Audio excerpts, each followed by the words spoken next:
What's the first thing women notice? Your face. That's why you got to take care of. Simple things like getting a haircut, grooming your face, and brushing your teeth is important. But there's one thing guys miss and that women always notice. It's when a guy isn't taking care of his skin. That's why I'm so excited to have T. Shanley as a sponsor of today's video. T. Shanley simplifies the process of taking care of your skin. They provide you with all the products you need and nothing you don't. Seriously, I don't think some of you believe me when I tell you how much implementing a quality skincare routine will improve your confidence in all aspects of your life. I recommend you start with the level 1 system, which comes with all the basics: daily face wash, exfoliating scrub, an AM moisturizer with an SPF 20 and a PM moisturizer. But and to make it dead simple for you guys, they provide an instruction card in every box that tells you when to use each product, how much to use, and in what order. But because T just sponsoring this video, they're offering you an amazing deal. Just click the first link in the description and get 40% off your first skincare system and free gift. Plus, as a member, you'll get 20% off for life. By the way, one of their new gift options is a silicone body scrubber, which is a $20 value and a complete game changer. Once you use this, you'll never go back to a regular loofah ever again. So don't wait any longer. Click the first link in the description to start your skincare journey today. Maintaining your beard isn't just style, it's self-respect. A well-groomed beard boosts confidence and leaves a lasting impression. Elevate your look. Embrace the importance of beard care today.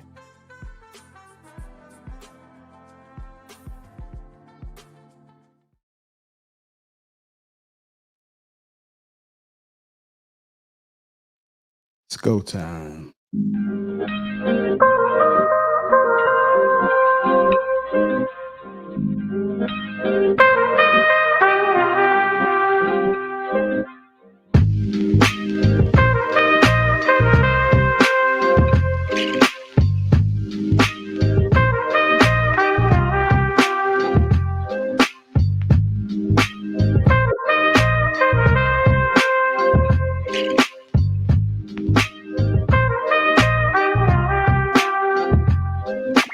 What's going on, family? How y'all doing?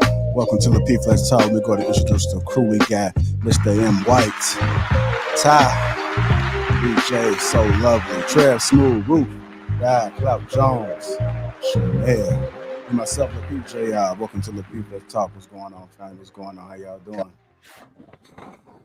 I bomb atomically. Socrates, philosophies, and hobbies. Can't describe how I be dropping these mockeries. Y'all know what that is? No. Come on, that was come on, man. Y'all don't listen to Wu-Tang? You over there struggling a little bit, Trev. Blessed and highly favored. Yeah. It's good to see you guys, man. I know we got Darwin should be pulling up in a few. Have some things to do with kitties. But anyhow, good to see you guys, man. We got an excellent show ahead for you guys. Let me go ahead and get the housekeeping out the way. Shout out to the sponsor, T. Shanley. Uncomplicated skincare for men. You get 40% off. That's 40% off along with a free gift. And if you become a member, you get 20% off for life. We also got your Assured Man King on top. This is Lapeef Sugar Curls Collab. This is for your beard. So if you have a struggling beard, got all your beard care needs right here. That link is also pinned to the top of the chat as well. Go ahead and click that. Appreciate you. See what we got in the chat. What's going on, Doug Will? How you say that name? Like Enila? Like any Nyla? Okay, Enila. What's going on? Angela Swift, excellent, knowledgeable, smooth Kenny. Good to see you, Doug Will. Daniel Berry, sports highlights. Cloud Jones is in the chat already. Hit that like button. Also, make sure you subscribe to the channel. All right, so this is how we're going to do the show today, man. Let's make sure we don't cut anybody off, man. Let's make sure that you allow the people to finish. Every now and then I might allow people to do a rebuttal, but I don't want the rebuttal going back and forth, because then it'll never end. And then the people that's waiting to speak, they just get impatient. So let's make sure we shut a mic. Also be mindful of the people that haven't spoken, because we do have those people that just sit like quiet storms. And they just sit there and they'll keep sitting there until they're called upon, just being respectful. So allow those people to get in. If you notice that they haven't spoken in a while, just say, hey, you go ahead. I want to make sure that we have a great show so the audience can understand us and we can give them some game and knowledge, and maybe they might learn a thing or two or even find a solution. Always find a solution is always a good thing, right?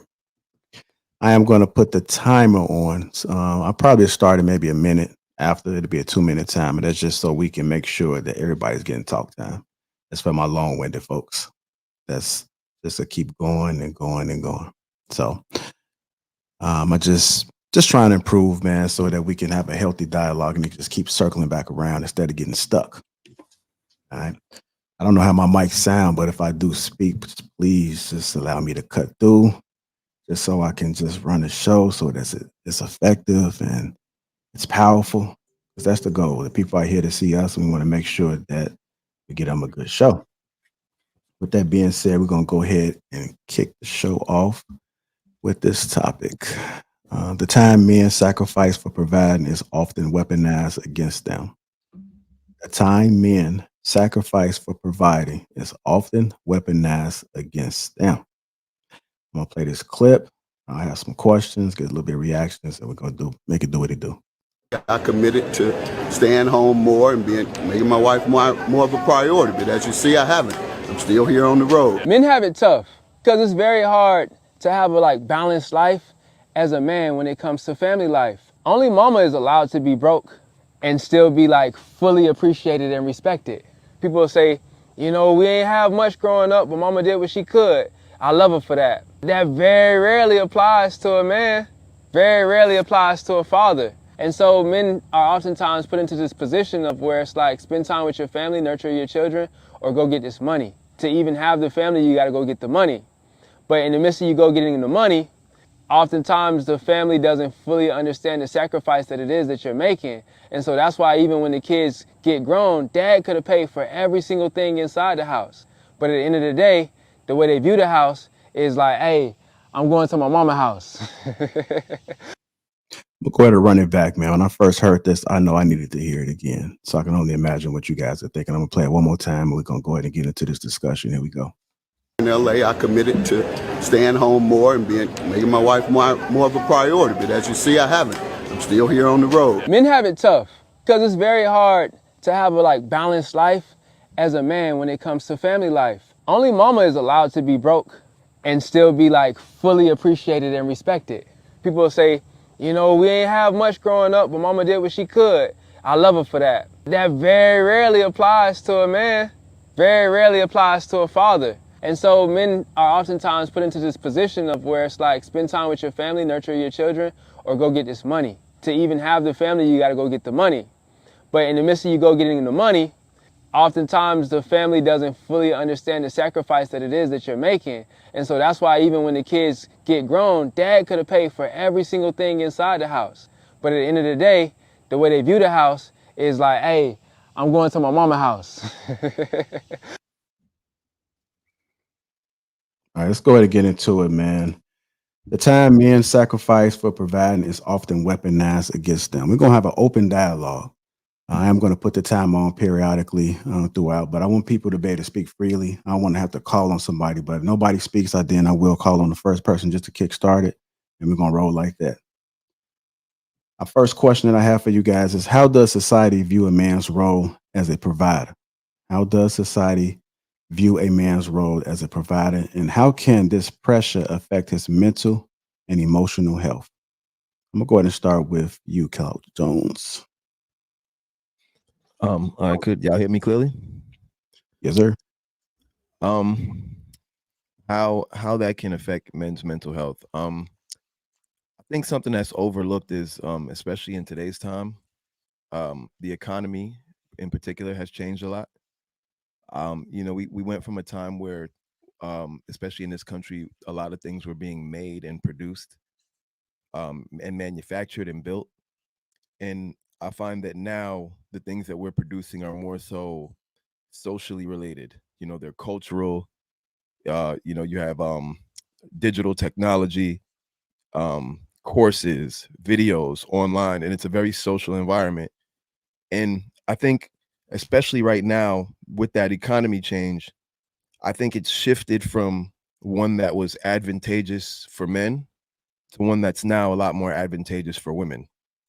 And with that, I think what we're seeing a lot of is a dynamic where, like, you know, women are starting to make a lot more money. They're starting to be able to provide a lot more. And I think for a lot of men, especially the ones raised with the ideals of providing, I think it leaves a gap that absolutely can damage their self-esteem or their sense of purpose. Because, you know, if you've been told your whole life that your job is to provide, and now when you're an adult male, all of the women are providing for themselves. Some of them are able to provide better than you can because of simply just how the economy is set up. It creates a circumstance where a lot of men don't know what to do. You know, the dude in the video, he said, I think it's Justin Blue. He said only mama's allowed to be broke, you know, and that's not the case with dad. And I think there's some truth to that. But I don't know. I think that one right there really depends on each individual situation. I don't think there's really a black and white, particularly because in my particular life, I mean, my father wasn't necessarily a high income earning man, but he was always present, you know. So for me, what I always valued in my particular family was that my dad was always present. You know, a lot of my friends' dads did have higher earning jobs, but they weren't home. They weren't around. My dad was always around because he worked from home. So, you know, if I had an issue at school, he was there. And you know, things like that. You know, if I needed help with homework, he was there. If I needed to be taught something, he was able to actively teach me a lot of things that other dads might not have gotten the opportunity to teach their sons. So I don't think the money thing is necessary. I just think it's important for, if it's not the finances, that's the biggest thing that the man is providing or bringing in. I definitely think you have to focus on just bringing other things to the table as well. You know, make sure that you're investing in your family's lives, because I mean, money is just one way to provide. You know, you can provide guidance, understanding, love, attention, direction, time, you know, instruction. You know, there's so many things that I gained from my dad that weren't monetary, that I don't think monetary things could have ever even equated to or could ever possibly replace. So with such a focus on monetary value now, I think sometimes we absolutely overlook the value of those non-tangible things. So yeah, I'm gonna land there. All right, I'm gonna go to you, DJ So Lovely. How does society view a man's role as a provider, and how can this pressure affect his mental and emotional health?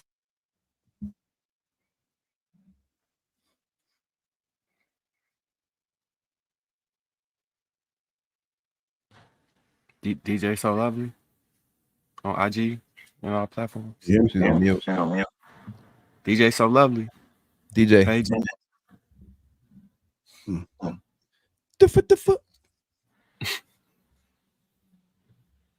Can you hear me, DJ? We can't hear you. You still on mute. We can't hear you. We can't hear you. DJ, you still on mute? Yes, we're doing near you. No. You on mute now? We can't hear you. Yeah, for set up your thing. If you're using your phone, you might got to go back out and come back in. Okay. I'm gonna go to you, Ty. How does society view a man's role as a provider, and how can this pressure affect his mental health and emotional health? So I agree with what the first gentleman was stating. I think the first problem comes in with the definition of what a provider is, right? Back in the day, a provider, as far as a man was concerned, is what money he brought to the table. Because like he was stating, women couldn't make as much money as men. Men were known to be the one to take care of the family, take care of the home, get all of those essentials. But as time has changed and women and the economy has changed, right? Women have more opportunities to now also bring finances to the table. I think it's just the structure altogether. So it takes a lot of that pressure off of the man. Whether or not he decides to allow that pressure to be taken off of him is totally different. But I do think now we live in a society where it doesn't have to just be money that the man is providing.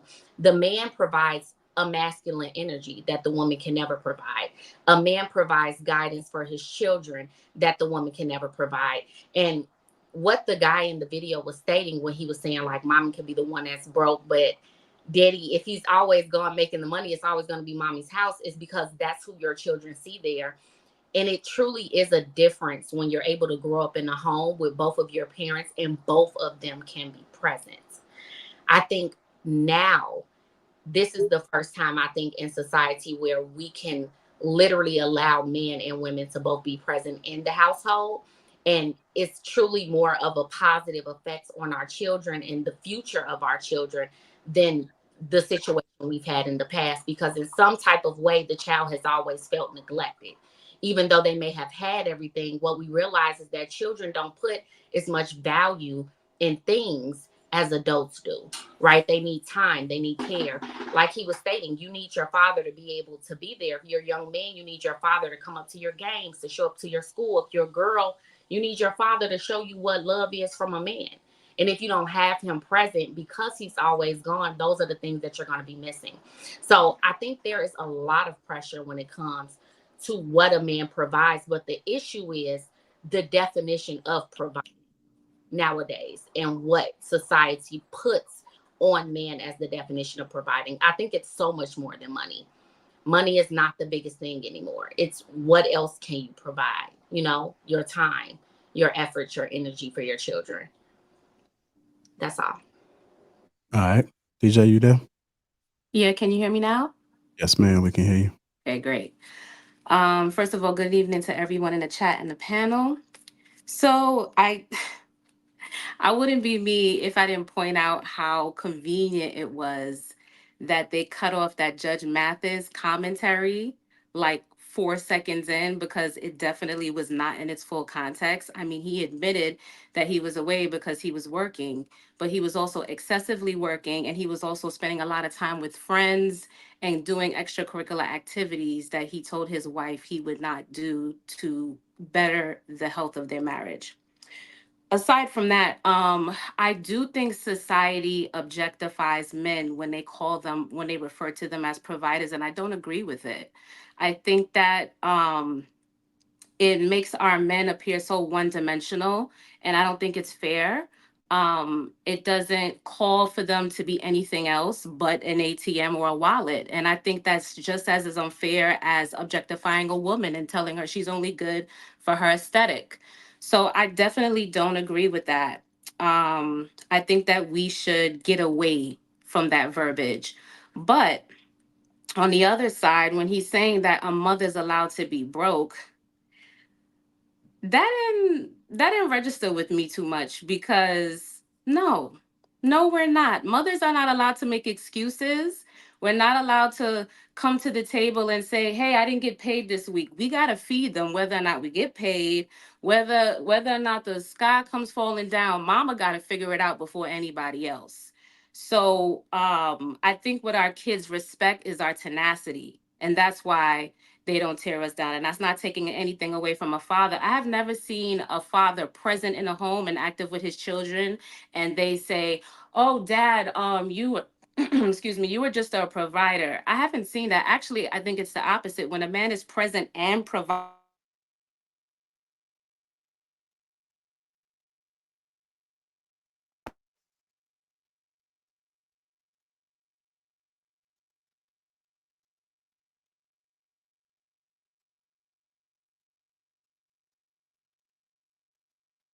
Now, if you got a phone call, you might have to refresh, I believe, or either might have to go to the mic and reconnect it again. That's a shame because she was cooking. Yeah. Yeah. Just hit the refresh button. No, just hit the refresh button. That phone or Wi-Fi only. Yeah.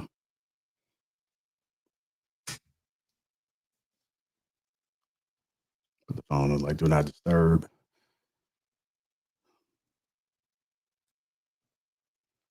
I was trying to wait. Working hard tonight. Never working tonight. Yeah. Okay, well, we're gonna go ahead and let's go ahead and go to Marcus. Go ahead, and we'll come back to DJ. Okay. Yeah, y'all all been going crazy. Salute the chat and the panel, everybody. I think y'all touched on the main things. It's no such thing as a job right now that pays you per unit of masculinity.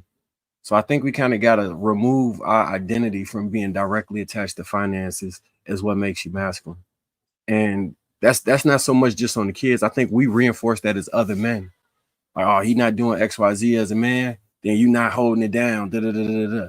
And by doing that, we put undue pressure on men who may be doing their best, may not be an extremely skilled worker, and they're making way for their family. It's just not a luxurious lifestyle where they could travel and do all the Instagram famous things. We need to remove Instagram about our life. As far like, if you want to play with it or use it, whatever, that's fine. But to base your life decisions on that is what really got us in a bind. It's got us in a figure four headlock. Because so, like, for instance, in my life, I just had to ask personal like questions about what did I value. And then I found myself feeling like no amount of cars. There's only so many cars you can buy before they just a car. It's only so much clothes you can buy before it's just clothes. It's only so much stuff you can do before it's just that. And the things that matter are not just spending money and living that way. I get more satisfaction and relaxation and everything from being with my family every day or having my kids run up to me. That when I made like the decision to take a step back from my profession in order to have more time for my kids from 0 through 5, I think it was the best decision I could have made, because I get to watch them through all of these stages and have direct input daily on everything that's going on with my kids. And it came at a setback because I wanted to go buy a Cybertruck. But instead of buying a Cybertruck, I put my Cybertruck energy into these children. And I feel like it's gonna pay off a whole lot more than a little 6 to 8 years where I would have had a Cybertruck when nobody else had one. So yeah, I think the pressure can affect your mental health if you let it. But if you stay grounded in God or in your family or whatever is necessary for you to feel complete, and don't let the outside influences affect that, your mental health will actually soar, because you'll know you're doing right by the people that actually matter, not the people who just judge you from a distance. So yeah. All right, DJ, you there? Yeah, can you hear me? Yeah, we can hear you. I'm sorry, I had to take that call. Okay. All right, did you want That to was basically my point. I made the main point, so. Okay. All right, I'm gonna go ahead and switch the question then. Do you think men are fairly acknowledged for the sacrifices they make in relationships, or is their effort often taken for granted? I'm gonna go ahead and go to you, Miss Di. Um, I want to say I feel like it can go both ways. I feel like they are definitely appreciated. We talked about this when we were talking about men and how men view marriage and versus how women view marriage. So when they're doing what they're doing within a marriage, women tend to appreciate it. But there are women who will take advantage of that too. So we already know that there's women, but regardless, they're still getting acknowledged for something. The women who take advantage of it, they give their body. So there's definitely appreciation for what they do. But I don't think people realize that it's not just money when it comes to the value of the man, but it's his ability to be able to protect us, be our safety. That's definitely something I think that a lot of women, I don't want to say we overlook, but it's like it's underestimated, to be a man in this world and not only having to protect yourself, but to protect your family as well. That's like, dang. So that's pretty much what I had to say about it. I feel like that's just what I have to say right now. All right, go ahead, Chanel.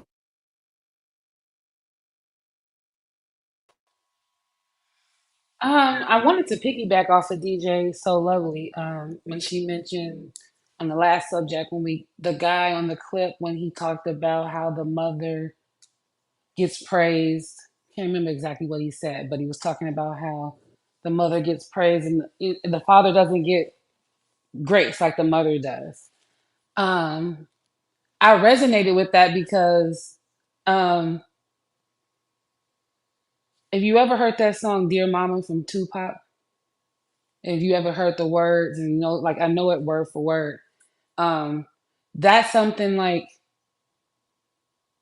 she was raising two kids and the fathers wasn't around, and he was getting money from the streets and helping with the bills, but he talked about all the times he'd been in jail, his sister, all the stuff that his mom had to show up for. If the father was there, she wouldn't have to do all of that. So not only was she a single mom, but she was dealing with things that a boy, could have had a father there to help with. So the financial piece, like we were just bringing back to the financial piece with the woman bringing money to the table now, it's different, but it is the mother. The mother does get more praise because a lot of the things that the mother is doing when the father's not there, when the father is there and he's doing that, it's like, oh, that's what he's supposed to do. But the woman, the mother, that's what she has to do. So that's what I got from that. That's what he was saying. Okay. All right. Let me go ahead and go to you, Trev. Go ahead and answer that question. Do you think men are fairly acknowledged for the sacrifice they make in relationships, or is their effort often taken for granted? Gotcha. So I say this. DJ So Lovely used a great word. Men are generally objectified, and that's true. How we're appreciated? Not really. Just look at this. Try to go out to a family dinner on Mother's Day. Let it be Red Lobster. Let it be Chili's. Let it be Cheesecake Factory. Anything. Hours and hours of waiting, right? Hours and hours of waiting. They're packed all day, running it up. Try that same shit on Father's Day. Nobody cares. Nobody cares. We're underappreciated, taken for granted for the most part. I can't say that my family does that to me, right? However, this is just what it is. Many people on the panel already mentioned it's just expected of us to do what it is that we do. And okay, we're often said we have to man up, right? This is what they expect us to do. There's no empathy, sympathy. People don't understand a lot of the jobs that we choose to do, including my 9 to 5. I could die on any day, and I've lost a lot of coworkers. People die. People that I used to walk around with died because they were doing the job that we do. And a lot of men face that on a regular basis. People just don't appreciate what it is. People start to appreciate men when it comes to situations like what North Carolina or Florida's dealing with right now. When you see a natural disaster, and then we've been more than just providers. Now you have to worry about, okay, there's a bunch of water out here. I might have to build something. Now I might have to protect ourselves because we're out here exposed in real life. That's when you start to value a man, when you need him. So the way society is constructed right now, it is what it is. Most of us just won't be as appreciated as we were. So what I encourage men to do is to be a lot more valuable than your money. And I always tell dudes who think that they can just do whatever they want because they have money, nah, bro, you ain't really got it. Because how it is right now, women could get this financially. So you have to be that problem solver. You have to be that piece, right? You have to be somebody who's cool to be around. There's other things that you just have to possess. There's more attributes than just bread.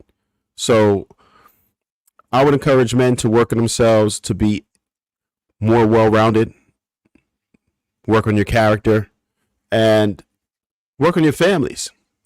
Because as far as the bread is concerned, if you think that you just providing is going to really be anything, it's no longer a big deal. Unless you are hyper successful, nobody cares. And most of us aren't. I'll end it there. So you got the timer up. Yeah. And you got to know how to lay pipe. Saying. Hey, DJ, did you want to respond? I know he mentioned something about, you said you want to respond? You mentioned everything that you got to be able to do, but what they really thinking about, you know what I mean?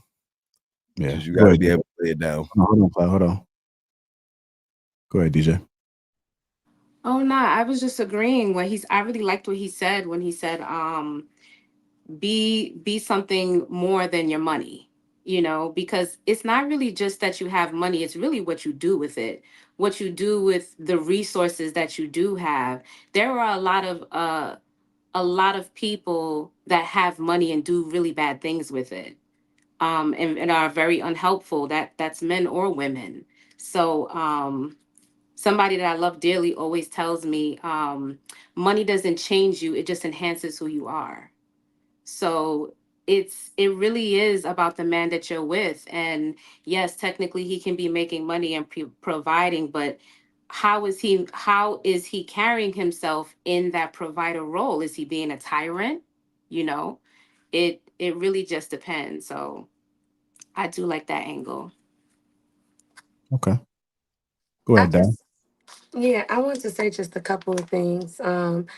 When it come down to men, just like how he was saying, when it's Father's Day and they go out to dinner and they're doing what they need to do at dinner, and it's packed and they see women. Like for instance, this year we did Mother's Day's event and we did a Father's Day event, and we marketed them the same way. We spent the same amount of money, investing in these events, and the mothers showed up, but the fathers didn't show up. So it's like I feel like sometimes when we as women try to show our appreciation for men, some men are so in tune with their masculinity and not enough with their feminine, because we are, supposed to hold equal energy. Is just output in a different way. I think that sometimes they can't relate to the things that we want to do for them. I think that disconnection in society is there on purpose. I think they purposely market certain things to men and purposely market certain things to women to keep that disconnection there. But I feel like sometimes it's hard. And then I know men tend to complain and feel like it's not appreciated. And I don't think the fact that the providing part is unappreciated. But like y'all said, at first, men were making all the money. And in the midst of making all the money, that's what you were valued for. But there were mistakes made when we really didn't have the freedom to, make decisions for ourselves. Women just began to make a bank account in 1974, been able to hold one. So now that women is making the whole money, now that when we got the opportunity to make money, we had to evolve, and we had to learn how to manage a household. And when we did, if you notice, more women is starting to appreciate it. They're like, dang, this what y'all had to deal with, like this is a lot. So we do try to bring that to the table. But now it's time for men to evolve, and I think that's what we're seeing now. Men realizing that, dang, my worth is more than just in the household. Like I have to bring other things to the table, and it's not necessarily a bad thing. Is you'll become a more well-rounded man. You'll be able to relate to women more, to understand our needs and to understand what we want. So that's how I feel about that. All right. We go ahead and get to Ruth. What do you think? Do you think men are fairly acknowledged for the sacrifices they make in relationships, or is their effort often taken for granted? I'm going to speak to the majority first. I would say in mass, they're not appreciated enough. Think about when you. I agree with Trev with the whole Father's Day, Mother's Day thing. That's just one part. Um, but as a woman, you have to ask yourself: am I appreciating him? Do I take him for granted? And then do I give at the same level that he gives? Like, do I reciprocate back to him like what he gives me? Am I going over, above, and beyond? Because you can appreciate somebody but not do anything about it, right? You can be like, oh, thank you, but I just feel like we're not showing them how much we care about them. And then not, and we do it, we might do it in a way where I'll buy you something that I like, or that, that kind of way. But what is it that he wants? Like somebody said, it was like some viral video where he's like, the man gives her $1,000 and say, go ahead, go get your nails done, get your hair done. And then he's and there's a box that he leaves for her, and he said, there's nothing in that box, and that's what I want you to have on when I get home. Stuff like what does he want? And then you could take it that way and say, okay, well, all I got to do is give him sex. But then what else does he want? What else does he appreciate? So that's you knowing him and giving him what he needs. I always appreciated who I was with, but there's levels to it. So there was something else I saw on social media where it was like, at first she treats you how she wants to be treated, and then she treats you how you treat her. So I think there's some truth to that. For the ones that's not so good, right? For the ones that's not so good, she's going to start mirroring your actions. But for the ones that are decent men, good men that are doing their best, I think that there's a different level of appreciation that I have now, where I would verbalize my appreciation and give the words of affirmation and do things and reciprocate. And it's not just him doing the date night. I will do the date night and, plan something nice and do something nice. And it don't have to cost a lot of money, but you got to go above and beyond to show your appreciation. Okay. Go ahead, Ty. Yeah, I just wanted to piggyback off of what Di, Trev, and Ruth stated. So I do agree with those things. I think there is a different perspective to it though, a little bit, right? So like with the whole Mother's Day and Father's Day event, you have to understand that women are like the largest consumers, right? We want to go out and eat and drink and shop. Men don't always necessarily want to do that. So the restaurants being full for Mother's Day is going to be totally different for men. I mean, on Father's Day, because like Di was stating, a lot of men don't even want to go. They don't want to go out. They don't want to do those type of things. So like Ruth was stating, I feel that the biggest thing is women understanding how to show appreciation to men, because they don't, it's not as easy as giving them $1,000 and saying, go do what you want to do. Most men aren't necessarily going to receive that. It's about It's understanding not. what. Say it again. Hold on, Tyler. Let us finish. Not. Let us finish. Yeah. I'm just saying, not men that I know or dealt with. That's not the same. The same things that are going to make me happy and make me feel warm and fuzzy inside and appreciated is not going to be the same thing for a man.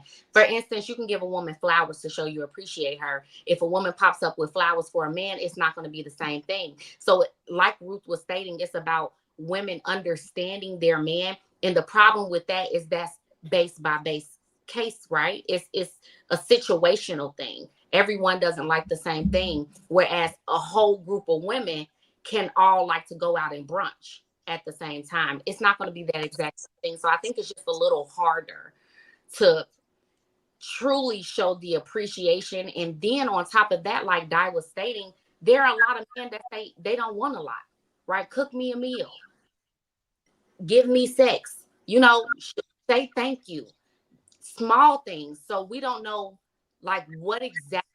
My question would be to the man on the panel, what are the things that women can do to truly show appreciation to you outside of those small things? What is going to make Hold on. That $1,000 you mentioned sounded real. Now I don't know what guy that if you handed him a rack and said, "Hey, go about your day, have a good day," he gonna be like, "Nah, I don't feel like you put enough effort." Like, nah, again, we don't think like how you do. You give me $1,000 on Father's Day, I'm chilling. I'm having a good day. I'm gonna go get me a nice sack. I'm gonna go get me a bottle.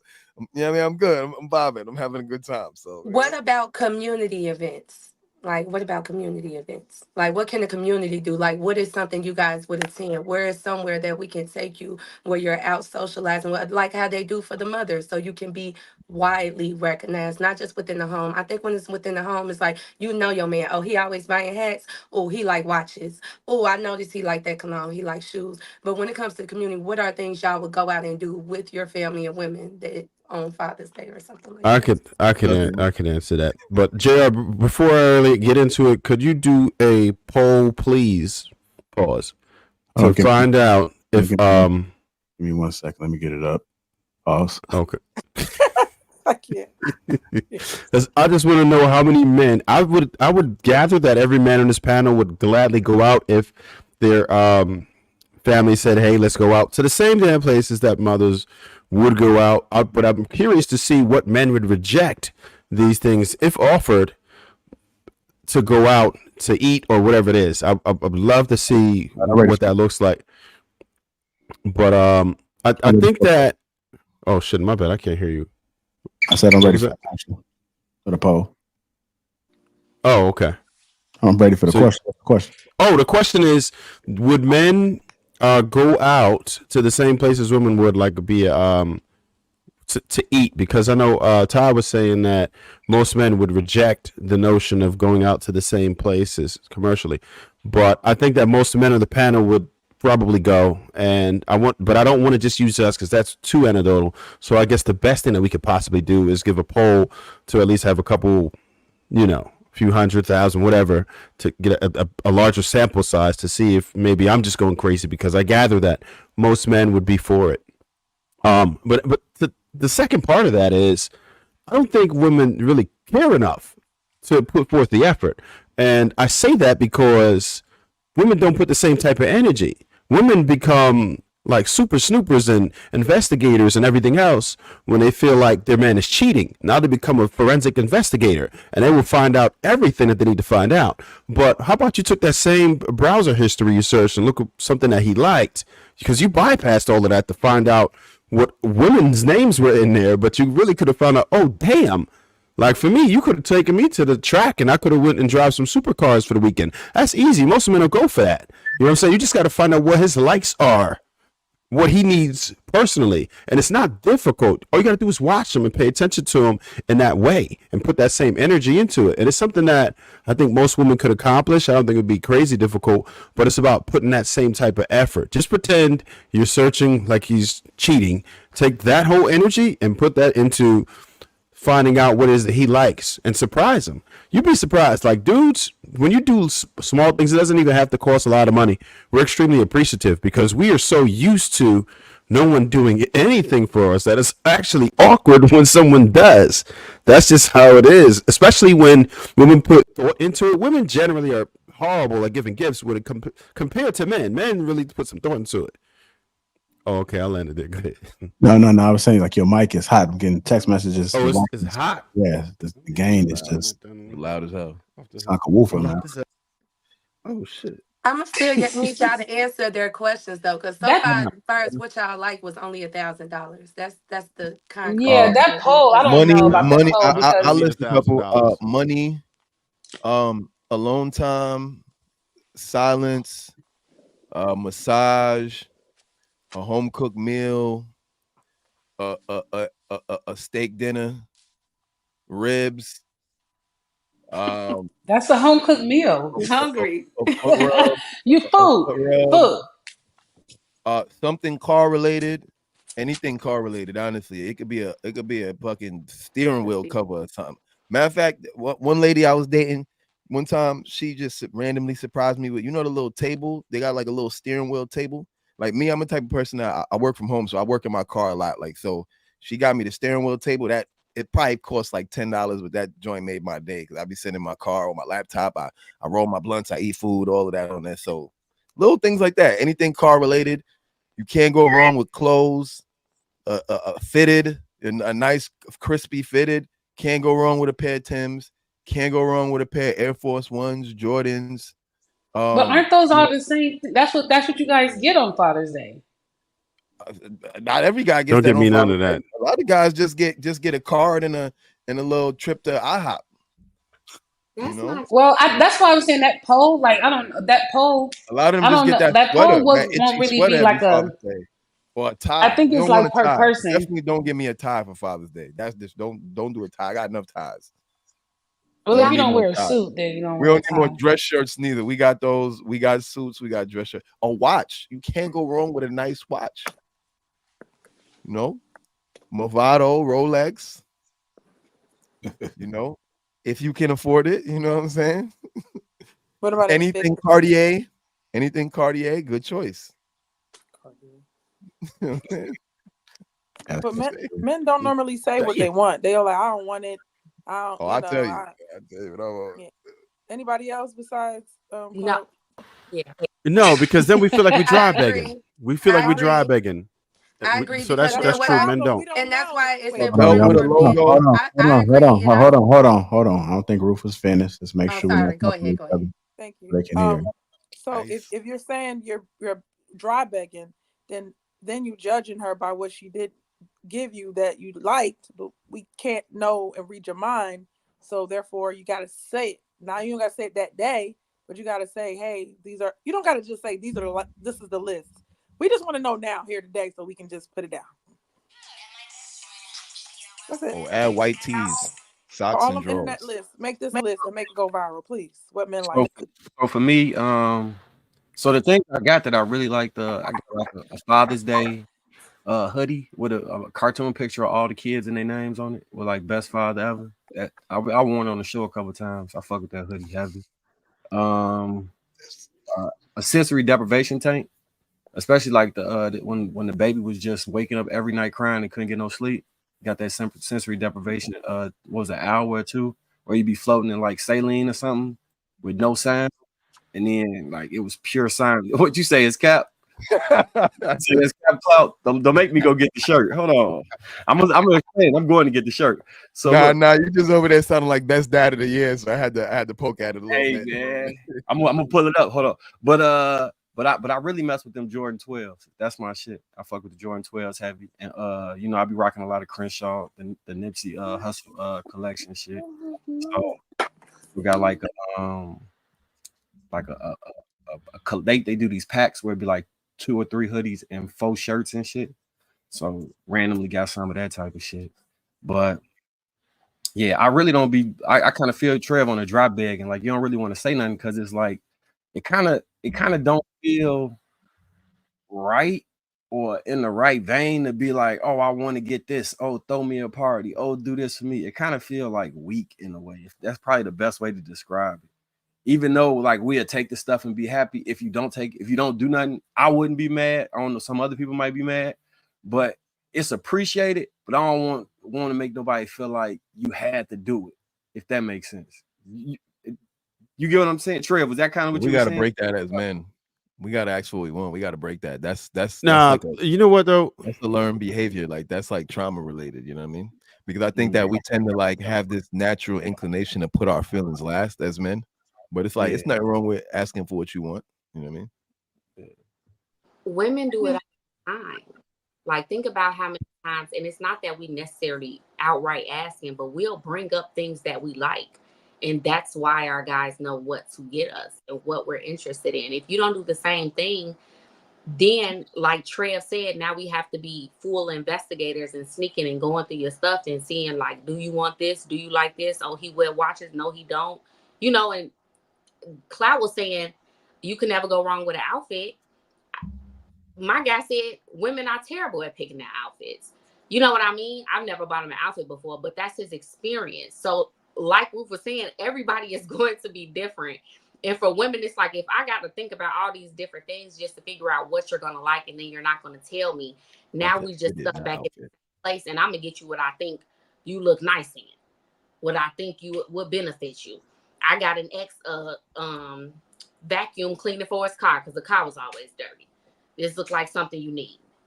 You know, maybe some tools because you like to fix. So you basically told him to go clean his car on Father's Day. Don't buy him nothing he needs. Buy him what he wants.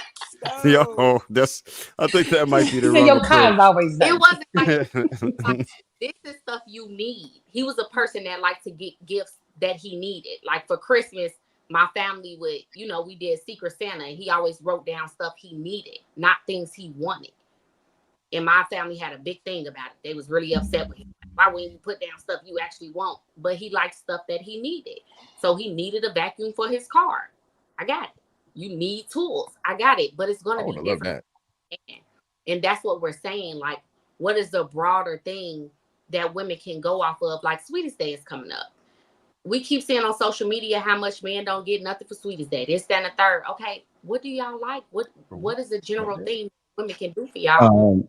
You're gonna appreciate. What day? Tad, just so you know, people that's like in Texas and on the other side, they don't know about Sweetest Day. That's like something. Yeah. Sweet what? That's on It doesn't Sweetest exist. Day. That's like I never heard of it. The male's version of it's the male version of Valentine's. Like, as crazy as it sounds, once you leave Chicago, they don't know nothing about that. Really? So the men have a Valentine's Day? It doesn't exist. It's a Midwest thing, I think. Cause I ain't never heard nothing like that in my life. Okay, then men are being neglected. There you go. See, look at that. We got a whole holiday and they done restricted it to a region. They ain't even put us down with that. We don't even know what exists. Oh, y'all joking. Y'all really don't know about Sweetest Day. I never heard of Sweetest. It's Sweetest Day? Never heard of that. Yeah, it's October. That's a Chicago thing. That ain't for only other thing I know in cities. October is Halloween. 17.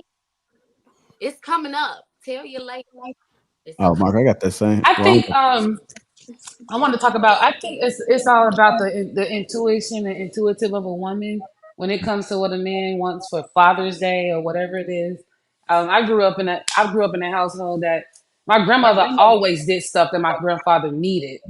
You know, so on his birthday, she got stuff that he might wanted. tools, you know, something like that. My grandfather never cared about going out to eat. You know what I'm saying? Home cooked meal, you know, he want to watch football, whatever it is, or he outside building something. But my grandmother, like, she always bought him stuff he needed. If he needed something for the, you know, whatever it was, it was all the time. Like, she didn't wait until the holiday to get something that he needed. So on the holiday, it was something that he liked, may have liked, or whatever, that something that, you know, he wouldn't expect to get. And that's how I am. Like, I'm a very good gift giver. Like, I'm very intuitive. I pay attention to everything my boyfriend like, whatever, and I try my best to go out the box. Like, the last relationship I was in, he was a millionaire, so I was like, I don't know what to get this guy. Like, he got Rolexes, he got everything, he in a mansion. So I got him an AR-15. Like, okay, he ain't got no gun, so let me go get him a. And that was like over the top for him. And he was like, I ain't never got nothing like this. He was like, usually a You girl did would give good. me, oh, I got some shirts on sale. I got some jeans on sale. He was like, I can tell you really. I was like, yeah, I can get that on sale, anything on sale anytime, but I'm not gonna get some on sale and give it to you for your birthday or for Father's Day. But that's how I am, though. I'm a very good gift giver, and I really think about stuff, and it's not gonna be the basics. So it's just, I think, like she said, it's all about the woman and knowing your man, because you'll know if your man want to go out to eat or not. You know, he'll tell you. You'll know. Like, he likes steak. We're gonna go to the steakhouse, and then we're gonna go to the hotel, whatever it is. Like, a woman that pay attention gonna know what to do. Now, if y'all guys are just, it sounds like you guys have just had some massive days of women in your experiences, and I'm sorry, because I mean, if you picking a cheap girl and, you know, a cheap ratchet girl that don't work, I don't know what you expect to get when it's time for her to show up. So I don't know. We got a little problem. We got a little problem, guys, because Yeah, I didn't got 10K before. I'm not finna I'm not spending all this money that y'all talking about. I'm not doing it. Is there some kind of, I'm an experienced person. I'm not a gift giver like that. So I'm more like, I want to create an experience. So what can we do where there's not a lot of money involved? Depends on what type of experience you're trying to provide. Then it's giving broke, baby. It's giving broke. It's not about no. It's not giving broke. Check this out, because I used to do that, and I used to spend a lot of money. And it's giving budget. It's not budget. I paid for plenty of trips in my past. However, if I'm gonna remain in my feminine energy, why am I dishing out all this money to a man? It's giving y'all being feminine. So watch that. What? Ridiculous. Yeah. That's And ridiculous. I was honestly, Ruth, That's the most ridiculous thing I've heard. I love you, Ruth, but that was gonna be one of my points. Men are scared to ask for things, and that's the reason why we don't know what they like, because then they might get that type of response. Well, like, I think it's just gonna vary per Because guy. it's like, I don't think it should be a feminine or a woman or a man thing. It's just like I had to build a lot of my relationships like that, and I think guys, they trusted me more. They're like, oh dang, you really care about what I want, because I enjoy a lot of the things that guys like. I play the PS5. I like new controllers. I like things for my car. I like to deck my car out and stuff like that. So I definitely understand, and those things do cost money, but it's like, when it's time for them to, like, what they want to do costs a lot. Like, what if they want to go skydiving or something like that? God, he just called me broke, and you gonna skip past that part? No. It was a joke. I don't think you're broke for real. It was a joke. I was just teasing. I don't think you're broke. Come on, it's not that serious. I think he was trolling. I was trolling. He was saying that because that's what women say about men when they don't give us what we want. Of course, you're gonna spend that money, but I don't think that I should be like all the time spending money on a man. Like, I think that they appreciate when we cook for them. They appreciate all these other things. Like, I didn't get this from myself. Somebody else was telling me, like, you know what? Why are you buying them? Sometimes that you make them feel like you over here tricking on them, like you make them feel like the woman. Only insecure men feel that way. I agree with that. If you do too much too often, I think they do feel like that. Ain't y'all reinforcing the stereotypes we was just talking about getting away but from? y'all want us to be feminine. One at a time. They can't hear us. Only insecure men that get their sense of masculinity from money feel that way. A dude who gets his self-confidence internally is not going to feel belittled by you spending money on him. Me personally, I feel like I'm a king. I feel like you're supposed to spend some money on me personally. Like, if you're not spending no money on me and I'm dating you, that's a problem for me. I don't like dealing with women that don't like to go in their pockets at all. Like, you never going in your pockets. That's a problem for me. That's personally. And I'm used to that's the treatment I'm used to. Like I'll take you on trips. I've been taken on trips. I get nice gifts. I get nice dinners and things like that. Like somebody in the chat said it sounds sassy, but like I know my worth. You feel me? I'm not accepting less than that person. You know what I'm saying? It is what it is. Like, so Cloud, can I do my rebuttal, please? Because I feel like in the beginning, a woman shouldn't be spending all that money on somebody. Like, just like y'all don't want to take a woman to a 5-star restaurant on the first date. I don't think that you should. And a woman shouldn't be spending all this money in the beginning is my point. I've taken them to 5-star restaurants. So nobody should lead with their wallet. I agree with that. Right. I don't think anybody should lead with their wallet. So that's what I'm saying. What is your suggestion for the women in the beginning where you're not at that point yet? So she can build up to it. I would add, I wouldn't say that I spend a lot of money on my guy, but I'm that type of chick. Like if I'm at Target, I'm about to get him some. If I'm at Macy's, I'm about to get him some underwear, some Alfani t-shirts. I'm always getting that because my grandmother always did that. Like men don't go shopping for that stuff, and y'all will have holes in y'all socks and underwear. And I'm that person when I start dating somebody, I'm about to get him some more because I don't want to see that no more. And he clearly had those for a long time. So every time I go somewhere, like I'm gonna grab something. That ain't nothing. $20, $30, $50 here and there. That ain't a lot of money. When Father's Day or the birthday comes, that's when I don't spare expense. But I'm not spending money all the time. But that little things like that, like I just think that I'm better at picking underwear and stuff for men than men are. So like that's gonna be a common thing that I'm gonna do. And then of course when I'm at the grocery store, I'm ordering something. I always know what he likes, so I'm gonna make sure I get all his favorite snacks. You know, things like that. Like I'm not gonna ask him, give me $30, $40 so I can get what you like from the grocery store.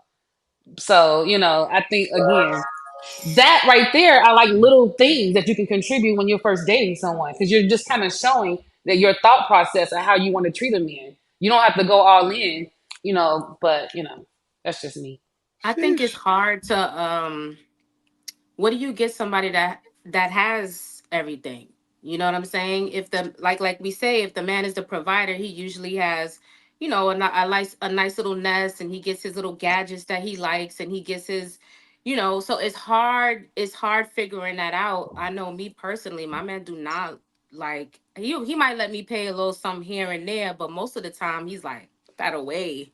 Like, what are you doing? We're good, you know. So it's hard to figure out what a person like that really needs or wants. So definitely I agree with the ladies when they say communicate with us and let us know what it is that you really like or something that you may be eyeing. Just give us a hint because most men that have everything don't want anything. They just want you, they want your support, they want your time, they want your company, they want your love, they want your energy.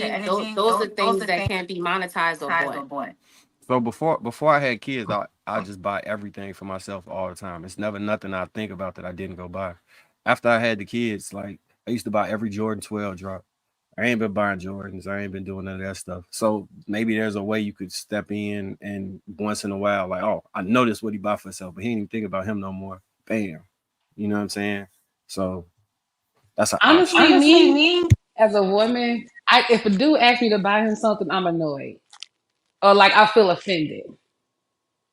I'm a no. Like he gonna say stuff that he like, but a guy, I've never heard my grandfather or my father ask my grandmother to buy him anything. Like I don't know if it was a secret or they did it behind closed doors, but never. He might, he might say, "Oh, just grab me a pack of cigarettes," but that's because she's always asking him, "What do you want?" But I don't know. Me personally, if a dude told me, "Hey, for Father's Day, I want you to buy me dot dot dot," all right, I'll buy it. But in my mind, I'll be like, I don't know. I just feel like gifts is supposed to be it's supposed to come genuine and not supposed to be like I expect you to buy something from me. Like you'll just know how that person care about you by letting that genuinely come. Yeah. So I don't agree that I don't think any man has everything, to be honest. There's a man who can probably buy himself anything, but he doesn't have everything. So, and I say that like there's going to be something he appreciates, like Marcus was saying, J's are hard as hell to get. Sometimes you have to stand in line to get them, right? And some of them you just won't get. There's nowhere he has every pair of J's. There's no freaking way. There's too many colorways, and most people don't have that type of time to invest to do that. Maybe he doesn't like that. Maybe he likes art. There's so many different forms of art that this person can do. And a lot of people who are able to afford a bunch of things, they might like, oh, okay, there's some pieces that are more exclusive. You're just gonna have to be a little more creative as far as sourcing some of the things that he wants. If it's that difficult, if he has everything he wants, but there's something that he appreciates. It might be a crazy tool because he has a certain type of hobby that he might need that, like, I had to get all T ratchet set now because of the car I bought. Those who know. And I didn't have it before. I had no need for it, but now I need that specific tool. So I went and got one. But if one would have just spawned instead, like, oh damn, you got that from Bet, So it's just going to have to be you being more creative, more resourceful, and it just kind of putting yourself in that frame of mind of I'm going to be proactive about looking for certain things that he wants. But once you pay enough attention. Once you pay enough attention to him, then hold on, Marcus. Some feedback. Echo, Marcus. Go ahead, Marcus. You good? Yeah, I was setting up after you finished. I wasn't trying to echo you, Trail. My bad. No, I was saying that the small stuff be mattering too, though. Like, so I get this stuff called Kinky Curly. It's like a leave-in conditioner from Target. They only sell it at Target. I don't know if any of y'all know about it, but it's fire. Yeah. So just making sure I be having that on deck, or the like replacing the soaps that I you know what I'm saying, that I use regularly. Like all of that stuff when you like, damn, I ran out of it, and you just know that it's coming, or it's one just magically there. That should be mattering. It really do. It really do. Yeah, one of the things I was going to say too is, you guys, if y'all are having conversations and may have asked what their upbringing was like, or was something that they always wanted to do, then I think you can gain a lot of insight as well. So if you always having if you're just in a house and y'all just coming and going, it's going to be hard to figure out what that person like, what they lacking, what they haven't done. But if you always been having the right conversations, asking the right questions, then I think that you can have an idea for at least the next 5 or 6 years on like what you can do. I think most men do like experiences, but they just probably don't know what experience to do. So sometimes it may not be nothing that they want to do. It could be something that you suggest that you bring to the relationship that both of you guys can experience together. And then maybe it may be that thing that y'all want to do every other year, or y'all might want to visit again, or y'all might want to try that thing in different ways, different cities, depending on what they have to offer. Okay, I got a question since you just said that, brought that up. For the men, on Father's Day, even if you never, let's just say you never even talked to your woman about bringing another party to the thing, but she did on Father's Day. You come to your room at night thinking you about to go to sleep and whatever, and you get supplies. I mean, would you follow through with it? Or would you say, that's not what I want? I need You a talking heads about up you a bring little another bit. woman? Yeah. Yeah, of I course need you like gonna a follow 2-hour through. heads up. You know what I'm saying? You need a 2 hours heads up. Like a 2-hour heads up. You feel me? Yeah, he need to dump his You need the Viagra honey first. I just need to be mentally prepared. Nah, I don't need no honey pack. I just need to be mentally prepared. Like 2 hours. You know what I mean? You got a little brother know he about to have a threesome. Like, you don't just spring that on a nigga. Okay. I gotta be ready to perform. That's something stupid that I would do. Like if I ever done that before, like I wouldn't think to talk about it. I would just think like, let me do that. I But mean, it'd probably be a bad idea. But I'm not the best at stuff like that. No, that's not a bad idea. I mean, The confusing part is what Ruth was talking about when she was like, what about the first date type thing that don't cost nothing? It's like, that's the confusing part. Oh, the first date stuff? Something you could do on a first date. Damn.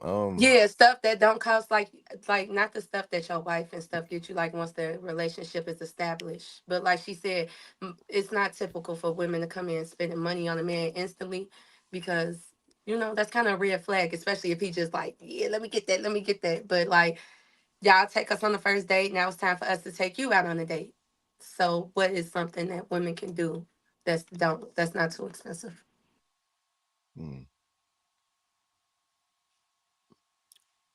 Well, me personally, I'm a smoker. So for a very, a eighth of some trees, you show up with that, I'm happy. You show up with an eighth, we roll up, we have a little conversation. I'm all smiles, honestly. That's not too expensive. You're not going all out of your way. If you're a smoker, you probably already got some anyway. So for me, that's a little something you could do, or pulling up with a bottle or something, like, you pull up with a bottle of wine, a bottle of Don Julio, something I like to drink. Can't go wrong with that.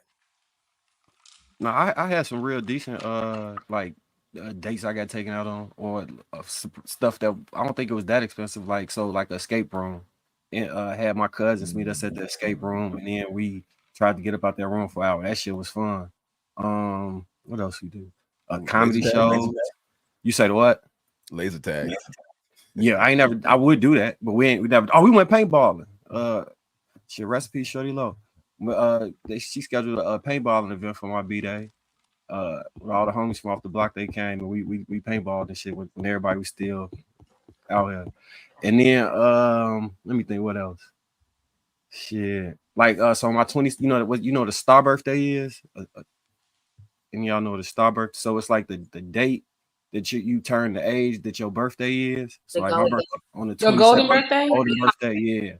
So then did the whole 27 items, 27 of them type shit. So yeah. I'm trying to think of some of the other shit. That's not first date stuff though. Because I was gonna say I'm not your Hey, I'm talking about first date. Yeah, that's the escape room First fight. date's probably gonna be a snack or something like that. A snack, you can't go wrong with like a snack, a candy. Hey, I do want to get it back on track though, because I know we kind of dipped off into this dating stuff, but I did have 3 more questions. Let's just calm through it so we can get to the next topic. But in what ways can a woman unintentionally or unintentionally weaponize a man's role as a provider in a relationship?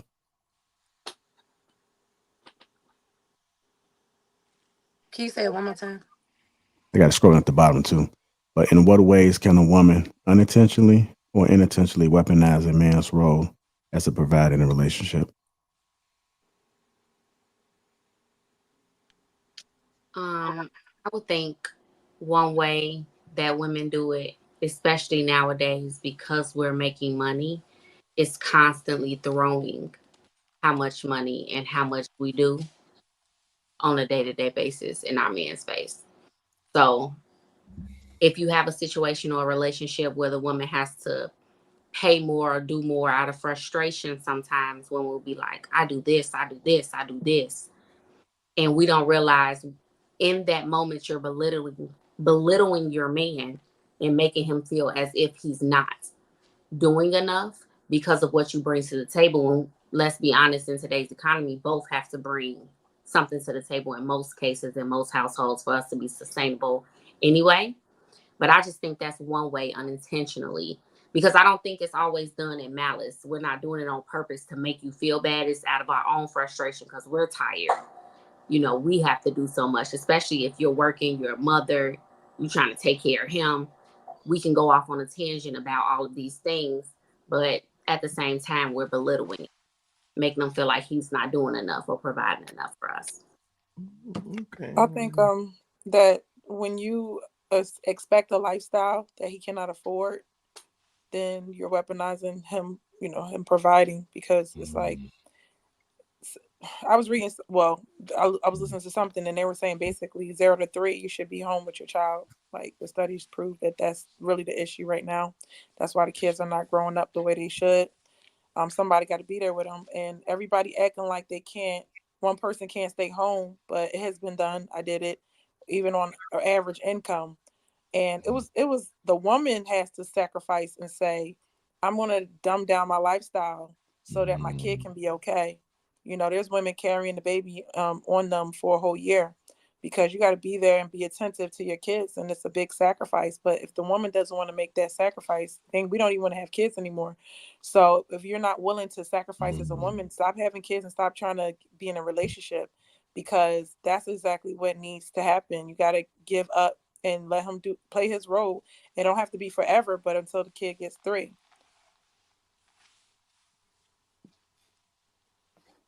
Facts. Want to say something, Ty? Yeah, I just wanted to piggyback off that a little bit. I mean, I totally agree. I did it for the first year when my daughter was born, but I think it can be extremely hard for women to do that, especially when the income isn't equal. So if you have a woman that's making substantially more and has been more of the breadwinner in the family, even after she has the child, for her to relinquish, first of all, that control that she usually had control of her finances. So she can make sure all her bills are paid. She can make sure everything's done, even if he can't do it. But then you want me to let it go. And now I have to look to you knowing that maybe by yourself, you're not able to sustain all of us.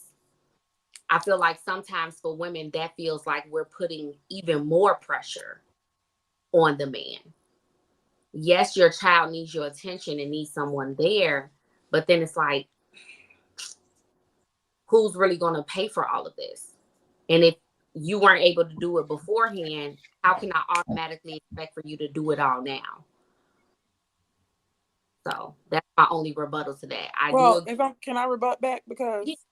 it's definitely possible if you guys working as a team, whether Mhm. it's one person tagging in and watching the kids in the morning or night, like you got to figure it out. Like, and you have to have a strict budget. Like you gotta like Mhm. write everything down, not spend extra money. Like you gotta keep it real tight. You gotta instead of going out to eat, you gotta make something. It's going to end up tasting better if you cook it at home. Like there's week like, so you got to know what it's like to sit and like let the money come in and not touch it, not spend it, not find a way to let it all go out. Like you got to have a bigger goal. So it's definitely possible, but also we can't say, well, you couldn't do it before by yourself. Like if you really think about, okay, let me go back to the old numbers. It was $900 average to rent in Philadelphia. So you paying $900 for rent. That's the old numbers. Then you was paying two hundred I was like, dollars man, for what's that? electric, right, and gas. So you really got Really? $1,300 to spend, then plus transportation.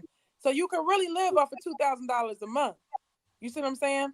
Or you would have to save. Like you gotta. I know a lady that was a nurse. She saved for like a year's worth of income, so she can go to nursing school or whatever. Like you gotta be strategic, And it's not easy, but it's possible. But if you work together as a team, but if you like you ain't doing this and you ain't doing that, it's not gonna work. Um, I think Ruth, that's a good point. I just wanted to say that because like I think it's overlooked how much of the things that we expect on a day-to-day basis are luxuries. And I think I mean, especially because women have so much autonomy today. I think a lot of women are also used to having excess, like being able to drop $500 on some hair, being able to drop $200 on some nails. You know what I mean? And then when they find a guy, they're like, "Hey, you can't afford to spend $500 on my hair, or $200 on nails." When it's like, well, that's kind of a luxury. Like there are countries where that's not even a expense they would even think about spending, but we have it so good here in this country that we could blow a bag on just purses and extra stuff. And it's like if more women were kind of willing to kind of divorce that materialistic aspect of life and be like, nah, I don't need this many bags. I don't need to go to this restaurant because it's the hottest restaurant.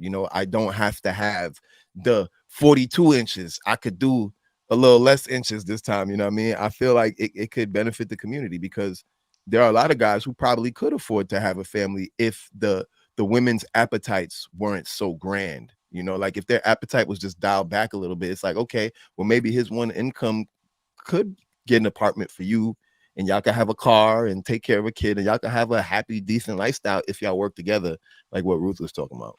But I'm landing there. Then go back to work and go back to making your money. Mhm. One more rebuttal and then I'm done because I know Lapeef doesn't want to see going back and forth on this.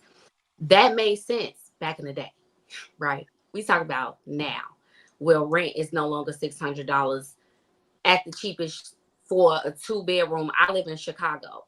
You're going to pay 13 or more. You're not including your light and gas in that. That's going to be even more. If both of you already had a car before you had a baby, don't let it be luxury cars. You're paying $600-700 a month plus car insurance plus groceries. Groceries by itself. I went and just got a few things today, and that was $100.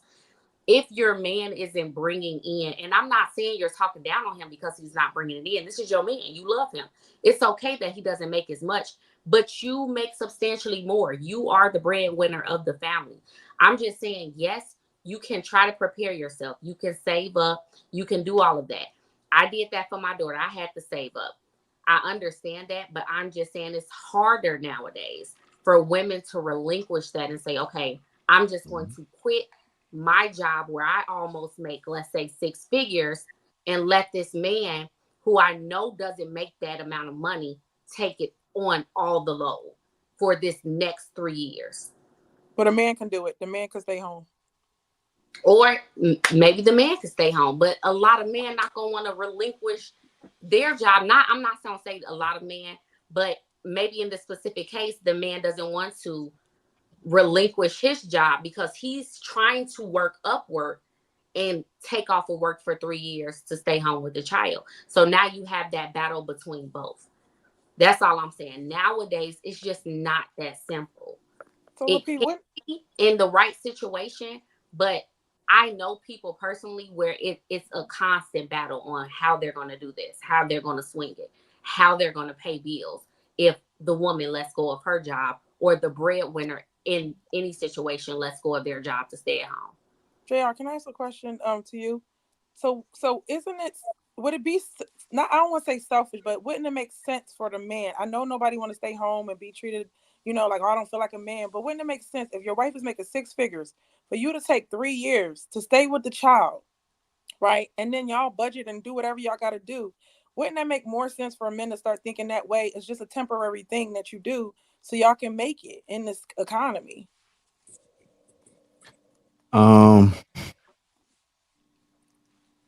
If it's a plan put in place for short term, I can see it working, but long term, I can't see it working. I think it plays into the psyche of how certain women may view that man and how that man may view himself. I still think a man should stay active and still try to reach more goals and sky's the limit type of mindset, but I just can't really see a man just constantly doing that and it's just working out. If they got a plan to say, hey, for the next 6 months, I just got a promotion in my job, I'm bringing enough money, childcare costs this, let's go ahead and just do this for this temporary time. Once you get the kids in school, then you go back out and do you. That's a little bit more reasonable, but long term, I don't think it's gonna work. Yeah, because women have been asked to do this. We've been doing this for a while. You know what I mean? Sacrificing our whole career. Yeah, I think they wanted to get in there. Go ahead. I was gonna ask, just by the way the question is posed to the men, what do you think exactly that you're sacrificing, like, as being a provider? What do you think is the unintentional or the intentional weaponizing of your role? I'm just curious. Anybody? Yeah, go ahead. The question is hard to process for me. So can You you ask it again? saying, yeah, I'm just making sure you saying that. So basically, I'm asking, so it says, the question is, in what ways can a woman unintentionally or intentionally weaponize a man's role as a provider? So I'm asking to the men in the panel, what are some examples of ways that you feel women Oh, weaponize your role as a provider? by trying to tell the provider how and what he should provide. Like if he's the provider and that's his role, then it's not your role to tell him how to do it. But I think a lot of women say that they want a provider, but then they also want to direct and instruct the provider on how to provide. And I personally find that to be oxymoronic. In order for you to be provided for, submission requires you to allow him to do his job. You know what I mean? And if you're gonna micromanage or try to tell him how to do the job, and if he actually listens to you, then essentially you're the boss. You're the manager, you're the guy, you know what I mean? And you're the provider. You're giving him the instructions on how to get on your program. And to me, that's unacceptable. I definitely think that a guy should take control of that area of the relationship. Is it Okay, so possible if that she they can agree? questions, so I just want to clarify. So you're saying if she questions what you're doing as far as with the money, or how you're dispensing the money, or where you're placing it, that's an issue? No, it's tough because questions is a very vague way to say it, because to question it is obviously not a problem. Like there's nothing wrong with no, let me rephrase. Discussing it is never a problem. You always want to discuss your decisions with your team if you're a leader. However, I think a lot of women feel comfortable with questioning, and questioning and discussing are not the same thing. Like Like, you don't question your boss. You might discuss the decision, you might voice your concerns, but it's not your place to question. You know what I mean? Like, if my vision is this is where our family's going, and this is and I lay it out for you, the only question should be on how to help me make it happen. There shouldn't be questions to the regard of like, well, why are you doing that? Well, why is it like that? Because the thing is, you might want those answers, but you're not the provider, so that's not really your place to know.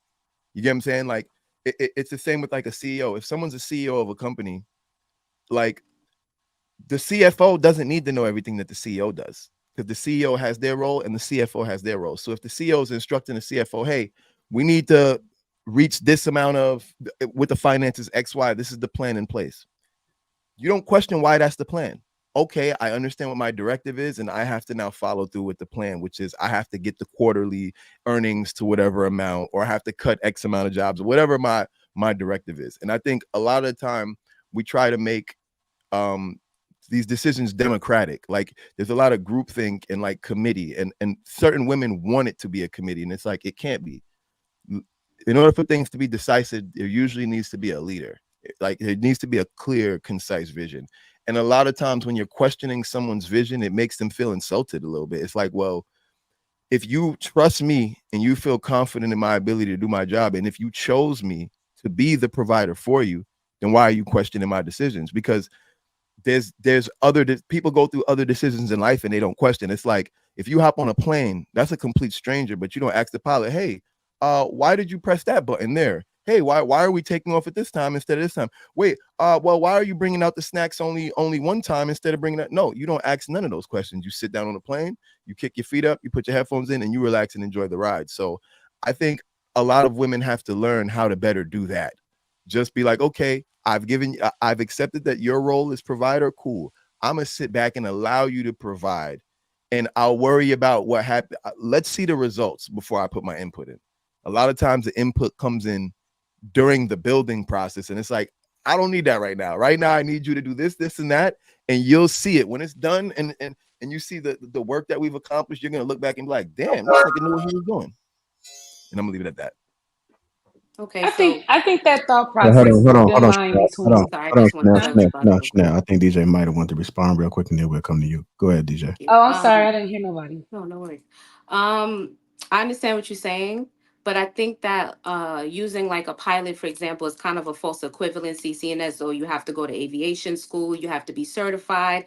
And I think it's safe to say that none of us go to school or to be a wife or a husband or a boyfriend or a girlfriend or a spouse. We're all just kind of learning as we go. And And so I good. think when you Hold on, pick a hold on. partner, it's because they're completing something that was incomplete before you kind of came in. And I think it's real important to add value and put some respect on her voice. I don't think it's challenging you, because if you're taking her chiming in and offering her her take as a challenge, I think that's more of an ego that Well, is that's not that what is I'm talking coming about, into the by the way. conversation. Clout.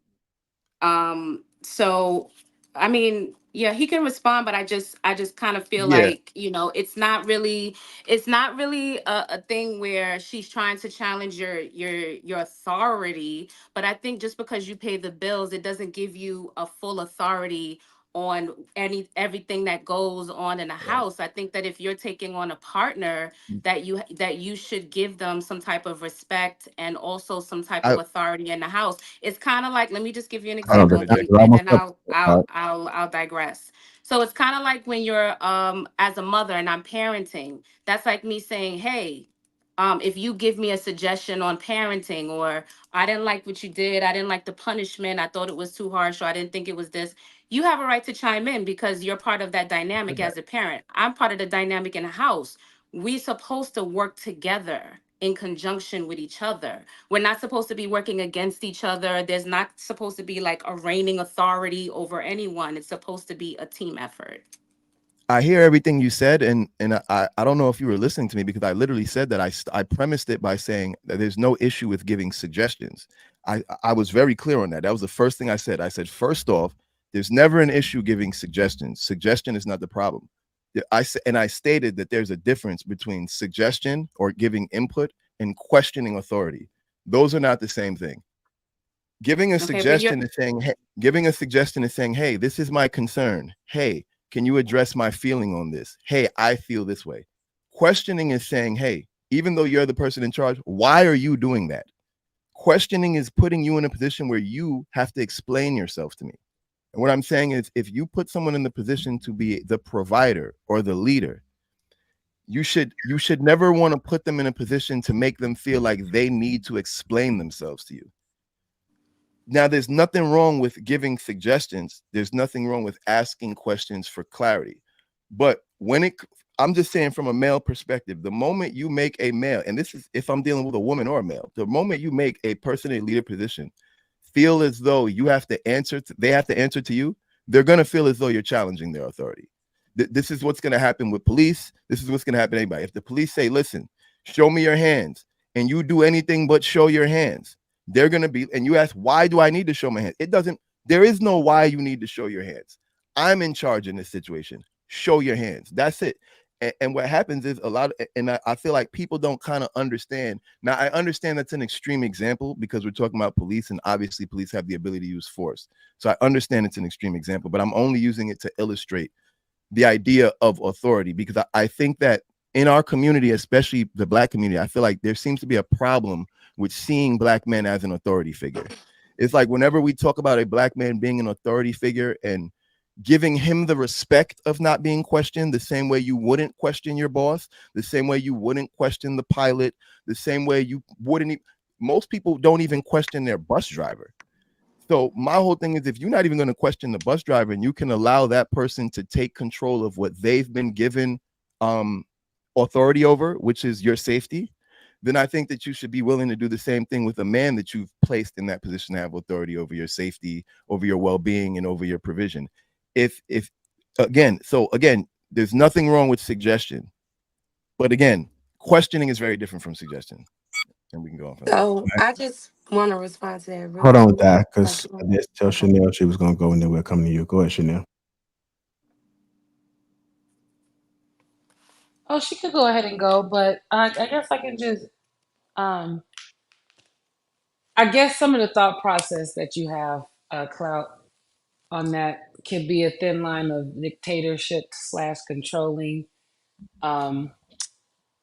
because I can understand if you're saying, and I don't think you're saying this, or maybe you are. If you're saying questioning the why, then that's like, oh, you're under my authority. But I don't understand why you have a problem with if your woman says, hey, all right, honey, that's what you want to do. Why are we doing that?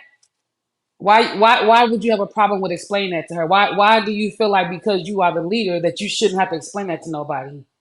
I don't think there's like, why would you not want your person that's on your team to be on the same page with you? I want to answer her. Well, I'm not saying that I would feel like I don't want to explain myself to her or give her any clarity. I'm not saying if you have any questions, it's fuck you, shut the fuck up, do what I say, it's my way, the highway. That's not what I'm saying.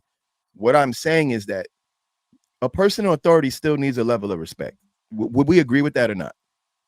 Can we agree on does everyone on the panel agree that a person with a certain level of authority needs Paying a a certain bill level of doesn't respect? make you an authority. Now, again, so lovely. I feel like, again, DJ, that you're not listening, because I never mentioned anything about paying bills when I said provide. I've made it clear throughout this entire time we've been talking that I don't equate paying bills and money with providing. We've already stated throughout this entire time that there are multiple ways to provide. I gave a whole list since the beginning of the show. But so I don't think y'all are listening because you brought it back to money. I'm not saying just because a man has money, a woman has to shut up and just do whatever he says. And I know that's the way y'all are trying to frame what I'm saying. All I'm saying is that a person in any position of authority needs a certain level of freedom to have that authority and a certain level of respect in order to do their job. If I run a department and I have people that are supposed to be following my lead in the department and I give them instructions and they're questioning my instructions, that is the enemy of progress. They're not doing their job if they're questioning my instructions. Their job is to make my directives happen. So if I say to my staff, hey guys, we need to meet this quota, their job is not to ask me why that's the quota. Their job is to be like, okay, let's figure out, team, how we can make this quota happen, because our leadership has set this as one of the goals for our team. And that's all I'm trying to say, is that there has to be a certain level of respect for leadership. And again, your provider, the person that you chose to be your provider, I would hope is in some type of leadership position over your life, because this is the person who you want to make who you want to make decisions for you when you don't want to make decisions. This is the person who you want to be taking care of finances when you don't want to be worried about finances. This is the person who you want to know, make sure that the house, the property is safe while you're with the children, while you're sleeping. So in order for you to rest in your feminine, like how so many women say they want to rest in their feminine, you have to allow him to be in his masculine. And if his masculine is to provide structure and you're fighting against the structure, you're only helping to create confusion. So I'm literally just talking about a basic level of submission here. Again, you can ask questions to a degree, you can make suggestions to a degree, but are you acquiescing to his authority Can I ask a at the end question of the now? day? Sure. Hold on, y'all, because some other folks have not been speaking. So let's make sure we spread it. That was Anybody- next. That okay, was go ahead. next. Yeah, that was next. Thank you, M. White. Go ahead, Dad. So I first off just speaking about the level of submission. So I'm just gonna take a deep breath just so I can just put this all together real quick. To answer the first question, the reason why black women, because you was like black men, black men. So just like they said, white people, they like you can't say all white people is bad, but if majority of y'all is racist, then I'm gonna think you racist, right? Right? Saying you can agree that for white people. You feel me? It's like, yeah, I gotta feel you out first. You feel me? So I think the problem is men come in expecting that, not realizing the statistics. Even y'all, as the married men on this panel, y'all say y'all don't make up the majority of the men that we have to deal with. You know the issues that black women have to deal with, far as stable homes and things like that in the community. So yeah, when we initially come in, we're gonna be a little, you feel me, a little combative, asked a lot of questions and things of that nature. But it's very hard because when you look, I seen a statistic the other day that said women own a lot of homes now, more homes than usual, more than men. And it's like we are obviously doing something right. So when we come in, and it's not that we're trying to tell you how to do your job, but some of us sometimes have a little bit more experience in getting things done. And I feel like the men that's the issue in the community, the ones that you said like, oh, why do we feel like this, or why do we feel like we need to question you, is because a lot of them drop the ball. And when it's time for y'all to take our advice, a lot of us not trying to just make you take it, but we're asking questions to make sure you're going on the right path to doing things correct, just to make sure you got it all. And I don't think it's like to demean you, but I feel like a man that's comfortable in his masculinity, he knows a woman is going to ask questions. He knows she's going to be concerned. That's just what we do. That's who we are. A king. When you think about it, they had oracles, they had advisors, and a lot of the oracles, when it came down to intuition and having to make decisions, they were women. You know what I'm saying? So that's what we do. We consult. Another thing is when you talk about authority, it's the way that you're saying it, and then the positions that you're putting us in. When you have a business, you have, so for instance, think of it like you said, like a business, right? But it's more of a partnership. So when you think of a A partnership, team. a team, but it's still a partnership. A marriage and a relationship is a partnership. So it's something they bring it, like they said, I bring something that women bring, you bring something that men bring, and together this makes it whole, like in a partnership. So if I say I'm gonna go into a business with you and this is a partnership, we own equal amount of the company. We have equal input. It's not just your authority. So yes, I'm going to question you. And yes, I need to make sure I understand it, because that's, God say when two or more come together, that's how you know you're divinely in tune. So when you and I can say, okay, now we can agree. Now we know we didn't met that equal masculinity and that But equal that's femininity. impossible. I know I see you rushing me, but I was waiting for a minute.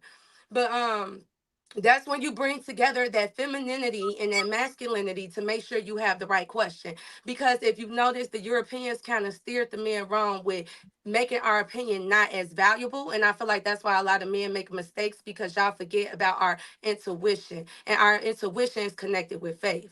Faith is the substance of things hoped for, the evidence of things not seen. So it might not be no evidence there, but our intuition, it be hidden. And the kings go to us and us women. It's just remember that in history. Well, I agree with you, which is why I said it's nothing wrong with making suggestions and there's nothing wrong with giving input. So I don't know if we're having like a disconnect in what you think I'm saying versus what I'm saying, because I just wanted to be clear. There's nothing wrong with making a suggestion. There's nothing wrong with giving input. I'm not implying that women should be silent, women should have no opinion, and that women should have no thoughts. I don't know if that's not being communicated to y'all directly, but that's No, not what I'm I saying. hear that. I hear that, but I think that us living in a democracy and thriving in one and not a dictatorship, I think we can all agree that a democracy works better. And sometimes it's not a suggestion, sometimes it's a hard no because we See, here's see the thing. something maybe you don't see. Here's the thing. Di said something earlier where she mentioned it being a partnership, and I stated that that's impossible. And the reason why that's impossible because no matter how you look at it, the man is always going to have to be be responsible in the end, no matter what the outcome is. Meaning, no matter what happens, whatever decisions are made, if they both make the decisions collectively, at the end of the day, the one who's going to have to stand up for them at the end is the guy. So being that the guy in the relationship is usually the one who has to be responsible. That is why I feel as though there should be a little bit more respect given to his direction and his suggestions, because in the end, the weight will fall on his shoulders. If you're in a situation that needs protection, right? And I say, wait right here. And you like, oh, well, why should I wait right here? I'm gonna go out and look. If you go out and you look and you get shot and you get killed, no one's gonna say that his wife didn't listen to him and that's why she got killed. They're gonna say he failed to protect his wife. That's what they're gonna say. They're gonna say that that man is weak and he failed to protect his wife, even though he gave her clear instructions to wait here. And even though her inability to just give him that little bit of respect is what got her killed, they're still going to blame him because it's his responsibility to protect her and not her responsibility to even protect herself or to protect him. So it's not a balanced scenario when a man and a woman are together. So there's no way that the decision making can ever be completely equal. That's just never going to happen. If me and you go out together and someone tries to attack us, it is going to be expected that I put myself in between me and you to keep you safe. There's a risk that I'm always going to have to take when I'm with a woman that she will never even have to consider. And so, because there's so many options that you never even have to think about it, what I'm really saying is just trust me. Trust me. That's it. So maybe the way I stated it sounded a little harsher before, but what I'm essentially saying is give the man the trust, because a lot of women do not know how to trust and they want to question every little thing. And when you're questioning everything, to me, what that tells me is you don't trust me. And I'm gonna be honest, I don't want to risk my life for somebody who don't trust me. I don't want to go out in front of jump in front of a bullet for somebody who can't duck when I say duck. You get what I'm saying? So that's what I'm saying. Give men a little bit more trust, and you'll be pleasantly surprised in the direction that they'll lead you in. I think a lot of you think that men are just incompetent and have no thinking skills. But if some of y'all just sat back and stayed quiet for a little bit, you know what? Let me let him do it his way and let's see what the outcome is. Again, you'll be pleasantly surprised. You'll be like, damn, I never thought of doing it that way. And he did that. That's all I'm saying. Cloud, that was the best example that you've given this entire speech. I wanted to start by saying that every other example that you gave fell on deaf ears, right? That was your best example. Yes, we can totally agree with you that I doubt any woman, if something is happening in the home and the man says, stay here, that we're going to be like, no, I'm going to go look. No, we're going to stay right there. Let you go on and figure out what's going on. But like Di was stating, the biggest component in what you stated is trust. And unfortunately, in the Black community, and this does not equate to all Black men, but a lot of Black women's experiences when it's coming down to trusting Black men hasn't led us in the best direction, right? So we are going to be less trusting, especially in the beginning when it comes to certain things. I feel like in the beginning, a lot of the conversation landed more on finances, business decisions, what direction he wants to go in with our family, where we moving, what, you got this dream, you want to build something. We need to understand the plan. There are a lot of men that are dreamers and have these grandiose plans, but they don't know how they're going to get there, and they want us to already be on board. I can't already be on board with that without asking all my questions, because it has to make sense for us. In that last example that you gave, of course we're going to listen to you. That's the time we'll trust you. But when it comes to other situations, it takes time to build that trust. Now, I agree, if the woman has already chosen you and that's her husband, then she should be able to trust him. But I also should be able to ask you certain questions if I feel like, maybe you're not the best with money. Because even if a man, let's say we're talking about a provider, a man can bring home all the money, but he'll dedicate all the bills to his wife because he knows she takes care of that. The bills are going to get paid if I give this chunk of money to her, because I might go out and gamble it away. I might splurge it on something that I really want. So I do think there has to be a partnership there. We have to be able to communicate. But yes, it all comes back to trust. If the woman doesn't trust you, we're not going to be able to allow you to lead us.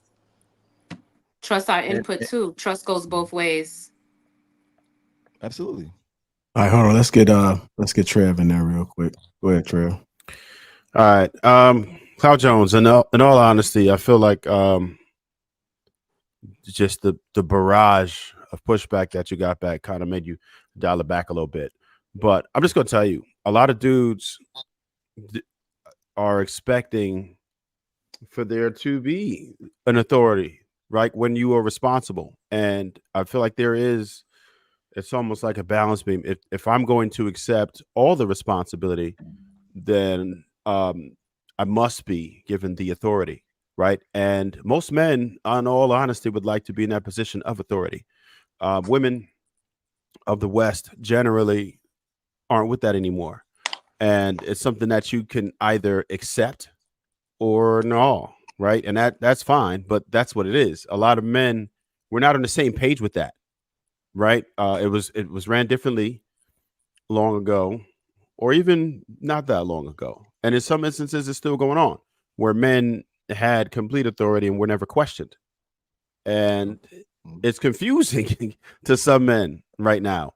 And I do understand what the woman's perspective, whereas, okay, maybe you got with the wrong type of cat at first and you weren't able to trust men like that. But I mean, that's almost like, okay, you had a traumatic experience, but now I have to pay for it now.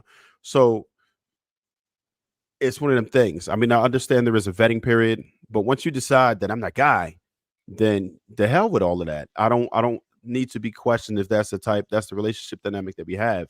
If I'm going to accept all the responsibility, then yeah, there's authority there. And in all honesty, most dudes ain't really trying to hear that. They're not really trying to go head to head with you. That's just what it is. If I say this is what it is, then we're not expecting pushback. But again, we're accepting all the responsibility. It's our job to make sure you're covered. If that's that type of relationship, surely in 2024, there's some different scenarios. I've seen women lead. To me, seems dysfunctional, but that's just my take. But I've seen that happen, and I can't say that it doesn't work in some cases, because there are some men who need to be led, and it happens, and that perfect dysfunction could be function for some. So I'm no one to say you can't do this won't work. I can tell you what the hell won't work for me, and I can tell you what I feel like the majority of men are thinking. And I'm telling you, from men to women, I think that there is a large portion of men who expect that authority because of the responsibility that they are willing to take, right? We're the guy that will go down with the ship, the guy that's going to accept that responsibility, that, all right, no matter what goes on, anything that goes wrong here, that's my fault. I should have fixed that. I'm going to take responsibility, and we will put the women and the children first. That's just part of it. And we accept our responsibility. But for us to be able to do that, you got to be on my program. And that's what I think Cloud Jones was initially saying. But it's only because it was him accepting the responsibility. This isn't for men that aren't going to put all the weight of the world on his shoulders. He can't behave like that. But a man that's willing to take the brunt of everything coming at us, that's what he expects. Also, I think sometimes we overlook that sometimes a vision can't be shared with you. Like, I think a lot of women have an expectation that, okay, well, you have this vision, you have this plan, share it with me, explain it to me. But like, Like if Steve Jobs tried to explain Apple to somebody else when he was building Apple, if he tried to explain what an iPod was or iPhone was, they probably would have looked at him like he was crazy. There were probably there's so many cases of people starting businesses, starting companies, trying to build inventions, and everybody that they try to explain it to, those people just don't get it. They can't see the vision. And a lot of times you can't, like a lot of times you will never be able to see the vision, and trying to explain it to you is just an enemy of progress. Sometimes the best thing to do is just be like, you know what, you have a plan, I'm gonna trust your plan and we're gonna see this through. And a lot of times when you see through that plan, it can be something beautiful, it can be something amazing. A lot of the greatest inventions, greatest product, like imagine explaining the internet to somebody 20 years ago. Like imagine explaining what we're doing right now and like on StreamYard. So that's all I'm saying. Like you have to, when someone is put in the position of authority or to be a provider, provider meaning provision meaning foresight. If this is the one with the foresight and you're not the one with the foresight, then just let them lead. I just want to sorry. I just wanted to throw this fact in there real quick, and then you got it, Queen. Laura Powell Jobs, it says here that she was actually the co-founder and CEO of Apple, his wife. So I'm pretty sure she That believed doesn't in mean it his was her vision. vision. That's I'm my pretty point. sure she believed and supported his vision. And I just wanted to throw that out there. Go ahead, Queen. She supported his vision. Good. That's what I'm talking about. She trusted him. I Thank you. just don't. So I feel like this is where a lot of breakdown goes because it seems like y'all feel like y'all, and you correct me if once I'm done finished. But it seems like y'all feel like you're entitled to this certain type of authority because you feel like your position No. takes more, it requires more. And this is one thing I don't like when we start to use that as a reasoning because what's a lot for you is a lot for you and what's a lot for me. It's like you can't compare our roles. What you do it well, and that's the reason why it's your responsibility. And it's going to be hard, and it's going to be hard, and it's going to be hard for us too. We have just as much, we take the downfall with you. Say we put everything into it, we decide to pick you, trust you. If things don't go right, guess what, me and my kids going down too, because I could have been with the man that had it together for sure, or I could have been with somebody else. So you're not the only one that loses. And I understand that the world attacks you, but outside of what the world may feel about you, we feel those same exact emotions when you lose too. We feel those same exact emotions when things don't go right. We feel those same exact emotions of guilt if we do decide to go out there and not listen. You know what I'm saying? Like we understand. And that's what I don't think y'all think. I don't know if y'all think we think that that it's easy or whatever the case is. It's very hard, but then I think the reason why a lot of us is offended because just because y'all not as emotional as us, y'all think our jobs is easy. When you're a woman in a household, like I said, you could come into a house of chaos. If you decide to be chaos, that chaos will maximize. And I know this because of the houses and households I've helped by coming in. I could come in and they like, the kids won't listen, they won't do this. I said, watch this. Let me show you your job as a woman. I said, act how you expect them to act. Breathe. Take it in, speak to them, and we control the energy of the household. It's very overwhelming, and that's the reason why you have those women that nag so much and do this and do that. If you have a wife and she's doing her job as well as you are, she's not nagging when it's time to get things done, it's time to address situations. She's coming to you loving, she's not attacking you, she's not, that takes a lot of emotional maturity to not be like those other women out there that just feels entitled and this and that. It's a lot overwhelming on us, and it's lot of anxiety. You know what I'm saying? It's almost the same pressure you feel when you feel like you have to protect us in the streets. Your emotional stability determines how well you're going to go out there and work. Our kids' emotional stability determines how well they're going to perform in school, how they deal with conflict, how they deal with each other. So that's the reason why I say our job is definitely important as well. And that's the reason why when you say, well, we think we should be entitled to this, you got to remember back in the day, I didn't it's say that. not just a Midwest thing. When women used to ask questions back I then, didn't say the word sometimes they'll entitled. get beat. It was just a norm not to ask questions because the man already was so stressed, and that question could send him over the edge. But now that things are more relaxed, we are now both in a place where we can evolve. Well, just to clarify though, I never said that we feel entitled to being in this authority. I'm saying that if you put me in that position, meaning like if I'm the manager of the store, then yeah, I'm gonna feel like I should be the manager. If you make me the manager of the store and I say, hey, we need to clean up the store, I don't want to hear nobody ask me why we're cleaning the store when y'all hired me as manager. If you're choosing me as your man, you chose me.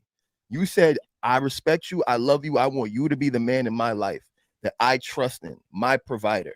So all I'm saying is if you put me in that position in your life and I'm in the kitchen cooking, all I'm saying is stay out the kitchen. Just stand aside. Let me all I'm saying is let me show you how to cook.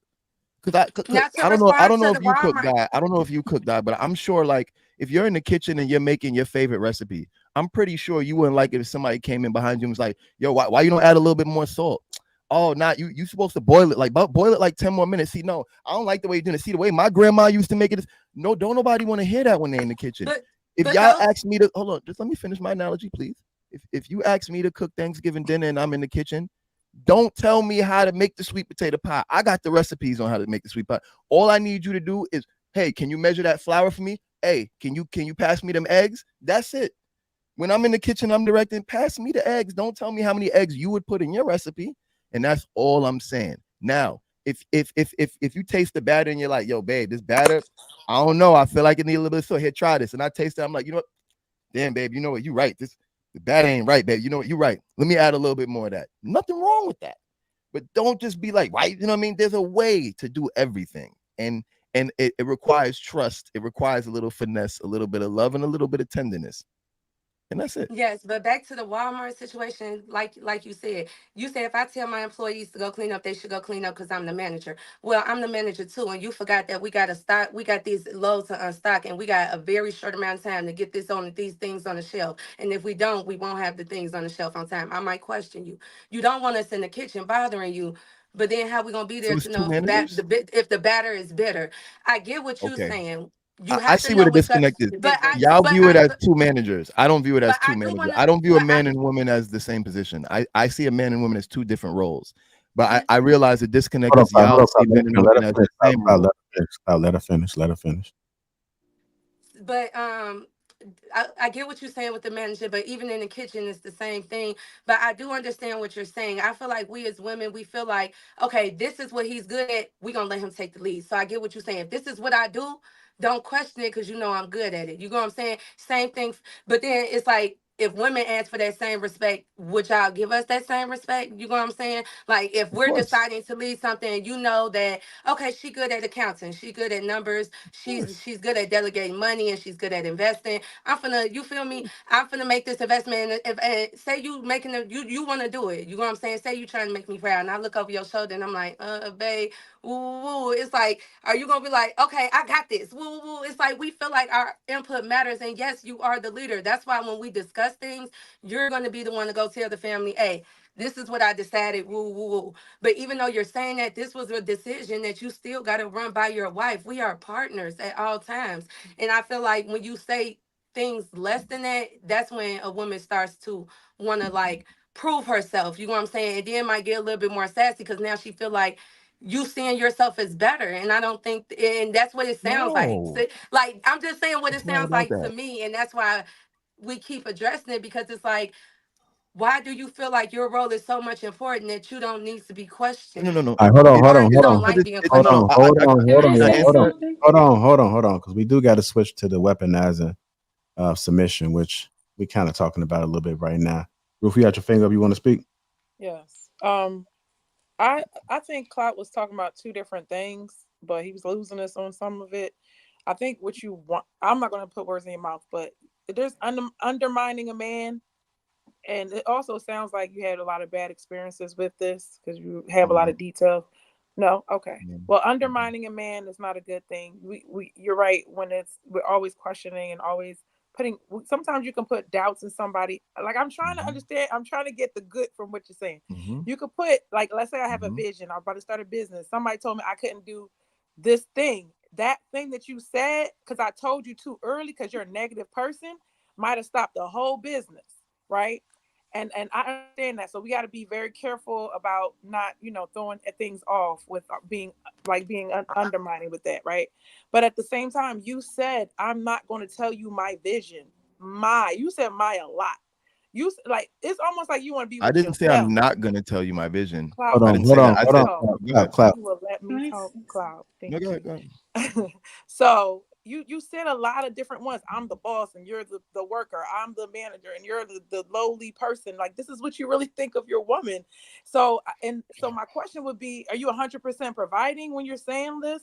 Because, or is it 50-50? That is it You want me, 50-50 or no? you want me Cloud. to answer? Yeah, just that one. No, I'm not. I'm not talking about a 50-50 situation. I don't believe that there are two leaders in any Okay, situation. I got you. I got you. I think there's usually a leader who usually sets the tone, and there's usually a follower in some way or capacity. I don't think one is greater than the other. I just believe that one has the responsibility of leading, and the other one doesn't have the responsibility of leading. But So the everything person who you has the said sounded totally responsibility to Hold on, hold lead, on. Let him finish. so the person who does have the responsibility to lead, I do believe that that role requires them to have a little bit more power.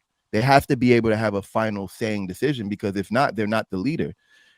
Like a partnership is great, but this is the problem with partnership. If you have 50% decision making power and I have 50% decision making power and we disagree, nothing gets done. That's the problem with partnership. That's why in most organizations and most successful groups of people, there's usually one person who at the end of the day makes the final choice. So as much as we discuss it, as much as we debate about it, every company has a CEO. Every sales team has a sales manager. Every kitchen has a head chef. There's not two head chefs. There might be a sous chef, and if I'm the head chef and my job is overseeing the kitchen, I'm not necessarily going to be telling the sous chef the ingredients on how to mix the sauces, because the sous chef knows how to do their job, right? But I am going to be the one who's telling everyone in the kitchen what they're supposed to be doing. And no, the sous chef can't do that, unfortunately. I'm sorry. Unfortunately, the roles aren't equal, even though they're Can equitable. I just They say both, something? I'm confused. I just all asked of you the one roles question. matter. All of the roles Can I finish? matter equally, but the roles are not equal. All right, can I So, finish? Hold on. Let's go to Chanel. I didn't finish at all. Okay, hold on. Go ahead, Ruth. Go ahead, Ruth. So we'll finish. Then we'll go to Chanel, then DJ. So that's why I said this before, but the guys were laughing. I do believe in 51% for the man, 49% for the woman. We have to come to like this place where we believe in each other and we're working together, and then let him have the final say, and then let him make decisions. And even if it turns out wrong, at least he'll get better with time. So I do believe in submission. But Cloud, the way you were talking, every example was the man was the authority and the woman just needs to sit down and shut up. And that's I where said the we exact can't even opposite. be we can't even be. Everything you said was like, yo, I'm the boss and shut up. Like, don't even say anything. I'm not even gonna tell you the vision. You're just gonna follow me I think y'all blindly. are triggered But by when the we do words follow, boss. Hold on, when we Cloud. do when we do follow men blindly and then something happened to us, they're gonna say, well, y'all chose the wrong man. Would you follow anybody blindly? No. God tells us what to do in the Bible. He tells us what's going on, but you feel like you so high that you can't tell us what's going on. We got to just follow everything you say. You're just the most expert person in every aspect of life. That's what it sounded like you said. So I'm saying I don't agree that women should undermine a man, but she's going to have some concerns, and y'all should come up with the plan together, because we are signing up, because we're in a contract with you when we're getting married, Hold on, Marcus. right? So when we're in a contract, I can break my contract and get a divorce, right? So you got to consider all of those things. This is the worst boss to have. If you feel like you're the boss, but the employee could take half of your stuff, you putting yourself in a bad situation where you think like that you're entitled to. And I do believe like how you said it sounds like you are entitled to the authority. And it's like, no, don't feel like you're entitled to the authority. Let the woman, the submission is she has her own will. You have your will, and a woman has her Yes. will. Let her lay down her will for you while you lay down your life for the family. Let her lay down what she want to do and give it to you, because it will feel way better than it almost feel like you're trying to force it on her. The Ruth, men you're need to saying what learn I how said, to Ruth. not. Hold on. Men need to learn how to not make somebody submit, but find a woman that is willing to submit. And if you prove yourself through time, yes, you do have to prove yourself, because I'm not following just any old body. After amount of time, I and that literally trust said is that, built. bro. Cloud didn't get all this. Cloud didn't get all this. He got to finish every point tonight. After that Man, trust is we got a built lot of people who need to with speak. time, I'm then I trying will to be. want to All right, I'm gonna mute. go ahead, Chanel. Literally said never said Well, anything. I just wanted to talk to Clout. I have a lot of experience with coaching and development, with management and leadership. And since you brought up management, I want you to know that I've had lots of conversations with managers that think like you, and there's nothing wrong with it.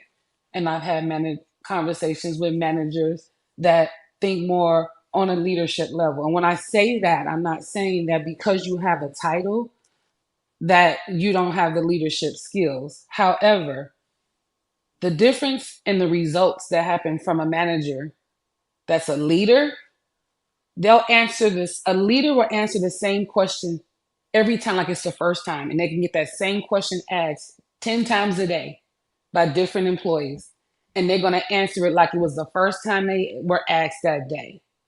Then you have a manager who feels like they don't need to ask. I told them what to do, this is what they need to do.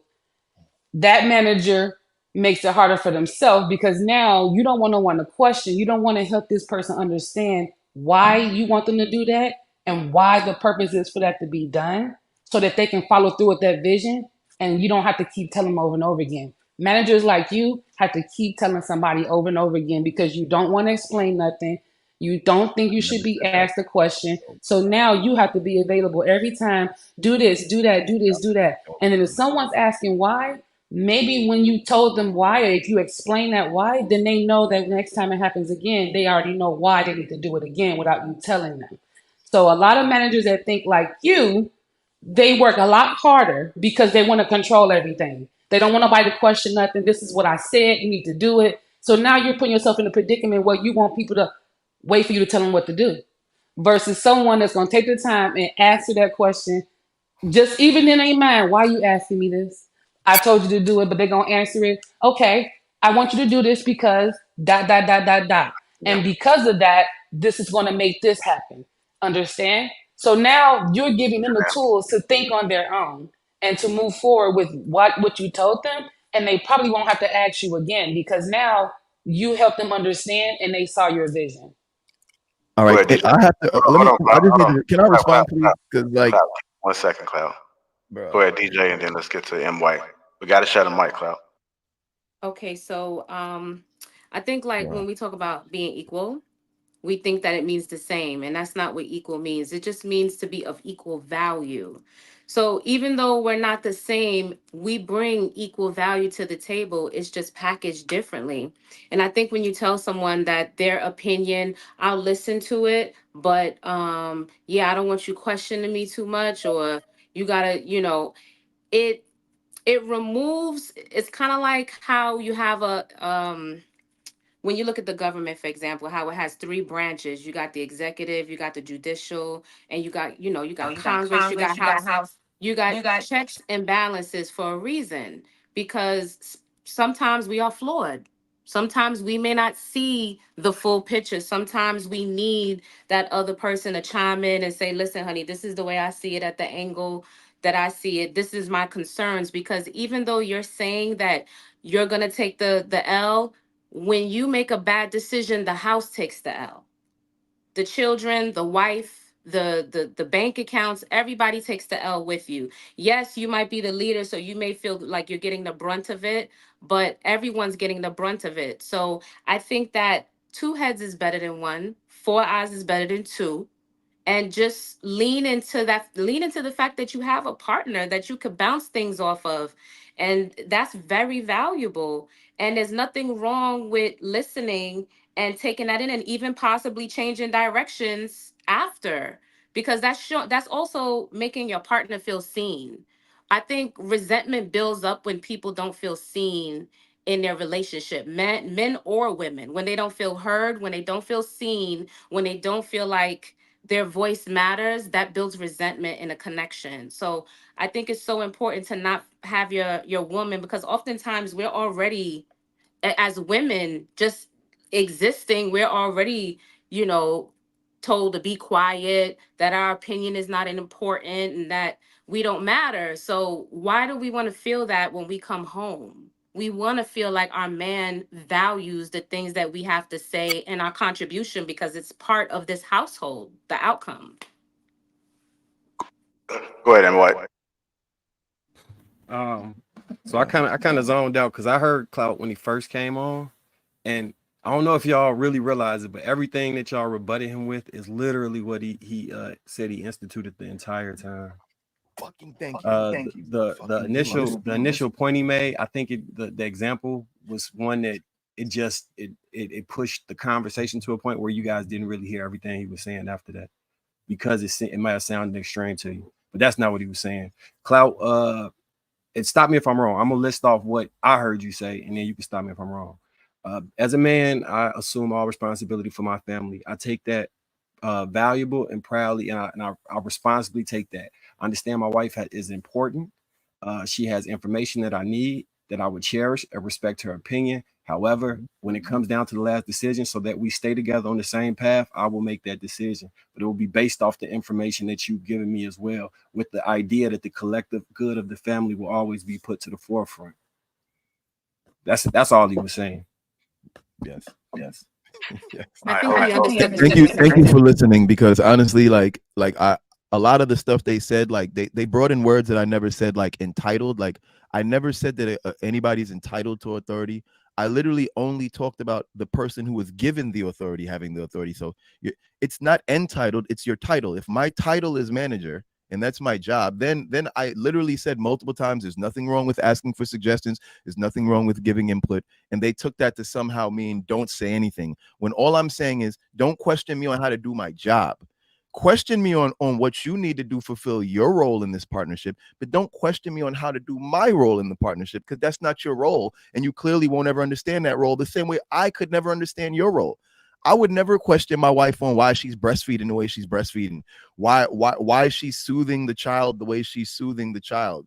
Why are you choosing to sing that lullaby to the baby? Like, what kind of like, to me, that's ridiculous. Like, I would leave the role that she dominates to her, because I respect and trust that she can handle it.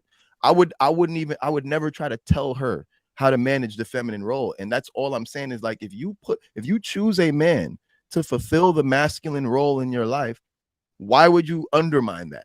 Why not just allow the man to do the job you hired him for? That's on.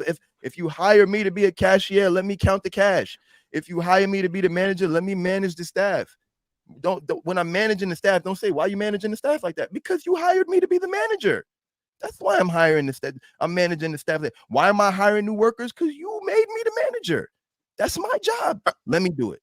And I don't know how I can say. I feel like I'm speaking plain English, clear as day, and y'all are finding words to add in and scenarios to add in, and he don't want a woman to have nothing to say, and he want to subjugate us and put us in whips and chains. Like, I don't know what y'all are talking about, but y'all should understand that. It was the examples. Just imagine if it's this difficult, if this is this difficult to explain plain English to y'all. Just imagine how difficult it is on a day-to-day basis for someone to lead their home when they're getting this type of pushback on plain English. I didn't say none of the stuff y'all accuse me of saying. And anybody who's paying attention knows that. But NY said things you didn't say either. So don't just say we said things. Marcus literally said everything I said. No, he didn't. No. Yeah, I'm telling you, he did. He did. No. He didn't. He chose different words. He positioned it differently. But the words he used still described what I said, not what he thought. Every woman is shaking her head on this cast. The examples that you gave was comparing a manager to a worker. You all are sensitive to words like boss, and you're all sensitive to words like authority, and the idea of seeing a black man in the position of boss or authority irritates y'all. I get it. That's the problem black men have been having with black women already. Yes, I already know y'all don't see us as authority. We already know this. This is why this space exists. One mic. stated in the beginning, it was your examples. The best example you gave was the protector. The reason why we were able to hear, or most of the women on the panel were able to take in what White said opposed to what you said, Clout, it's just your delivery.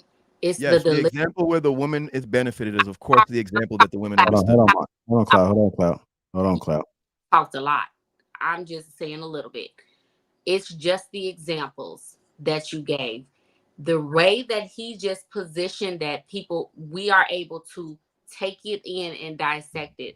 Like I stated, the one example you gave that applied to what we were talking about was the protecting one. The manager, the pilot, the bus driver, all of that does not apply. It is not coming across the way that you want it to come across. I understand what you're saying, but your examples are terrible. That's all. All right, hold on, y'all. For real. Can I finish my Hold thought? on, y'all. Let me get You to being this. sensitive to my examples doesn't mean they're bad examples, but that's cool. Christopher Matthews, $10 says Trev is right. I would love to get a good meal, go to sporting events, and get good loving. Feed the Wolf 199 says it's almost as if y'all dating strangers. Feed the Wolf again. 199 says wanting anything as a man is sassy now. Feed the Wolf. 199 says these responses explain the marriage statistics. Feed the Wolf 999 have to deal with, you mean consequences of their actions. Women got the homes and divorce, not a flex. Your female intuition ruined America. Look around. KP, Corinthians 11:3 says, but I want you to know that the head of every man in the Christ in the turn, and the head of a woman is the man in turn. The head of Christ is God. Everything I said in real time. Fade the Wolf 199 says you're not trusting your choice. Fade the Wolf 499 says never forget the golden rule. Whomever has the goal makes the rules. Fade the Wolf 499 says the Black community has been led by Black women for 3 generations now. Look at the results. Crickets. KP $2 says dad's allergic to cyanims. This is that. Feed the Wolf 199 says forget the examples, focus on the damn logic. Dub Will 499 says you were as they clout. Marcus said the same thing, but he just worded it where it hit the female eardrum easier. I want to thank everybody that's contributed to the platform. It does fight that like button. Also, make sure you subscribe to the channel. We are still transitioning. The next we're going to get into is men weaponizing submission, which we kind of already talked about. So I got a series of videos that I'm going to play in between the dialogue, but this is the first one. Say, if you had the preference, you would like full control over your wife. What do you mean when you say that statement? Well, I think that full control really was just basically I was embodying the simple fact that I know exactly what she can do or what she would do in every single situation. In a sense where there's no need for me to ever have to wonder what she is doing, what she would do, and what she's capable of. Does that make sense? No. Yeah, I mean, I understand the words you're saying. You're essentially saying you don't want your girl to have free will. I didn't say I don't want. I said if I had the prefer for her not to have it. Yeah, but by prefer doesn't mean I'm seeking. Yes, the fuck it does, Rico. That's literally what the fuck that means. Ladies, the number one way that men who love control get to you, and I know it's so true because, you know, I hear women cry and complain all the time, oh my God, he used to be such a good guy. No, he wasn't such a good guy. He knew how to play the character in order to control you. And how do they control you? Emotional manipulation. You don't control a woman with money, looks, all that. You control a woman through her emotions, okay? There's various ways, whether it's intercourse, because your body will release a lot of oxytocin when you sleep with a woman. That's a number one way. Another way is, these guys learn and understand is this. Most women have an inflated ego. Most women like hearing lies. So what do? They use that against you. They always agree with you. They become the guy that you talk about because you guys just yap your mouths all the time, all right? Another thing that they use is your emotional vulnerability, you know, always being there for you when you really need it, to the point that you become closer and closer and closer. And once they understand they got you, that's when they switch. Come on. All right. I'm go ahead and go to you, Mr. Darwin. I know you just got in. And then we'll go with Ty and Trev. Man weaponizing submission. I mean, I don't understand. I'm lost on this weaponizing submission. Like, what is he getting a woman to submit to in a way where it becomes harmful to her? Because I would argue that a woman who's submitting to her man is showcasing that the man can lead. Granted, he's able to articulate why she should take up his position. I think I was hearing everybody talk about something sort of like that when I came in. I think where the disconnect is uh, the man who wants to be a leader and wants the woman to follow him. Is he able to articulate why? You know what I'm saying? To give her ease of mind and comfort on following him. I think a lot of men in these days, we should be able to agree that a lot of men lack the ability to showcase those leadership skills in a way that a woman can feel comfortable following them. So I can understand the women on that part, but if the man is if the man is able to articulate himself and show you that, hey, look, this is why you should take my position. This is why you shouldn't question me because I got it. I figured it out. The only thing I can say to that is the woman is probably unimpressionable. She come from the covering of another man, the influence of another man, and she's trying to get you to measure up to what she had or what she understands, and she's unimpressionable. So it's kind of hard to rinse her of those old terms and conditions that she done got used to. That's the only reason why I would think a woman would constantly be combative with you. But if you're able to let her know, look, this is what. But if you a man that's coming into the situation and like, hey, look, it's gonna be X, Y, Z, and that's it. Don't question me. You got to kind of see how that can be unfair to a woman coming in. You know what I'm saying? So I would argue that a woman is justified to kind of try to get the context behind what's going on. You know, just for the sake of having the ease of mind and following you. I don't think that's too much. So I don't know where they're saying submission is or is harmful to the woman unless this man is leading her in a way where it's destructive or it's causing harm to her and her children. And the best interest of the relationship is not being displayed. So if anybody had any actual examples of some of the stuff that's harmful to a woman when she submits to a man, maybe we could kind of try to peel back the layers to figure out what is the actual catalyst for that. We can. All right, go ahead. Go ahead, Ty first, DJ. I know Marcus want to say something. I agree with everything that Darwin said, but I think this is like the difference of Darwin and the gentleman from the video, the initial gentleman that said that he wishes that he could take away his woman's free will, right? And she has no choice in anything. And that's where the weaponizing of submission comes in. An example, right? And I might not know everything about them, but the first thing that pops in my head is like Bobby and Whitney, right? Whitney became submissive to this man and let him lead her down a path of destruction. She went from someone who was an amazing singer, and of course, maybe she had her own role to play in that. Once again, don't know them personally, but from our outside looking in, this was a man that she loved dearly. She followed him wherever he went, and he drove her right to drugs. There are a lot of situations in our community where women have submitted to men, or like back in the day, they had no choice but to submit to a man, and dependent on that man, they could lead them down a road that they couldn't recover from, ending up on drugs, being single mothers.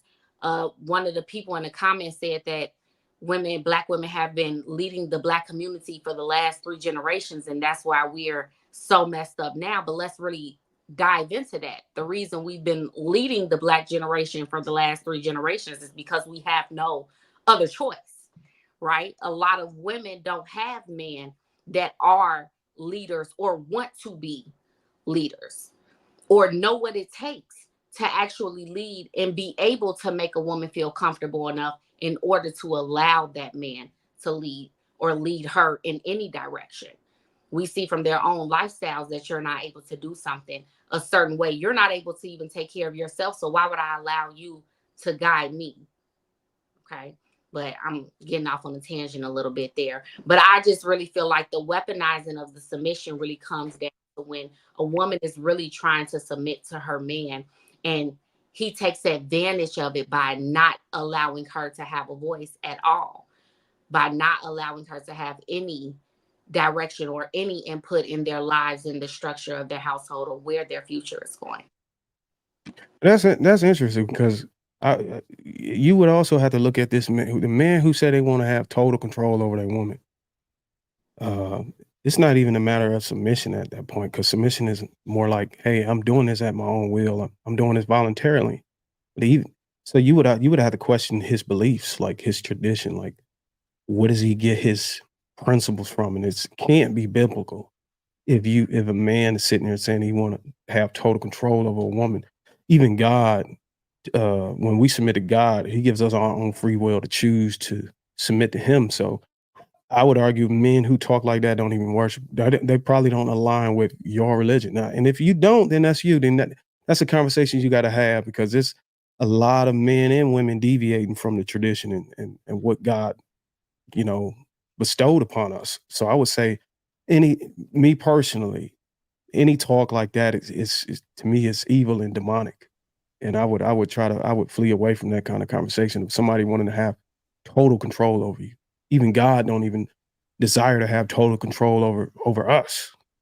So for a human being to say that, it's almost like elevating himself above God. And we know the story about men or even superficial beings elevating themselves above God, being cast down. So that's a good point you made, Ty. And I think it's due to these insecurities. That's when it gets toxic. Like, submit to me and I want you to do this because it makes me feel better. And there's no clear explanation behind it. That's when I think the submission gets toxic.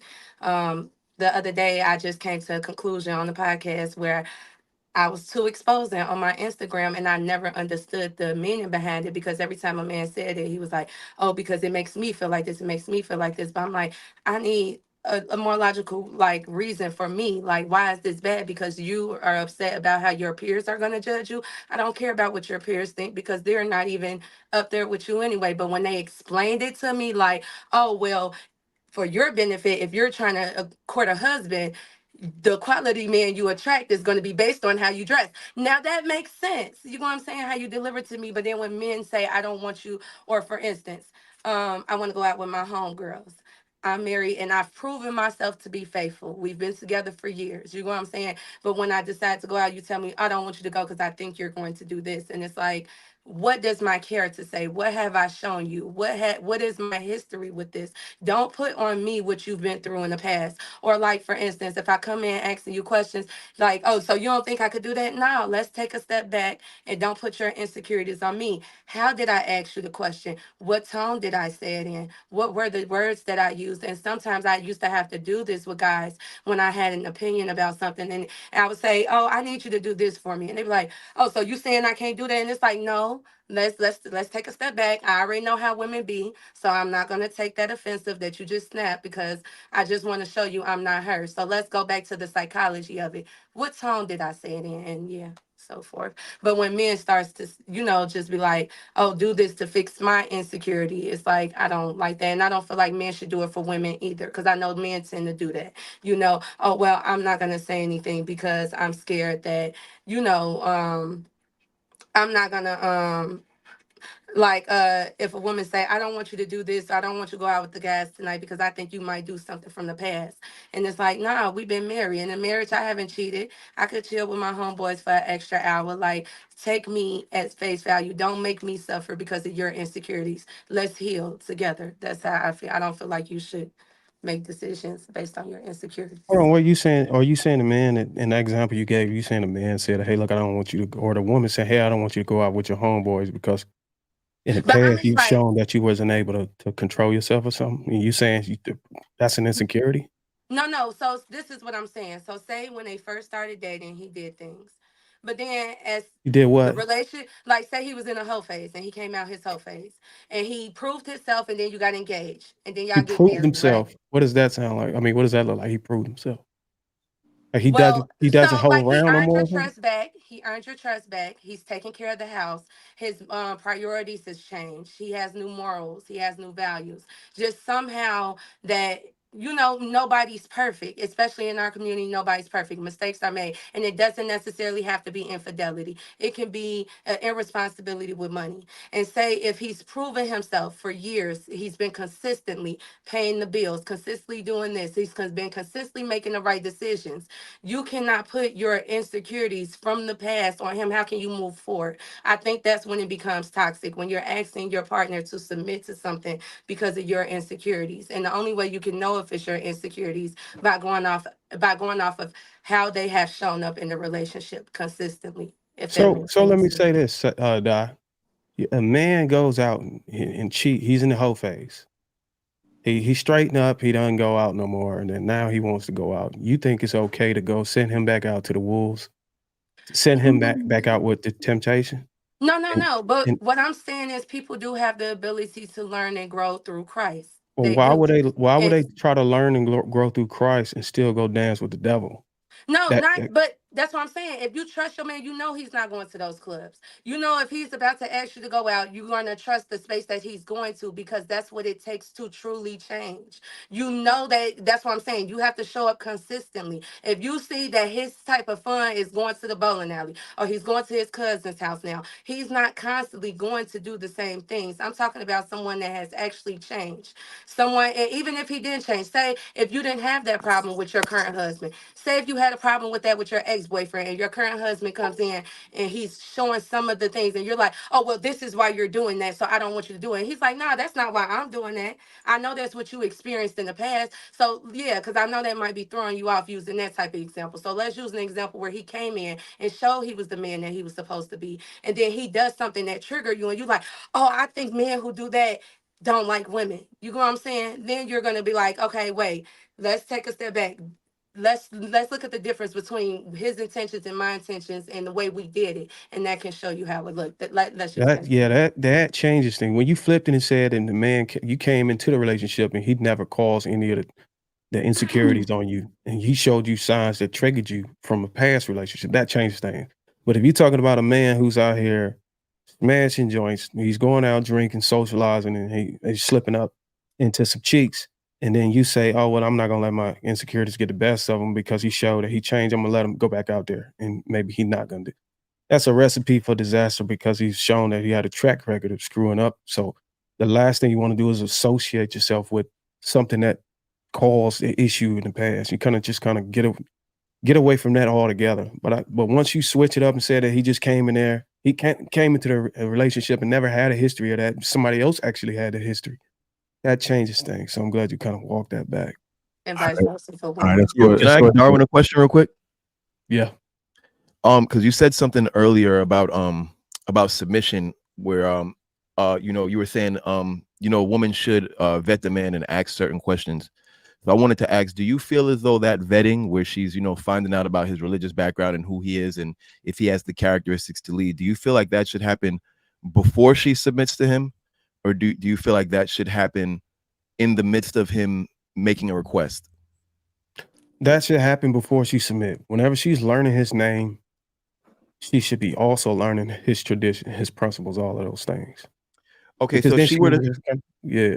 And a follow-up question. So if she were to start asking those questions, like, all of those things, meaning she already submitted to him, they're together now, right? Let's say they've been together for a couple months now, they're maybe on the way to get married, and he's making a request of her. And now that's the moment that she decides to ask all these questions about his character and his morals. Would you think it would make sense for him to view that as being undermined? Or do you feel like viewing it as being undermined wouldn't be reasonable in a circumstance like that, where she's already chosen to submit to him? It could go both ways. But if I'm the man in that situation, I would you asking me my personal opinion on it. Mhm. If I allow a woman to go in 2 months in a relationship and I haven't communicate my intentions and my expectations, how I operate in a relationship, what I believe in, and my traditions and principles, I'm also setting her up for failure. Not only setting myself up for failure, I'm setting her up for failure because we haven't mutually communicated compatibility. We haven't exposed any other ways or traits that we have that can allow us to be equally yoked. So both of us are at fault. But if a man is supposed to be a leader, he's not even supposed to let it get that far. But if a woman lets it get that far, and then she start questioning later, that's kind of like, I can kind of see why that's undermining. I don't know if undermining is the right word for it. It's more like you came into it ill prepared. And now you got to walk back like, oh, I done busted open for this guy. Now I got to figure out if I can submit to him. Like, and I can understand why you coming up with these questions, because a lot of women these days go into relationships like that now. They're leading with their bodies and the physicalness, and then all of the important traits and all the important things and conversations comes up later. And I guess that's when you kind of get desensitized from the sex, or you come down off of the romance, off of the sprinkles. And now it's like, damn, okay, now I really want to be with him. The dick is good. Now let's see if he can be husband material. So now that's when the problem come up. So you're supposed to flip it. So I get what you're saying, Cloud. Let me go ahead and get Chanel in there. And then we go to Ruth. Go ahead, Miss Coco. No, I'm good on this one. Pause. I like what everybody's saying. Okay, go ahead, Ruth. When weaponizing submission is what we talking about. Yeah, I think that it happens all the time. That's how you pick the wrong person to submit to, and your life can be in shambles, and then everybody can judge you for it. So women have to put their guard up. They have to have their boundaries. They have to be prepared to guard themselves against the wolves that's out there. Men are fighting to say that they're the authority, but they don't understand that we have our enemies as well, which is on their side, that don't care nothing about that woman, that just wants to control, dominate her. I think that what he said, he was talking about just this example, talking about, oh, I want total control. Would you give yourself total control? Would you give the white man total control over you? So why would you want a woman to do that? That's called slavery. Like, you got to think she has a brain. If I was supposed to have a brain, my man's brain, then God would have just made my brain into his. But he gave me my own. So therefore I can think for myself.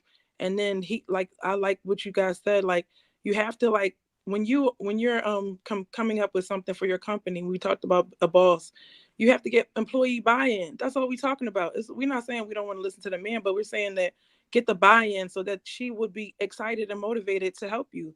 We would love to help our man build. We would love to have a man with a plan, but you can't be a man with a plan but don't want to tell us what's going on. So, people want to dominate people. That's cool, but I think they're going to just end up single or divorced.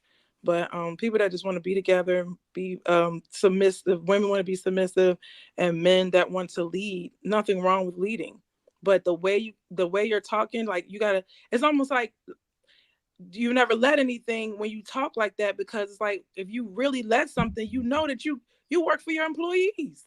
You know what I mean? You got to make sure they have a paycheck. You do everything to make sure everything's a cohesive environment. I had a bad boss and a good boss. My bad boss tried to blame everything on me. The good boss was like, anything you need, whatever. They trying to keep me staying there for a long time because they know the quality of my work. And so it's just, you got to have that balance. If you don't have that balance, then it's going to sound like a dictatorship. Nobody wants to participate. So that person's not going to hang around for long because they are a human being. Why Modern can't the women ladies? want to submit to men. Ooh. And when I say men, I don't just mean men in general. I mean those productive, competitive, successful men. I mean those high value men. I mean the men that you ladies say you want. Do you modern women really want to submit to them? Because let's be real, without a shadow of doubt, I think we all understand that modern women want a high value lifestyle, a lifestyle that 99% of you cannot afford to give yourself. Number one. Number two, those same women still want to have children and not have to work to pay significant bills. That is a lucky life in this country when 72% of mothers have to work full or part time.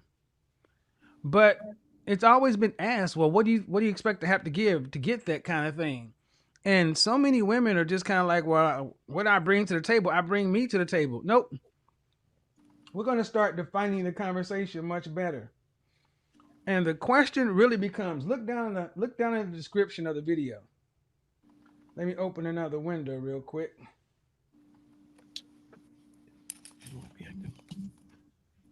The question becomes, all right, I get you want what you want. I understand that. I get that you want what you want. I understand that. But as we're in this whole reclamation thing, reclaiming relationships, the gender war is over. It's time to negotiate the peace. And I've been asking this question for the last 2 to 3 weeks. What needs to happen for you as a woman to happily submit to the authority of a man? In particular, black woman to a black man. What has to happen in order for you, one person, to submit to the authority, happily submit to the authority of a black man? And I also asked another question of the day, because I want to build upon this thought. Why is it the young black women seemingly are so susceptible to this thing called feminism or womanism? Susceptible, likely or liable to be influenced or harmed by a particular thing. It amazes me how many, hold on. It amazes me how many black women I speak with who, before age of 25, readily identify, as a feminist or a former feminist. I honestly thought that most women identified with feminism because of so many black women being feminists. When I was a younger man, I thought most women were like this. I thought that's what it was. And the question is, why is it that so many young black women fall? And we need to make the distinction between feminism, which tends to have a negative connotation, or this new thing, womanist. Womanism. Take care of yourself, girl. Do for yourself, girl. Why is it that so many young black women fall susceptible to this between the ages of 16 and 23? Right as you're entering your prime years.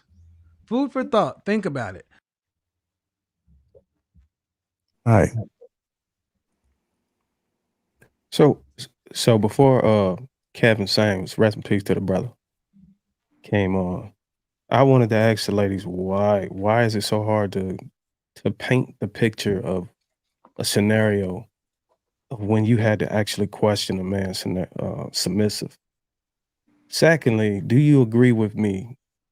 I think I figured out why submission is an issue between a man and a woman. Usually a woman is supposed to come from her father, and the father is supposed to approve of the man. And no matter what, if the father approve of this man to take you as his husband, you submit to him. And if you don't submit to this husband or this man that's supposed to be your husband after your father approves, that means you deviate from your father's will. You get what I'm saying? So the disconnect is the man is never even being approved. Women are never even showing their fathers the man that they want to be with, their man that they want to submit to. So because submission is all about, okay, what leadership style do you have? What principles, what traditions, what lifestyle, what structure do you have? If your father doesn't approve, then you typically don't submit to men like that, because the father is able to see, hey, no, I brought my daughter up with these type of values and principles and beliefs, and this dude that she's trying to bring to me, oh, hell no. But then on the flip side, if it's a man that he approves of, and then for you to say, oh, no, I don't, and you're deviating.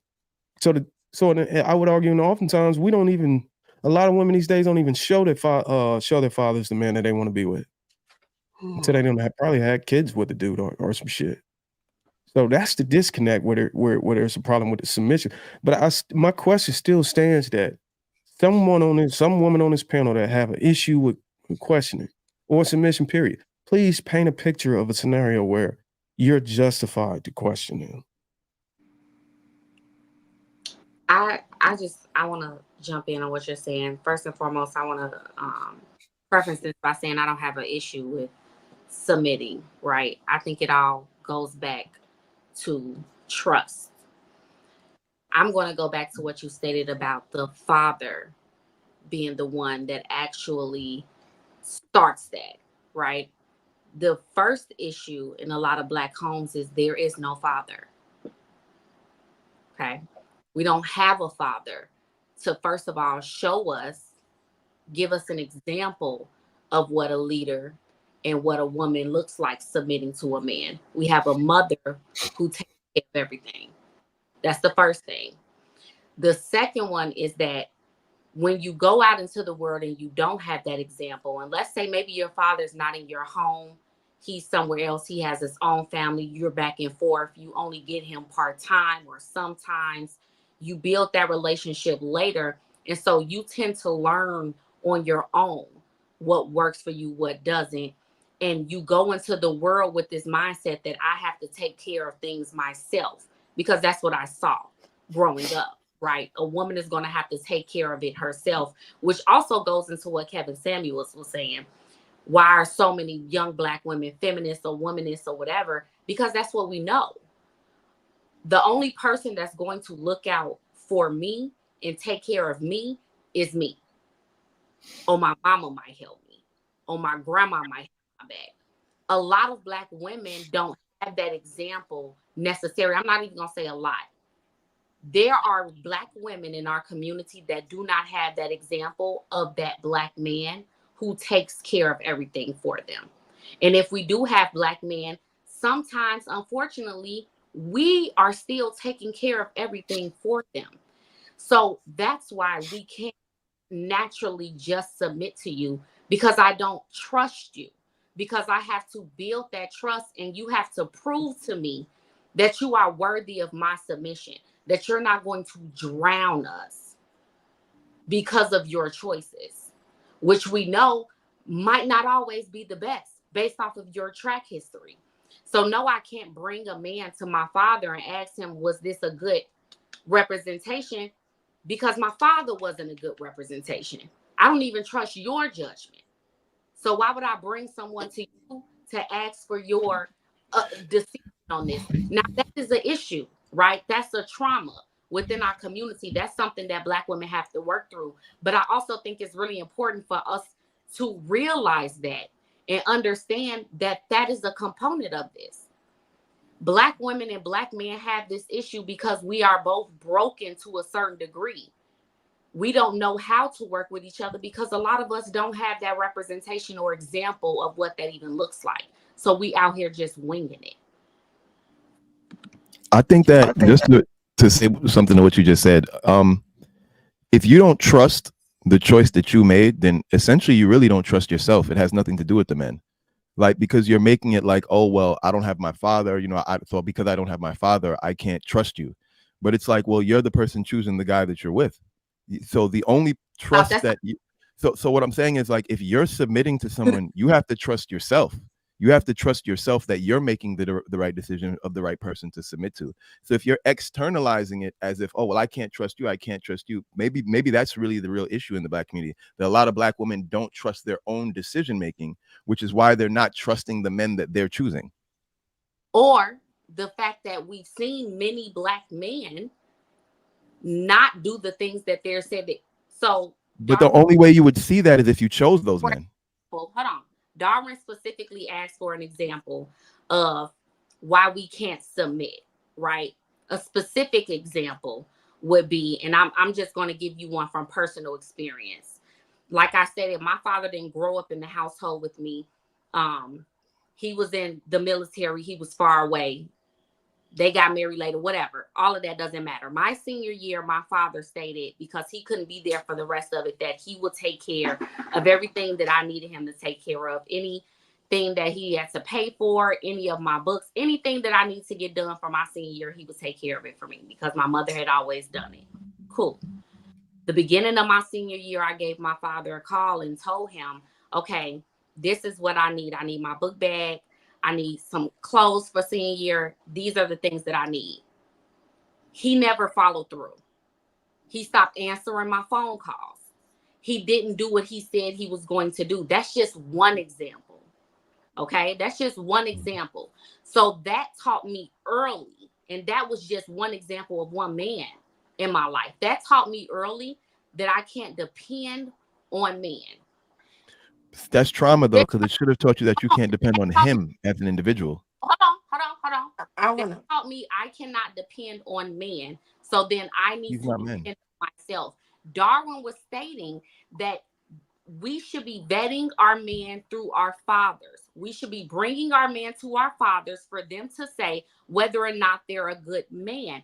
I'm stating if you don't even trust your father's judgment because he didn't follow through on the basic things that he stated he was going to do, why would I trust to bring a man to him? So now, me as a woman who's never been a man, who's never been in a relationship, when I first get in a relationship, I am going to pick what I think is best.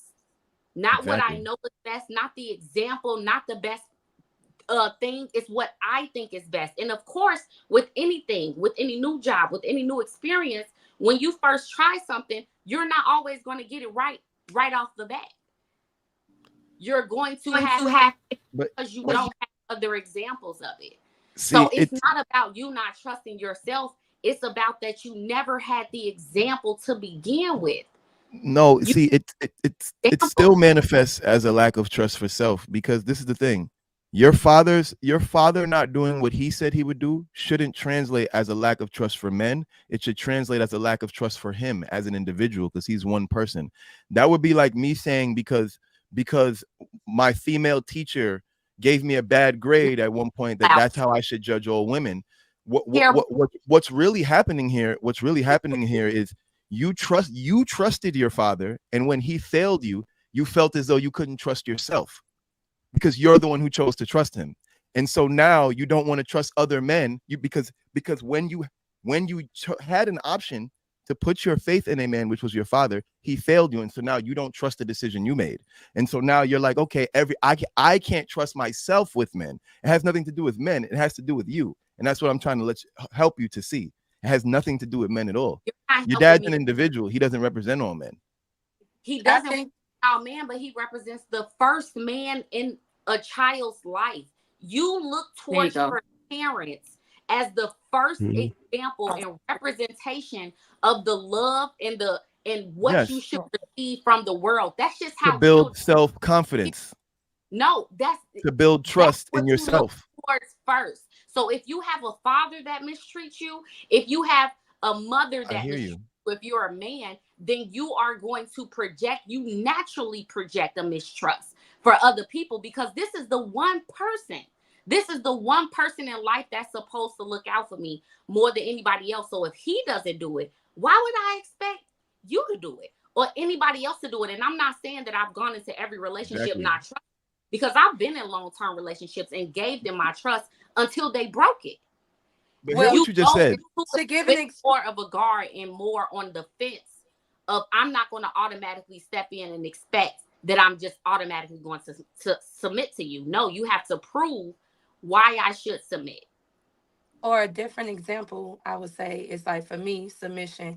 I think it's the idea of what Black men think submission is. I think it's conditioned. I think their idea of submission is put onto them by the white European man. Even Caesar knew how how valuable Cleopatra was. I think as a woman, I think when we submit in our head, it looks different, right? So for instance, for me, this is just my experience as a woman. When I do sports, when I do schoolwork, when I'm in the church, anything, I tend to be the top of my class. And this is not a class full of women. These are a class full of men as well. Smart men. I went to private schools throughout most of my lifetime.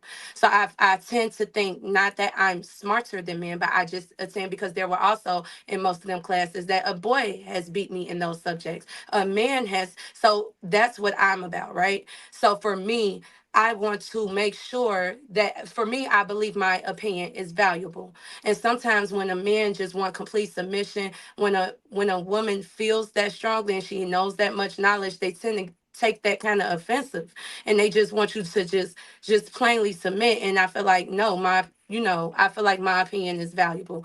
So not only that, when it comes to submission, I feel like men tend to categorize the things that we should submit in. It's never based on, when I heard the examples, I didn't hear a man say, well, if I know that you're better at this, then I'll submit. And then if I'm I better at literally this, said then that. you should submit. I haven't heard that example exactly. You know what I'm saying?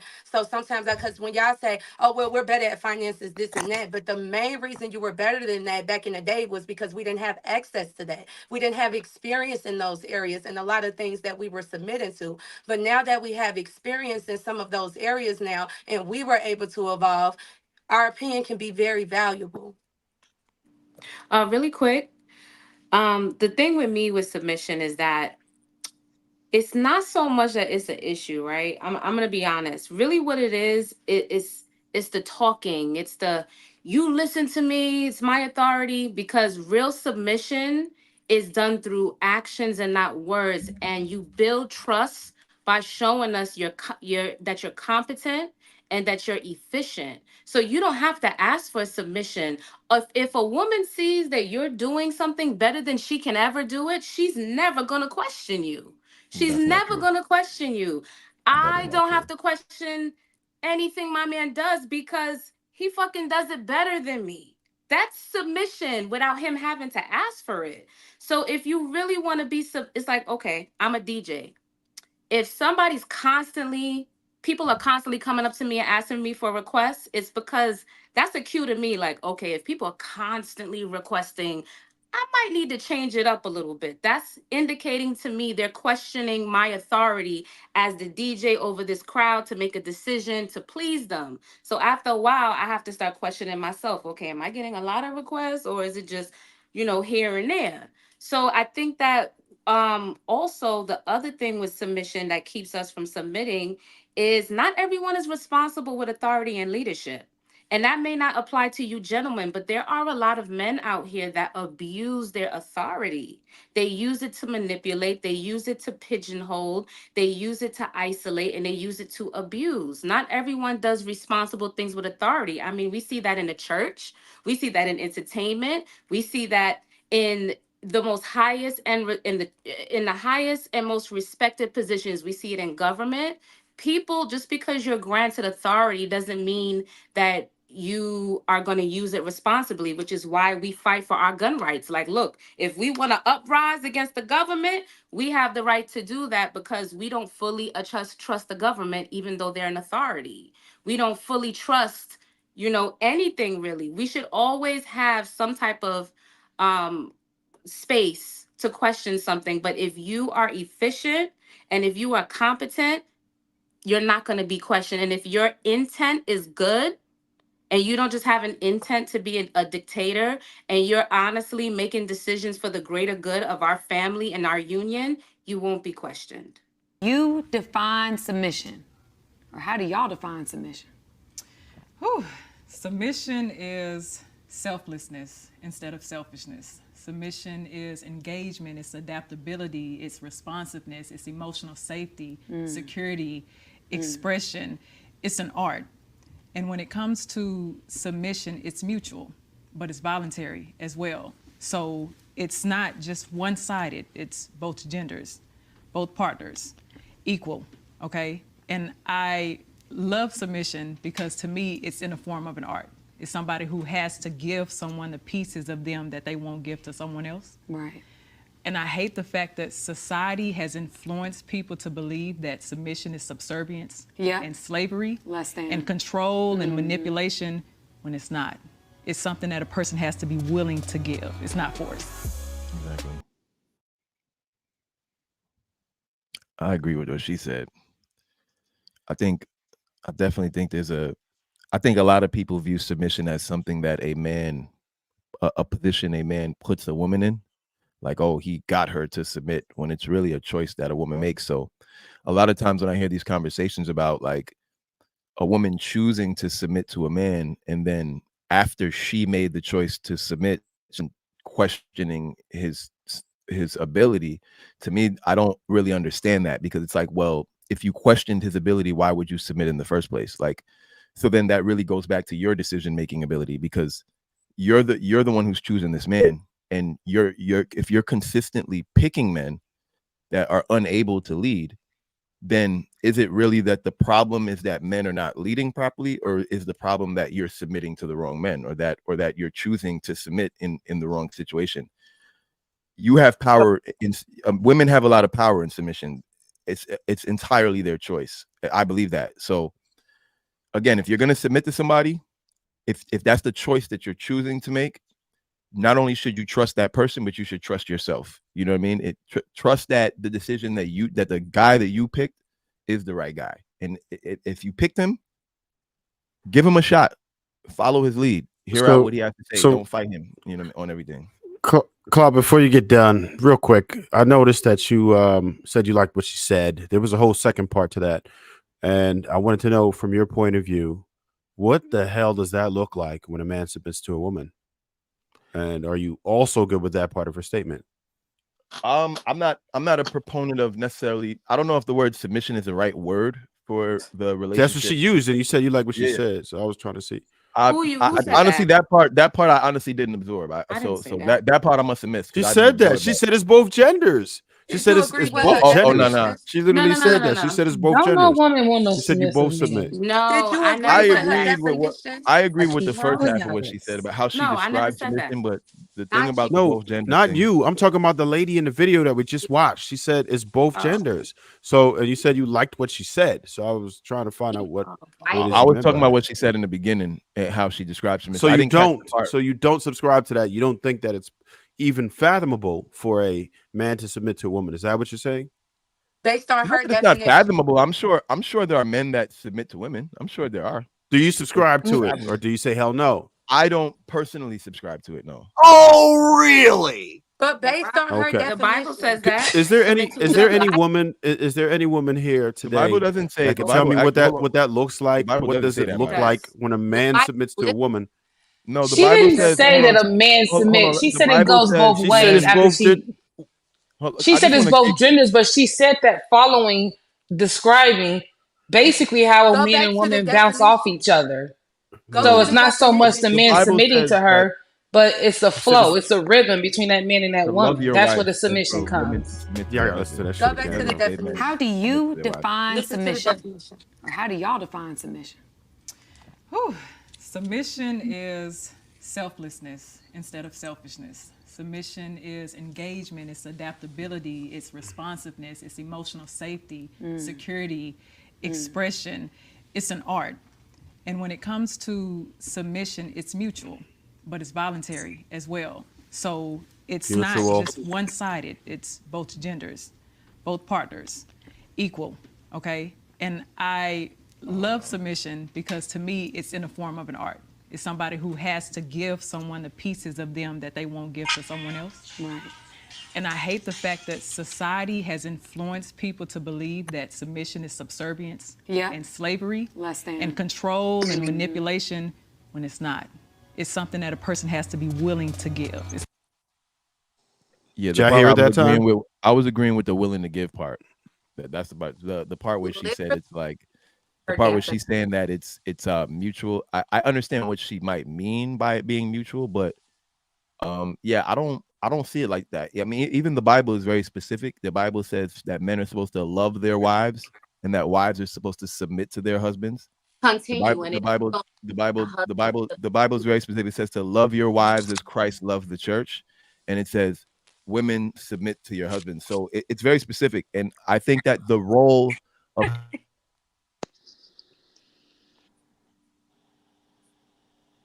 I think the cloud freeze or just me? Yeah, it's frozen. He froze. All right, go ahead. But it also says in Ephesians 5:21 that you should submit to one another out of reverence for Christ. And any of my Bible thumpers ready to rock? What happened? Where you at? Right. Yeah, so it does say that. It does say that, but Right. That it literally says right after a wife So should submit I to her dig husband, that, a but husband should what I learn was to asking submit to his wife. was what that looks like. People It always looks different. It just looked different. It looked What does that completely mean? different. So, for instance, for me, what it means to me, I'm good. This is something I'm known for, just all around. I'm good with dealing with spirituality. I'm good with knowing. So, for instance, submitting to me would be you doing things like they said that you giving a part to me that you wouldn't give to the world. Giving a part to me that you wouldn't give to your homeboys because they might judge you for it. You know what I'm saying? Trusting me to help you with things that you usually won't go to the world for. That's what submission means to me. Keeping me included, trusting me, and trusting that my opinion is valuable. That's what submission means to me. Trusting, and sometimes the world might put something in your head. Oh, I don't like a lot of girls doing their hairstyle. Say if it was braids, say a guy preference long, straight hair. Well, I want to do some braids, babe. It's cool. Go ahead, get you some braids. You know what I'm saying? Like, or just allowing me to. I mean, just giving yourself to me, like allowing me to be that voice and that person in your life. That's what that means to me. That honestly doesn't fall into the definition of submission to my It's more like understanding, but okay. exclusivity or loyalty Yeah, and that's faithfulness. she said a bit. It sounded like she was just kicking some word salad to Selflessness. make it Think sound about cool it. But and think everything. about it But for she, a man. Selflessness. You have to be selfless to come to me with those emotions. You can't be like, oh, she's gonna judge me. She's gonna do this. She's gonna do that. When she said she said selflessness, not selfishness. I wish I would have wrote them down, but as she was giving the list, if anybody can give me another one that she said, I'm pretty sure I can give an example. But as she was listing those things, I was thinking of examples in the way that it looks for as a man, and it looks completely different than what it is as a woman. Selflessness. You I have can to give be you an able to example. protect us and put your life on the line to protect us. That's submission. It looks different for you guys, but it's the same word. But it's you who's triggered by it because y'all don't want to be connected to women whatsoever. It's bad to be a woman. It's wait, bad to have who's women triggered traits. by it? Who's But triggered women by it? have good traits too. And Yeah, we're if triggered by it's a good thing submission. for us, why can't it be a good thing for you? Why are y'all so triggered by the word? I'm not. First Exactly. of all, They got real triggers it'd be in there. very tough. It's It'd be not a very trigger. tough It's to not a purpose. trigger. Like it's really not that deep. Not for me, anyways. I'm pretty good where I am in No life. fun when a So rabbit has fun. I ain't tripping about the whole trigger thing. But what I'm saying is that I'm just having a difficult time understanding what it is because the way we just explained submission, the first 3/4 of the show, doesn't sound like what she's talking about at all. That's the problem that I'm having. Is just trying. That's why I was just asking for examples for someone to please articulate to me what that looks like. And so far, no one's done a good job yet. Darwin says he swears he can. I would love to see. Maybe you can. I don't know, but so far, nobody's able to explain to me. Whereas these other words didn't have meaning already. Submission part. Submission. When I think of submission, it's no different than what we've talked about the first 3/4 of the show. Now, all of a sudden, submission is supposed to look like something different because Homegirl in the video said it, but nobody said anything like that the entire rest of the show. So that's where the confusion is here. So if somebody can articulate it even better, I'll be happy. Go ahead, Darryl. I think What I would say, the form of submission of a man seeing, or the way a man would submit, the only way I could see a man explain to you how a man would submit to his wife is if she's exemplifying or she's displaying what God has endowed on her or what God means for a wife to be. As it is explained in the scripture, how a wife is supposed to operate. I mean, you're submitting to that. It's something holy about her and the way she operates, the way the scriptures or the way God's guiding is on a woman to What be does it mean to a submit? wife to his husband, her husband. So I would say you're submitting to the essence of the marriage, and she's a part of that marriage, the covenant, not necessarily her leadership or direction, her love, you know what I'm saying? The gift she was given to God to bear your children. I think men can submit to that mechanism that God gave woman to be able to take our seed and give us immortality is something that men can submit to. You get what I'm saying? I would submit to No, that. I don't. And I'm going to tell you why, because I just looked up the definition just to make sure I wasn't going bloody crazy. And it doesn't say anything like that. Submission literally says accept or yield to a superior force or the authority. Oh, I wasn't. You know what I'm saying? Don't get me wrong, Trev. I'm trying to. I wasn't reading. That's literally what I said all night. I wasn't reading. Showing respect for authority. Literally what I've been saying all night. I wasn't reading the scripture when I was talking. One mic, y'all. One mic. One mic. Oh my God. If you trying to say that, I'm not submitting. If you was trying to say that the stuff that I was saying was coming from the Bible, I wasn't saying that it was coming directly from the Bible. The stuff that I'm talking about. I was coming from Webster's. I'm just saying the definition of submit, right? And that's you're why talking about the definition of submit. So when we say submit, this homegirl came out on this video, and then now everybody just changed their interpretation of what the word submit means, and I think it's bogus. That's the problem I'm having. I can't digest that. I never changed my interpretation. Who changed their I've always interpretation? disagreed when I you didn't even gave go. those examples. I didn't go yet, so I don't know what I said. All right, go ahead, Ruth. All right. So I believe that a man has to submit to God, and that'll make it easier for a woman to submit to a man. That's how it's supposed to go. That's the order. But a lot of men don't want to submit to God. The women are the ones dragging them to church. If that's what you believe, you know. So if they can really, be prayerful and all that, yeah, I don't have no problem submitting to a man. I think that Ty, you said that your dad hurt you, and I didn't want to talk to you directly, but just for women in your position, you have to heal your father wounds. You can't bring anything from the past in a new relationship. You got to give every relationship a blank slate. You know, it's not fair. You don't want him to come with his baggage. You don't want him to have problems with, his exes and his mother. And then you feel like that's, for something that you have to deal with. So it's better. It's lighter. It makes it much better. So that's what I think the men were trying to explain that to you. I know you also said like prove, and then I kind of use the word prove when it comes to like submission and all that and trust, but that's not the right word for me to use. I think the building trust, somebody said that. I think it's better to build the trust so that it'll be easier for you to submit. And when you're in love, honestly, it's not hard to submit to your man. Like if he does so many things to make you happy, everything goes much smoother. If y'all getting along, if you agree, you're gonna cooperate. You're gonna want to make him happy. You're gonna want to see a smile on his face. You're gonna want to do something. So submission doesn't have to be a negative thing. I know we have bad experiences. I've had both good and bad, but I'm gonna focus on the good, and I don't have a problem submitting to my man. I submit to him more than he wants me to. So, but it's because I've seen him, do sacrifice. So the more you see a man sacrifice, somebody said we naturally watch it. We don't naturally do anything. You might naturally, but a lot of these women, they don't naturally do anything they're supposed to do. They'll take advantage, and then they'll say, oh, he does this, I'll take him for granted, and I'm still going to complain. I'm still going to do all of that stuff. So yeah, that's what I would say. I'm going to direct to Ruth since she responded to what I was saying.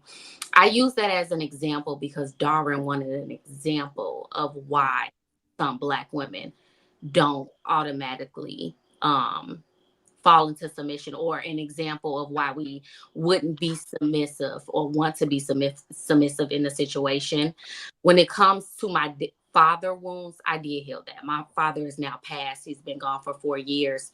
That was when I was in high school. By the time I was in college, I had a lot of conversations and healing and self-reflective moments with him specifically to get past that, because I understood that could hinder me in my future, especially when I got into relationships.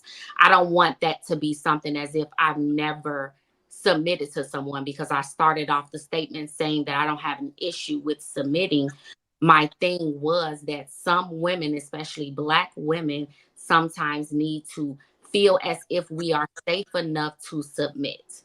And a lot of us don't always feel safe enough to submit, and that safeness comes with trust. You haven't submitted. Like I stated, Ruth, you have to be dealing with a man who's going to show you those things and make you feel safe.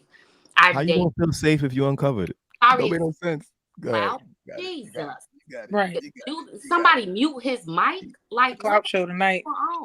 I think we should take the opportunity to empathize hold with on. Ty for for sharing her personal story. She opened up an opportunity for us to be able to look for alternative options for women who don't have a father to get approval for a man. And if we don't take this opportunity, we're kind of doing a disservice to our listeners that's like maybe in the same situation as Ty. Like, okay, now that y'all figured out that that's a problem, is anybody on a panel going to come up with alternative options for women that are disenfranchised and they don't have a father to come up with a way to get approval? So what I done, I had to have faith before. I had to say, what if this is the best guy in the world and I don't even know it? Given that faith, and he proved himself, and I gave it time, then you because if we start, you better earn it, you better build it, you better like to who? Like they thinking like I don't got to show you nothing. You see what I'm saying? But if we are saying, you know what, I have the faith to walk on the water, like I'm just gonna believe, like if this is the person God sent for me, I'm just gonna just give him some rope, right? And he either gonna hang himself or it's gonna work out great. And that can work out right with the right person. And if it works out with the wrong person, if it's the wrong person, you cut them immediately. And that's it. That's what I think that's I don't think that's effective enough. Yeah, it's not. And, I'm gonna get off. I'm just gonna speak from a personal perspective because I haven't wanted to finish my statement. Oh, go ahead. Thank you so much. That's it. I just wanted to finish my statement. My thing was, yes, you're going to, after you heal, because like Darwin was stating, for girls who've gone through the same situation, first of all, you have to heal. You have to speak with your father. You have to get over that hump of healing and feeling that way. And then you do go into those situations based off of faith until someone shows you differently. But like I was stating before, you tend to run into people, or sometimes you're going to run into frogs. You thought it was a prince, you thought it could work out, and it doesn't happen for you. But if you don't have that father figure to say, yes, this is what you should do, this is what you shouldn't do, he's good, he's not, it's going to be a learning curve. You're going to have that issue of trying to figure out, and that's when faith fully, meaning getting closer to God, comes into hand. Because I didn't meet the person that I feel like works for me that I'm with now until I got closer to God, until I understood God, until I got in my Bible. Do you understand what I'm saying? So it's so much more than that. I didn't bring up my situation to say I'm this hurting Black girl and I don't trust Black men. No, I'm saying that is the story of a lot of people in our community. They do not have that. And they have to go through these steps first before we can get to a point of feeling comfortable submitting to anything.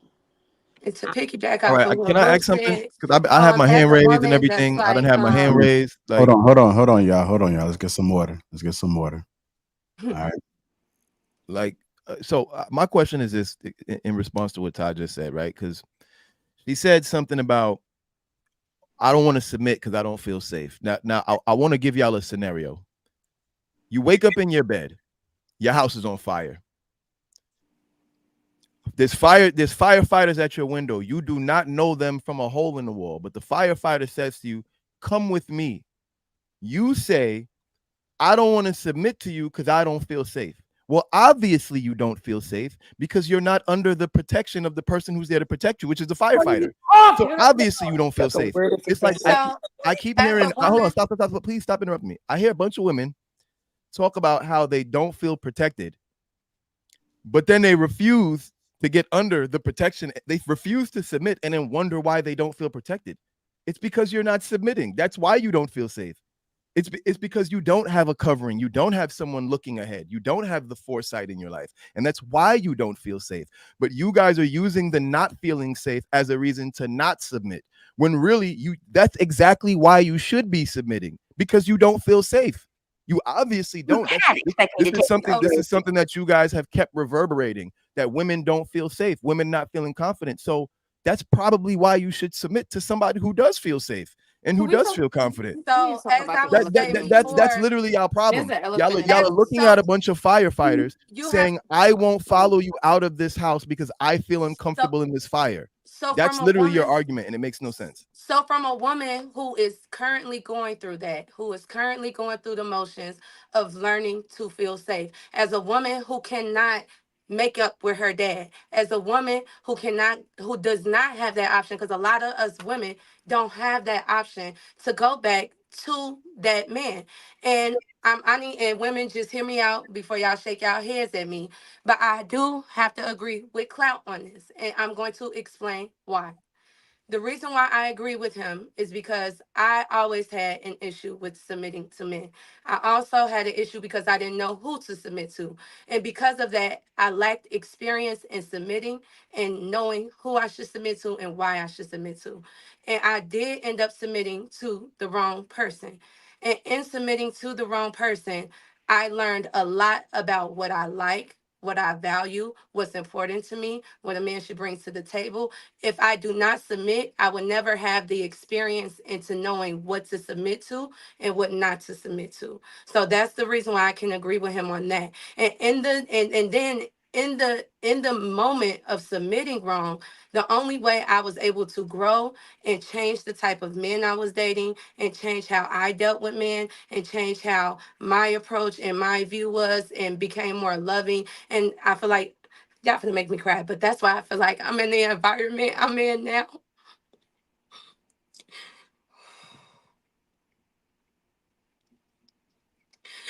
You got it. Okay. Because I was able to take full responsibility for the things that were happening to me because God knew if I couldn't take responsibility, I would come on this podcast triggered. I would come on here angry. I would come on here not being able to access my femininity, Like for you guys, for me on the outside world, I'm always yelling when I'm having these type of arguments. But because I've went through what I went through, when I talk to you men, I'm able to be like, no, I'm gonna shut up and I'm gonna let him speak. Because I trust and value your opinions because the way you view your life, your values, and things of that nature. And sometimes it's hard for us to be vulnerable like this and say, I've been through that, because then it makes me look less of a woman. It makes it seem like there's something wrong with me because I picked the wrong guy. And it's like, if we would stop downing each other for the steps that we have to take to go against the conditioning that the world has put on us, then we can actually grow and learn to be something different. Because I wasn't this person. I wasn't this person who could just be quiet and listen and hear you say things that relate to my situation and not take it personal. When I first came on here, Hank was the main person that triggered me. And then I said, why is his frustration with women offending me? And my dad's so egotistic that when he gives his opinion on a woman that hurt him, when he gives his opinion, he can't feel how he feel about her. She can't be a wench. Well, if she treat him like that, she probably is a wench, and they ain't got nothing to do with me. You know what I'm saying? I'm able to really check that. So that's all I had to say about that. Hank done drug me in the mud. Don't even pay him no mind.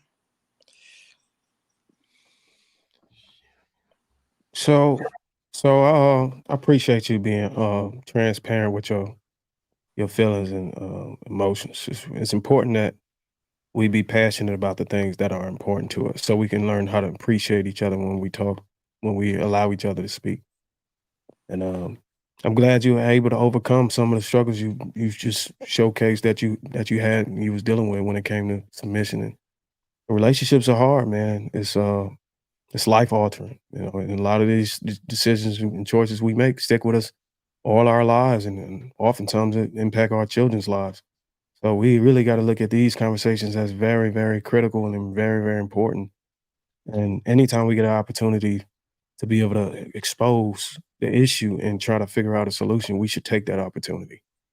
So everybody who came up with an alternative, I don't know if I really heard one that was really effective. I heard Roof's, but I was looking forward to more like, okay, so your father is a deadbeat or your father is not exemplifying the relationship that you're inspired by that shows actual submission.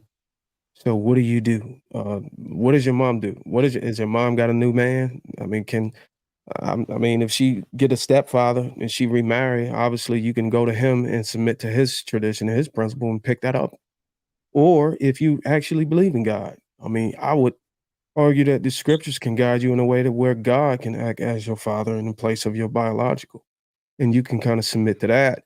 And any man that you run into is not showcasing the attributes that God shows through the Bible, and then you don't submit to that. If you want to, you know, replace not having a biological father, or you can find someone you inspired by. You know, a relationship, a OG. They got 30. I mean, I know. I'm pretty sure everybody on this panel know couples that have been married 20, 30 years that can sit down and talk with you, and you can talk to the husband and be like, okay, what are some of the things that I need to vet for?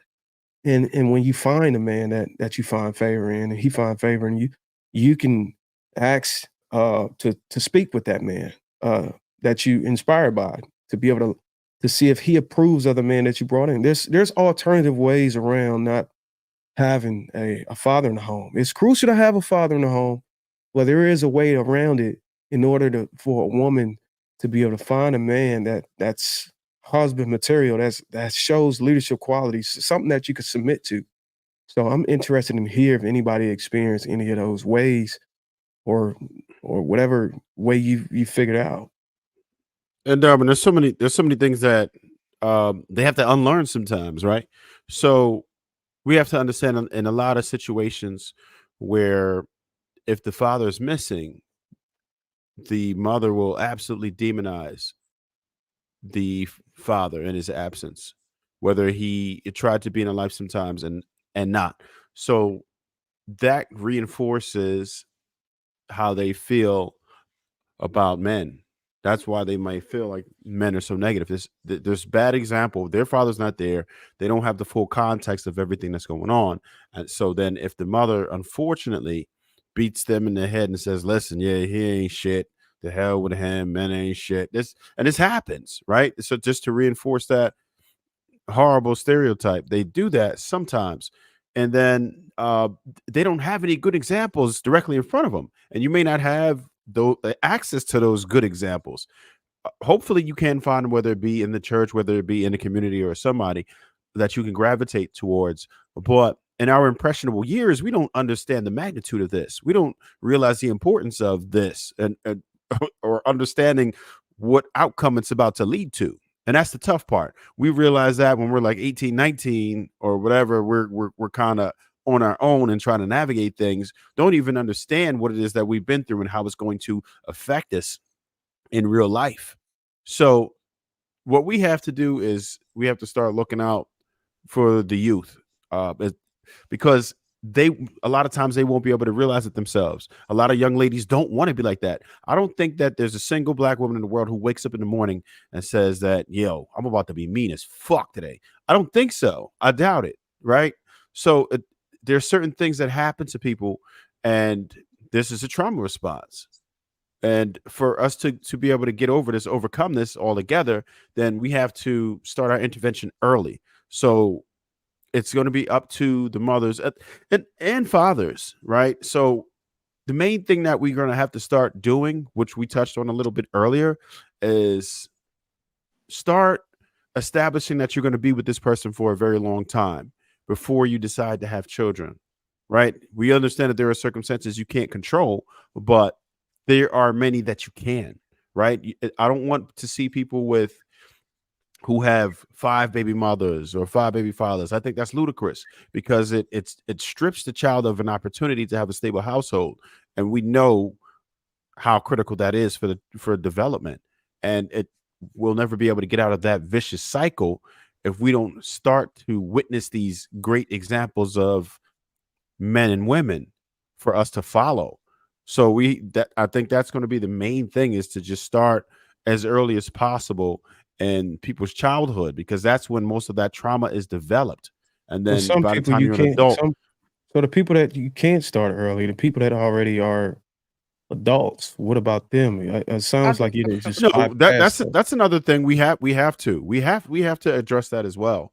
But in my opinion, the most proactive way to do it is to start from young, because it's such an easier process and Is there a just realizing the effect of it. retroactive way to do Do it? you want me to answer your question, Darwin? Go ahead. All right. So, because you're talking about adults, and I could just tell you a couple of things I experienced. Therapy is very helpful. You can use a Black male therapist that, you know, if you connect with that person, they can serve as a sounding board, maybe for some people, a father figure, help you deal with your issues with men. If you can learn to trust that man, you know, that could help you trust. I know when I had my son, it just hit me like when he was born, I realized that I can't be against a gender and raise that gender at the same time. So if you love your son, you're gonna like figure out like, okay, what does he need? Well, he has feeling like, because you know, when I was younger, I used to think men didn't have feelings, they didn't get hurt. I'm like, that's not real, you know. I don't know why that was programmed in me, but you know, we had to think of them as human beings. And so it really helped to have a son, and it helped me to give me the push that I need to grow. There are books on relationships. There's books on like psychology, how you think. You gotta study yourself and figure out, like Trev said, unlearn all the bad stuff. You got to figure out what your issue is. Journal, do some research instead of spending time watching the wrong thing. Learn more about yourself. How do you control your emotions so you can stop choosing what feels good, what's temporary, so you can look for the permanent and long-term thing, and start mending relationships. Start trying to heal, even if you can't talk directly and get a solution with that person. You may want to speak out loud, write letters, and heal from all the broken relationships that you have, because you know, once you have sex with somebody spiritually, you married to them. So now you got to break all those soul ties. You got to get closer with God. That's the number one thing that you got to do, that you said already. And these things will help you. Learning about relationships will help you. Learning what men want will help you. Okay, so good. That was great, Ruth. That was great. Back to the initial video. I was waiting to answer for you. In Lapeef Talk. Back to the initial video. So Darwin, I completely disagree with you when you were saying that what he was describing was demonic. I think it can be, so submission can be weaponized, right? So I'll start there. It's a method called the boyfriend method, where men like pretend to be in love with a woman and they love bomb her in order to like pimp her or whatever, right? It's what they charging Andrew Tate and them with. So the lover boy method. Yeah, lover boy method. So submission can be weaponized in that way. The other way is like the ladies that have said about their fears about following somebody who really is not sure what's going on or where they're going, but just demanding and requiring submission, and the woman not acquiescing the way he feels she should, and it turning violent. So those are ways where submission can be weaponized. And if she's truly submissive, it would be in her mind to not leave him through that, and it can escalate and get worse and worse. Now those are worst case scenarios using submission. But so what I took Buddy in the first video, Rico, what he was talking about was the harmony that exists when submission is done right. Because I do believe in 100% submission. I do. Ideally, I would want to be able to 100% submit to God first as a man. So the instructions and order that you be getting would be coming from God, or in a godly principle, whatever your faith is, and you move forward with that and impart those instructions onto the people that follow you from that point forward.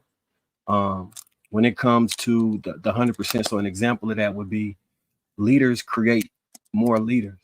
So I would say I got 100% control over the way my wife thinks and what she does, because the way that we grew, like as I grew and I taught her what I knew, and she began to accomplish and do better and better. The way she thinks, I had a very important hand in molding the thought process to how she solves problems, how she resolves things. So it's not me standing over here saying, yeah, turn left, turn right, turn. It was me coaching her and guiding her to the point where she gonna make a similar decision that I would make.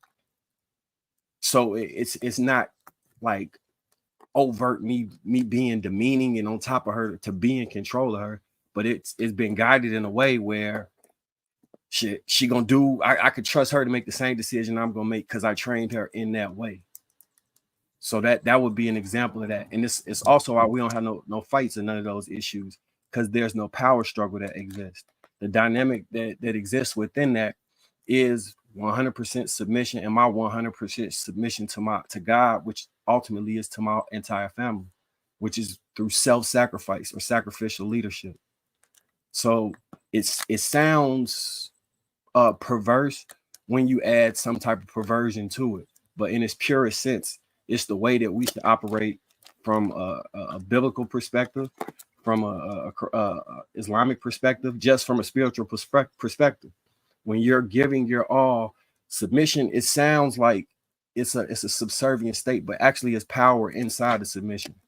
Because I said this before, but a woman that wants to fight with me or do those things, one, that relationship will never last. I'm not about to deal with that shit and deal with and do anything as far as moving forward. But she has no control or ability to influence me, because that fighting and that bucking is going to be met with fuck out of here.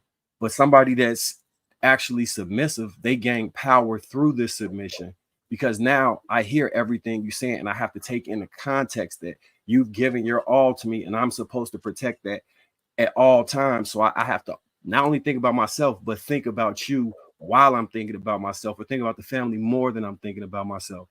So yeah, I 100% agree with Rico.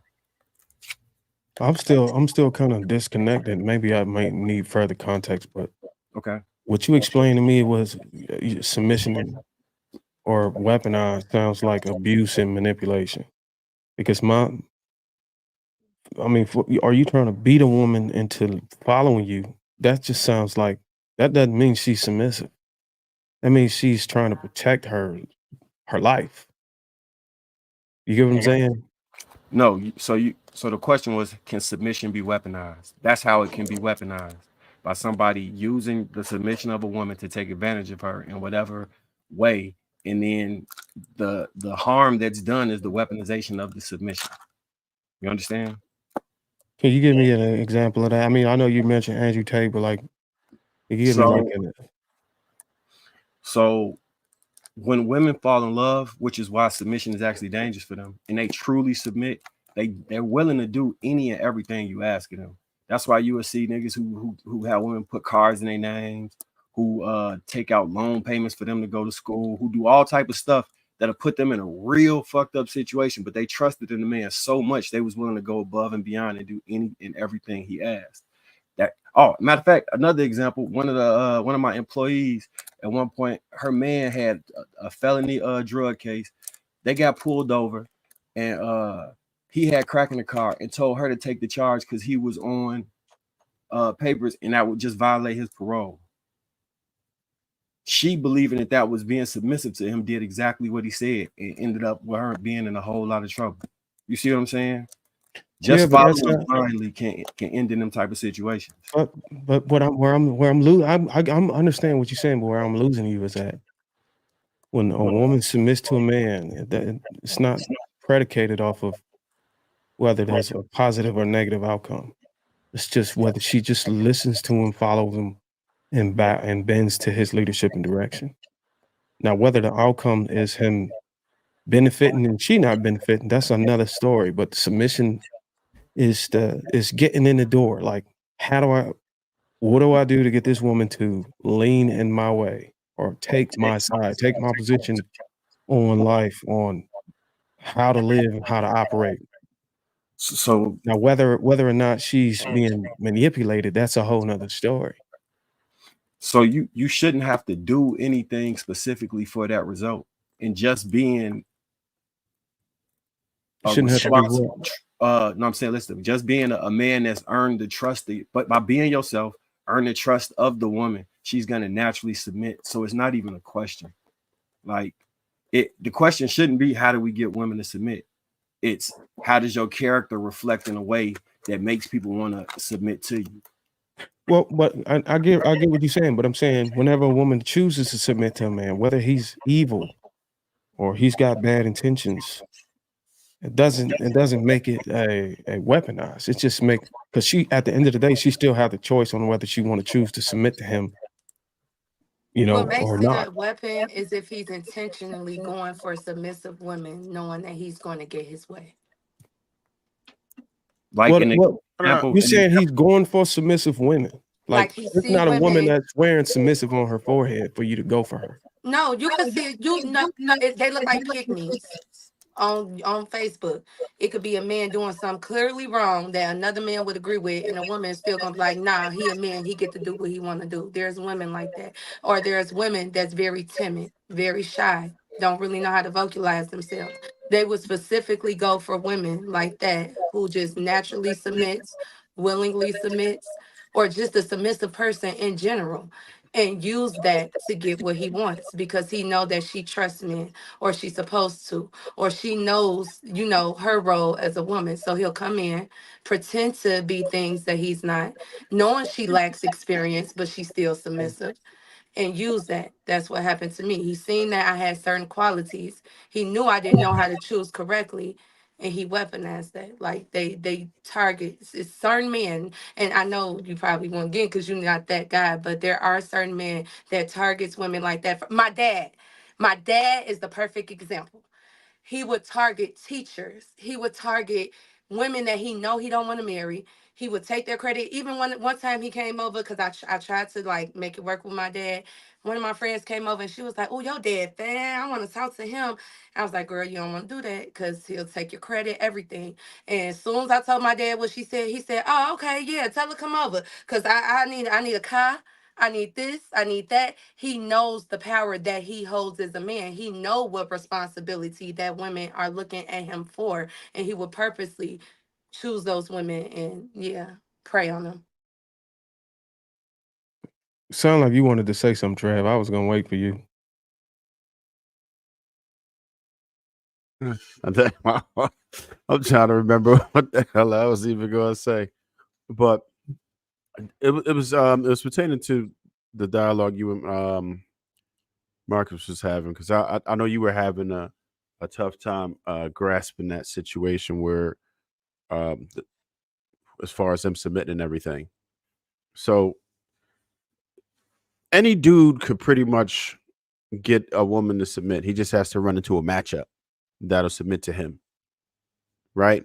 So, and I think that nearly every female is capable of submitting. She just has to value that man enough to submit to him, right? Even the most crass, tough individual or whatever you think that's completely disagreeable, if she found her celebrity crush or whatever the hell it is that she really appreciates the values in life, she gonna submit to homeboy. That's just what it's like, right? And there are some females who are more likely to submit to more men, and then there's some that it'll take a particular type of man, maybe a special set of skills. Who knows?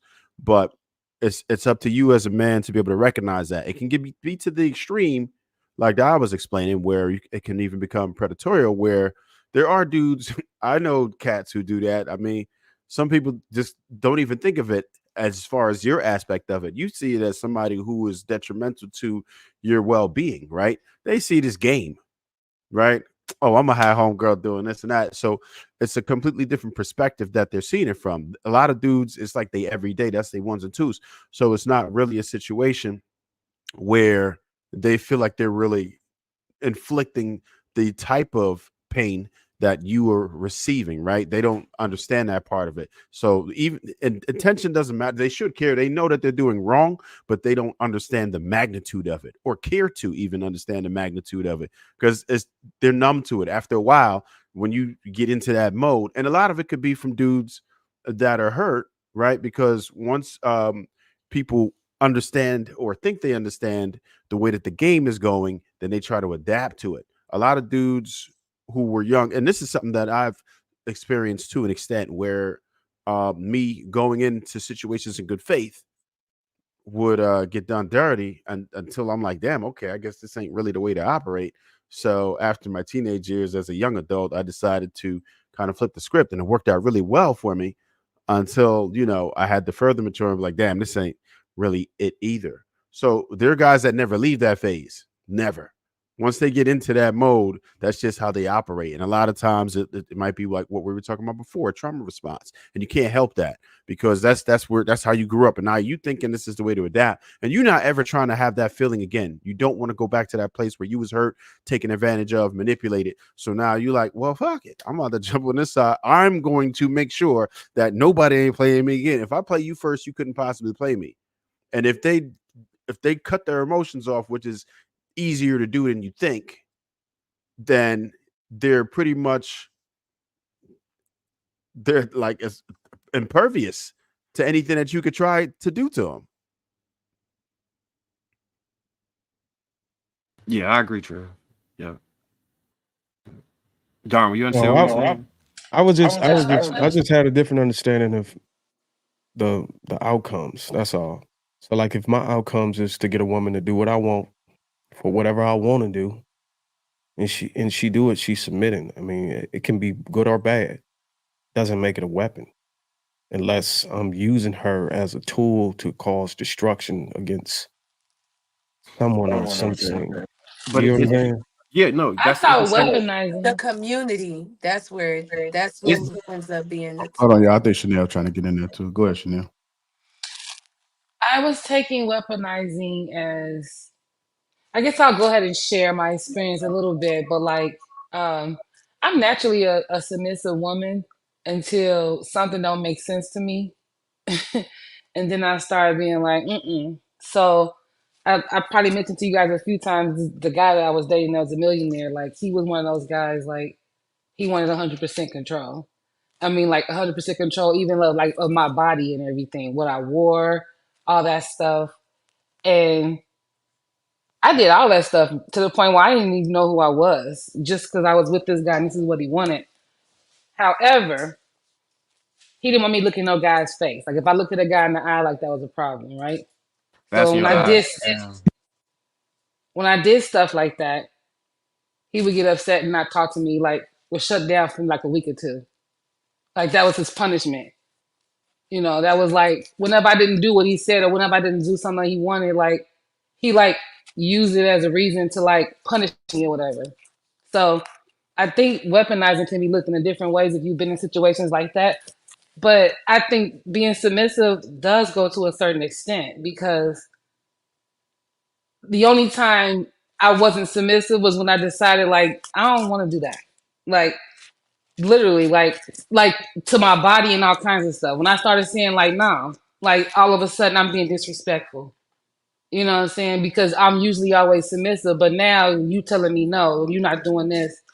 And that would be like what he used against me as to make me feel like I'm not doing right in my relationship. I'm not making him happy. Like that's what I was thinking that weaponizing was. So that's why I've been quiet this whole time listening, because once I finally decided I can't do this no more. Like this ain't me. I can't do it no more. Once I walked away, I was able to look back and see like he used that against me a whole lot. Whenever I was always submissive, but at one time I felt uncomfortable. It was like you disrespectful. You're not a submissive woman. Like that used to offend me. So maybe that'll help you understand a little bit of what weaponizing is in a different view. A little bit. You know, it's just interesting to see different perspectives because then it allows you to learn a little bit more. You know, I'm always trying to learn, you know, new things and different perspectives kind of help me with a lot of the content I'll be putting out. But I have learned a lot about submission. I will tell you that great deal of it, reading a lot of books and I started to take my moral stance out of it so I can kind of have an understanding. Because when I put my moral stance into it, then I kind of push on my beliefs and principles on other people who want women or want things a certain way, or they want submission. Like I know a guy that was in the military with me, came from a family where the woman would submit. His belief was that they do whatever. It don't matter if they had to go strap a bomb on their chest and go stand next to a United States tank and blow it up. I mean, you can call it weaponizing, but if she wasn't doing that, then she was evil or she wasn't submissive. You know what I'm saying? It's a matter of weaponizing depending on what moral stance you coming from. But just the essence of submission is based on the outcomes of what the person that you're submitting to. And whether that's good or bad, it doesn't matter. I mean, that's you submit or you don't, and you always have, at the end of the day, you always have a choice too, but not. You know, there's other ways to get people to submit, and I'm not gonna go Diddy route or whatever, or Epstein route, but there's other ways to do it. But for the most part, it's always been a choice, and Say, you Yeah. always alright. decide that you don't want to do it. If I could do So that and snap my fingers, and in front of you is your dream guy, your Boaz, your whoever, Mr. High Value, Mr. Productive, Competitive, Successful, Mr. Everything, Mr. I want to work and take care of you, and I'll never cheat on you. But are you ready to submit to his authority completely? Meaning, your input is given, but the decisions are his. He's paying the cost to be the boss, and it is his word. Not your co-pilot. You're a vice president. You're not a co-pilot. Vice presidents, no one cares what vice presidents go or what vice presidents have to say. The vice president is only important if the president if the president dies in office. Are you really ready to submit to the authority of your high value, your man, before you become his wife? See, I know the tricks, a lot of you ladies. Oh yeah, I know I'm ready to submit. Yeah, but are you ready to do it before you get the wedding ring? See, you can't say I'll do all this stuff after you marry me. No. Are you ready to? And if that's your thinking, you're not ready. If you're looking for ways to wiggle out of it, get in the gray areas, deflect, you're not ready. You don't want to do it. And that's fine. Let's just be honest. Are you ready to submit? And here's the thing. If not, cool. What has to happen, ladies, for each one of you individually? What has to happen for you to be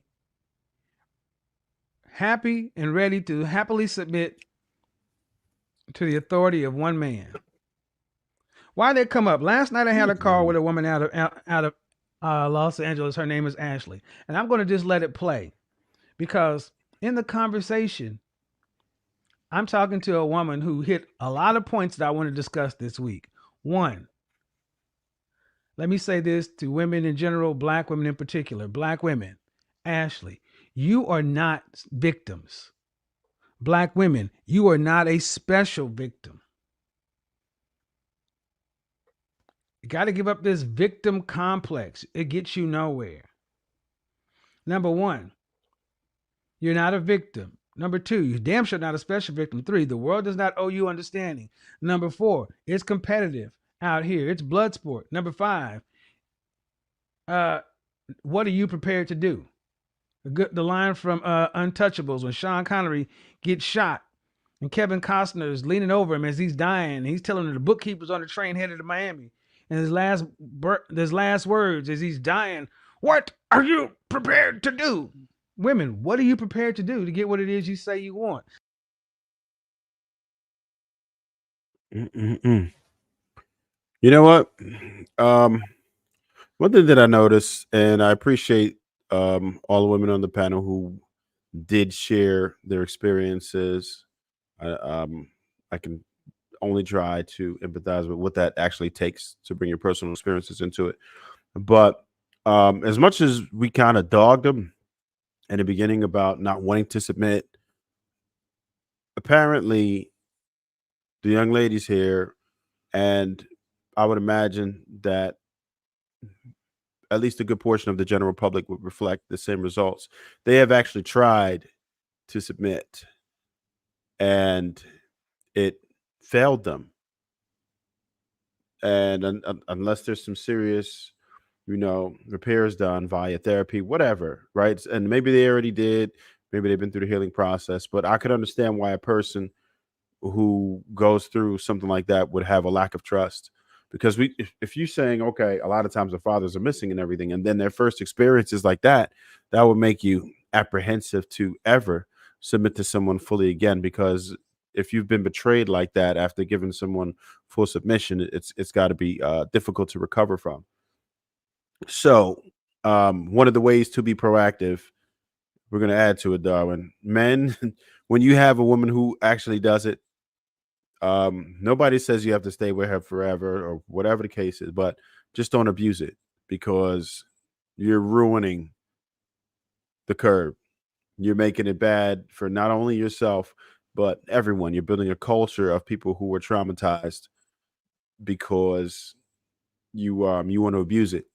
Because I think that, let's just say, if the young ladies who's explaining, I think we had at least two. I know both Chanel and I think it was one more person who explained the situation tonight. But we understand that this is about. I've talked to many women who've been traumatized, right? Dozens and dozens, and they've told me similar stories about men abusing them from early, right? Sometimes it might be cousins, sometimes it might be fathers, sometimes betrayal in the beginning, very early stages in life, or their first relationship. And yeah, we're gonna have to do better. We're gonna have to educate our children, let them know that this ain't wrong. Y'all don't play like that. Whatever it is that we can do to stop this from happening, because this type of abuse and trauma, and if it's your early childhood or even your first relationship experience, even as a young adult, it's gonna make it extremely difficult for you to be able to submit to somebody. And a lot of times we just try to write it off and say, "Oh, damn that broad," because we don't understand the backstory, and we thinking like she's just some type of degenerate, or she's just unwilling or rowdy or crass or whatever term we want to give to her. But if you take the time to understand what it is that some of these young ladies are actually dealing with when they are compelled to be vulnerable, then you take a step back and you're like, okay, I could kind of get, I can dig it. I see where they're coming from, because now, but that understanding is helpful. So at least the first step to solving any major equation is to understanding the problem. And to me, it seems like there's two major issues. One, you haven't seen the example, and two, people have abused their authority. They have abused the fact that you were willing to be submissive and vulnerable, and they've abused it, and you've been betrayed. So, as men, we're going to do better than that. That's a fact, Trev. And to add to that, the abuse of trust is one of the things that break most of this stuff down. I would be willing to bet before being let down by a father figure or the man in their life, or a relationship that went wrong. 90% of women default position is submission. Like the default position. The trauma steps in front of that and then creates a block, that, which is why I talk about the leverage factor. And I'm saying every woman can operate perfectly in a relationship, but it depends on the leverage. That leverage is ultimately your ability to break down that barrier, whatever that may be. If it's work with her through the trauma, be the person to build enough trust that she can let all the guard down and then give her herself fully. Because in my experience, women actually want to do that when they like you or love you. It's a default thing. When they fall in love, it comes naturally right up out of them. Yeah, you're talking about the women who are able to turn off their hypergamous energy, because there's other factors that cause a woman not to be able to be submissive as well. I think biological hypergamy will exist, but I think like hypergamy in the form of luxury good is a trauma response. I think it's a trauma response. Well, hypergamy is always, regardless of whatever trauma it's amplified by the external factors, like the illusion of options. It's always a way to trigger a woman's hypergamous energy. And she can be in a relationship that causes her not want to settle. That's typically the reason why a lot of women cheat within a relationship. That's why people always get it confused. Like, damn, why do they always treat with the next nigga that they actually want to be with? It's hypergamous energy has a strong and direct connection with those decisions and the choices of man that she decided to cheat with in the first place.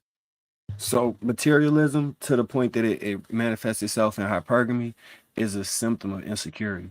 I wouldn't even say it was materialism. It can be just a better guy, more charming guy, more attractive guy, more masculine guy. Some of the other attributes also subjective to the type of woman that we're concerned with at the moment.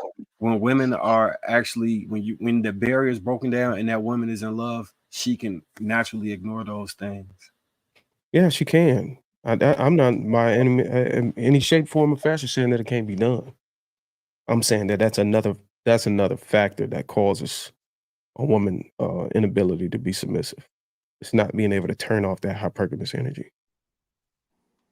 I think I agree with everything that Trev and Marcus said 100%, just about how that experience feels, how confusing it is. I just thought I had a lot of, like, I thought I was a good, and I am a good person. I do always have good intentions. I am patient and things of that nature. But there were things I was lacking as a woman that I wouldn't have known about if I didn't come onto this podcast, the way that y'all explain things and what you want from a woman and things of that nature. But I was able to heal because I just want to just touch on this before we close out.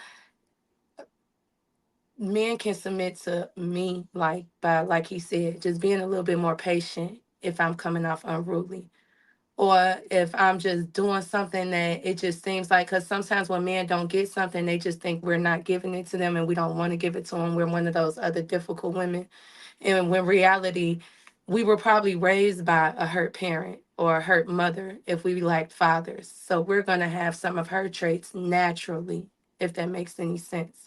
So in order for me to heal, it has to be a little bit of submission from the man. And I do feel like once I am healed, and once you show me that I'm safe, once you show me what safe looks like, once you answer all my questions, even though it might seem like I'm going against your authority, but I really need to know this, you know?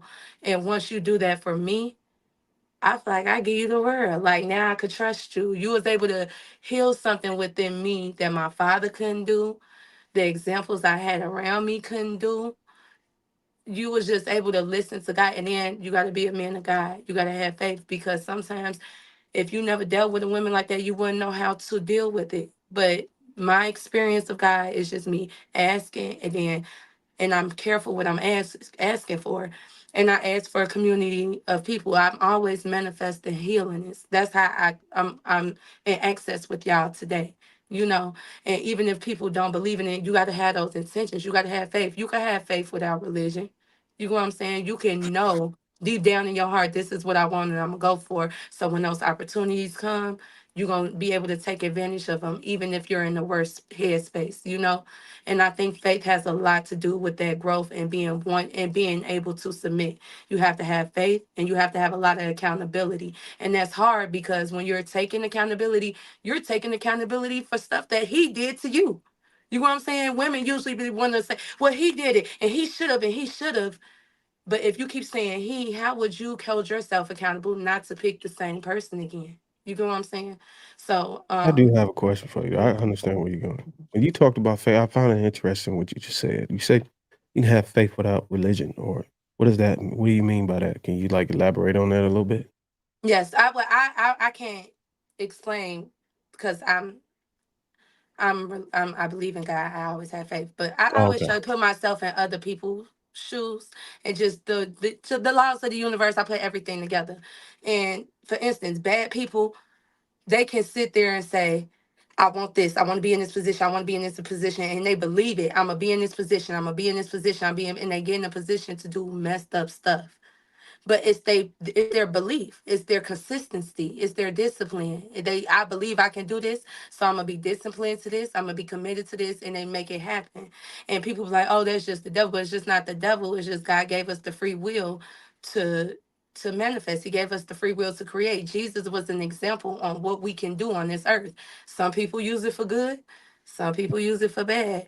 But regardless, belief, it's the belief that can also help. And I believe the more that people believe and heal, then they'll eventually get to God. You know what I'm saying? Some people paths look different, but first you got to believe in yourself.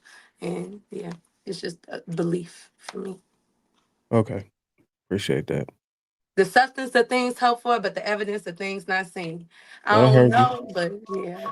I heard you said that before, but the one thing about, I mean, I can just assert my opinion on it. I'm not trying to push it on anybody, but when I talk about faith, the the thing that I have faith in has to have some type of benevolence or has to have some type of godlike energy, or you get what I'm saying? Perfection to it. I can't have faith in anything that's not. Um, I don't express faith in it. You know what I'm saying? I don't know if you can understand what I'm trying to get to. Like, First John 4:8 said God is love. And I love everybody. I love everybody. Even if a man did me so wrong, I'm still gonna believe in the best in him. And I'm gonna still put out the best in him. I'm not gonna come if I feel like I want to be spiteful towards you, if I can't appreciate your effort, in my opinion, I'm gonna walk away.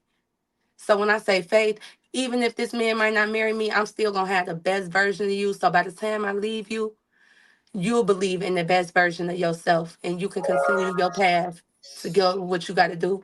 And I'm gonna continue my path to do what I got to do, and I'm gonna learn my new lessons. That's but what I believe. I would advise you to, if a man doesn't want to marry you and that's the outcome that you want, that's the principles that you want to live by, and that's what you believe in. I would advise you not to even stick around. Oh no, I wouldn't. But I pray. That's the thing. I pray. You pray And that to he me, marry you, or you just pray what? no, I'm praying that God help me with this. Help me gain an understanding of what's going on. Help Oh, okay. me. So now I see. So Yeah, and usually then God micromanages. you said no, I don't think that, but I think he sends me people to Mm. help me. And those like how you said, how does she find a man? How does she find that guy to go get an example to? I can't really talk about why I think the way I think because it's so many examples in my life that will be here all night. I've been on this journey for about 9 years. The worst thing that's ever happened to me, I had a guy who showed me that love that my father was supposed to give me, and he accidentally took his life, and I dealt with some trauma and I healed from the trauma. So I can really only talk about my experience with the trauma, how I've healed from it, because until you hear the stories it's going to sound like baloney, but when you hear the back, it ain't no way you can deny it. It's just no way. How did I end up here? How did I end up healed? I didn't have a dad. I didn't have any of those things. That I didn't have any really real example. Like I had that guy, but he passed away when he was 21. So he wasn't a full developed man. You know what I'm saying? But I knew a little bit about his intentions with me and things of that nature. But what I've learned from this point forward, I do all glory be to God because I've made sure to ask for the right things and he sent people with the right intentions, and the knowledge I've gained and the growth that I have it's gonna be in my person.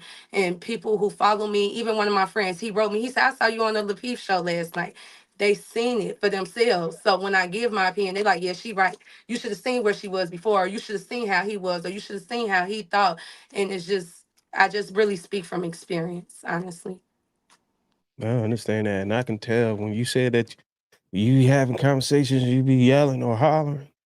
I knew when I first heard you talk, you had a little hoarse voice, which it's like you came from yelling at the kids or some shit. I was like, yeah, that girl died be yelling at somebody. Not kids. It be grown adults sometimes. And it's just to say, well, I'm learning. I've learned to use yelling was a defense mechanism. I'm learning different ways to defend myself. So you learning all these things. Who was guiding you? Like who was your teacher, your mentor, your who was this person? Different people throughout life. So right now I have a different mentor. Her name is Miss Pearlie. She's do Black Women in Solidarity. She does programs around town. She's been happily married for about 16 years. So right now she's my mentor. So How long different has she been stages your in my mentor? life I've gotten different people to come in and out. How long has she been your mentor? For about 6 months now. I want to say six, Oh, seven okay. months. That's what's up. Y'all have any goals? Like, I mean, I don't know if you hmm I Like don't for know if you instance, talked about being married. Like, is that one of the goals? yeah, now that I'm starting to understand men and just like understand y'all thoughts and opinions and views, it's the way that they're given to us by the world that makes us so defensive. But yes, I 100% want to be married. I 100% want to know how it feels to be want to 100% submit. I want to know how, but I also want to make sure a man understands my value, and I want to make sure that I make my husband feel the same way I feel about him. That's what's up. I I'm want him to proud of you, feel man. just I as safe with look me. up to I really like that women who can find mentors, especially if they don't have a father to go to. That's important too. If you don't have a father, and that's another alternative that I don't think we really exposed earlier when we were looking for them. A good mentor is a good alternative. I think I'm sensitive, so it'd be hard for me to find male mentors sometimes. I've had a couple of them, and my feelings get hurt very easily. So I think that's another reason why men have to evolve these days, because we as women need to heal. So y'all have to be a little bit more emotionally involved and able to help us heal.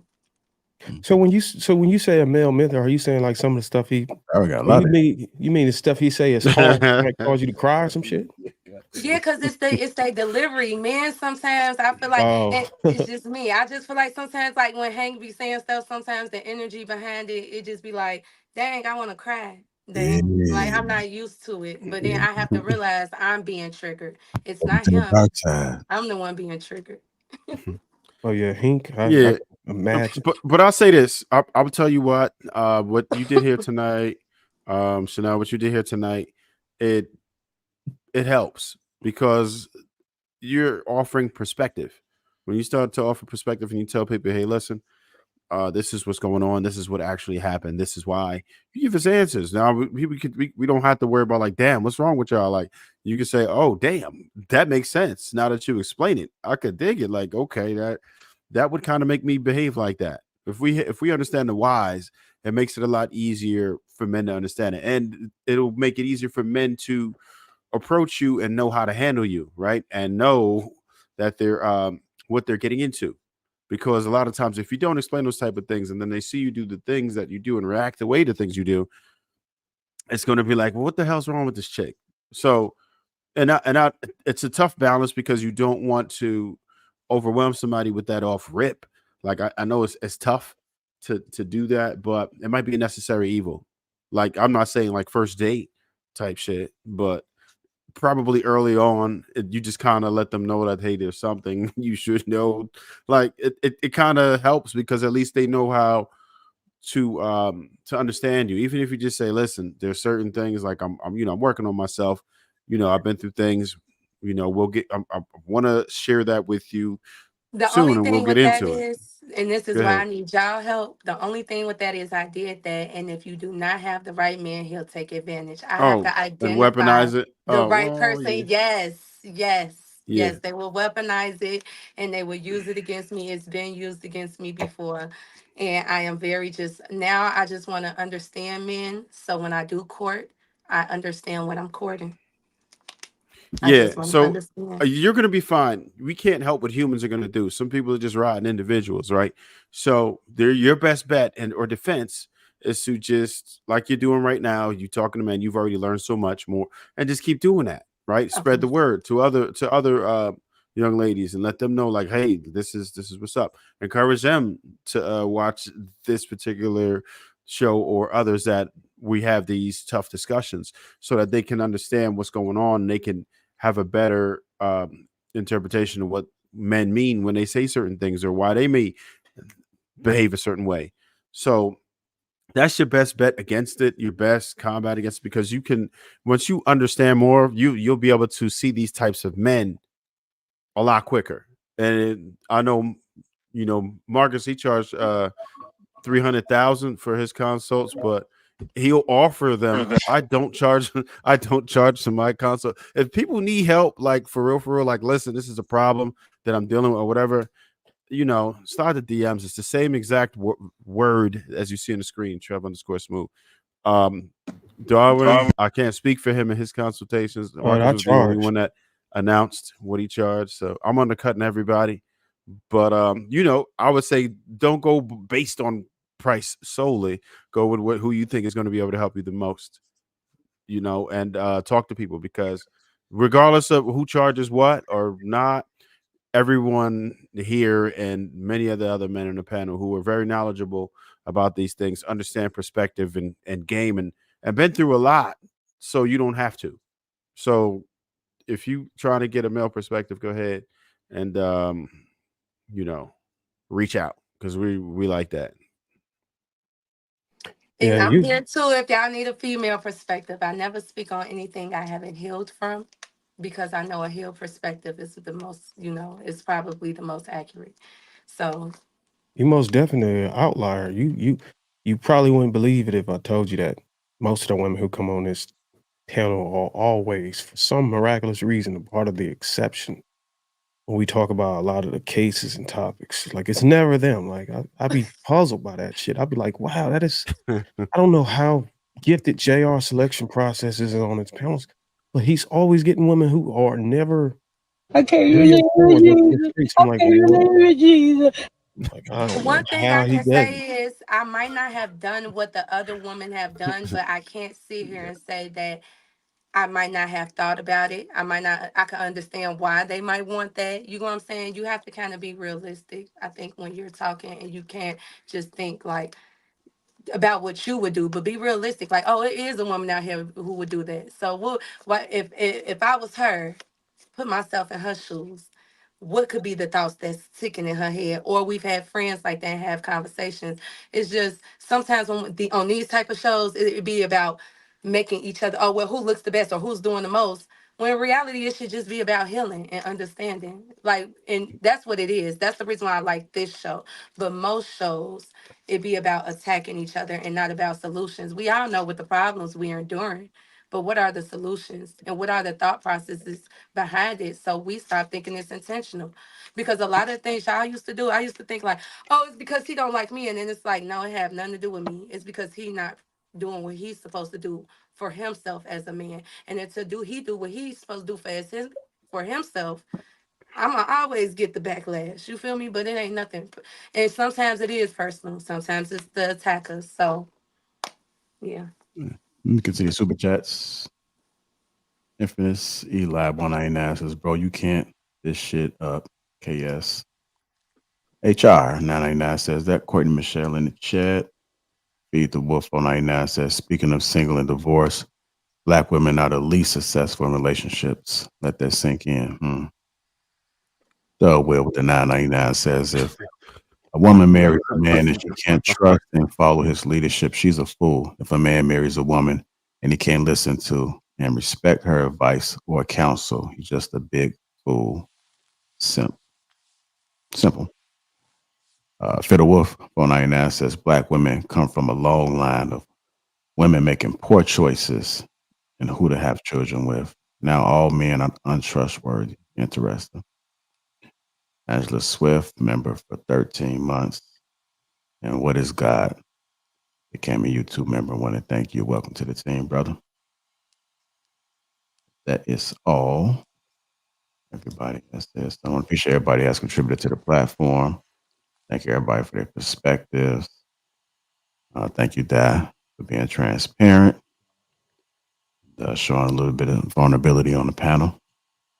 I appreciate y'all males' perspectives. That's what motivates me to come on this panel, is hearing the males' perspectives. There you go. Won't you do it? I thought you was just intrigued by physical. No, I'm just messing with you. All of it. I love men, period. So Expose. See, somebody being too honest. Had to have a pop the balloon over I here. love JR. men. I love men energy, just in general. There you go. Hit that like button on your way out. Appreciate y'all. Catch y'all on the next one. We are out.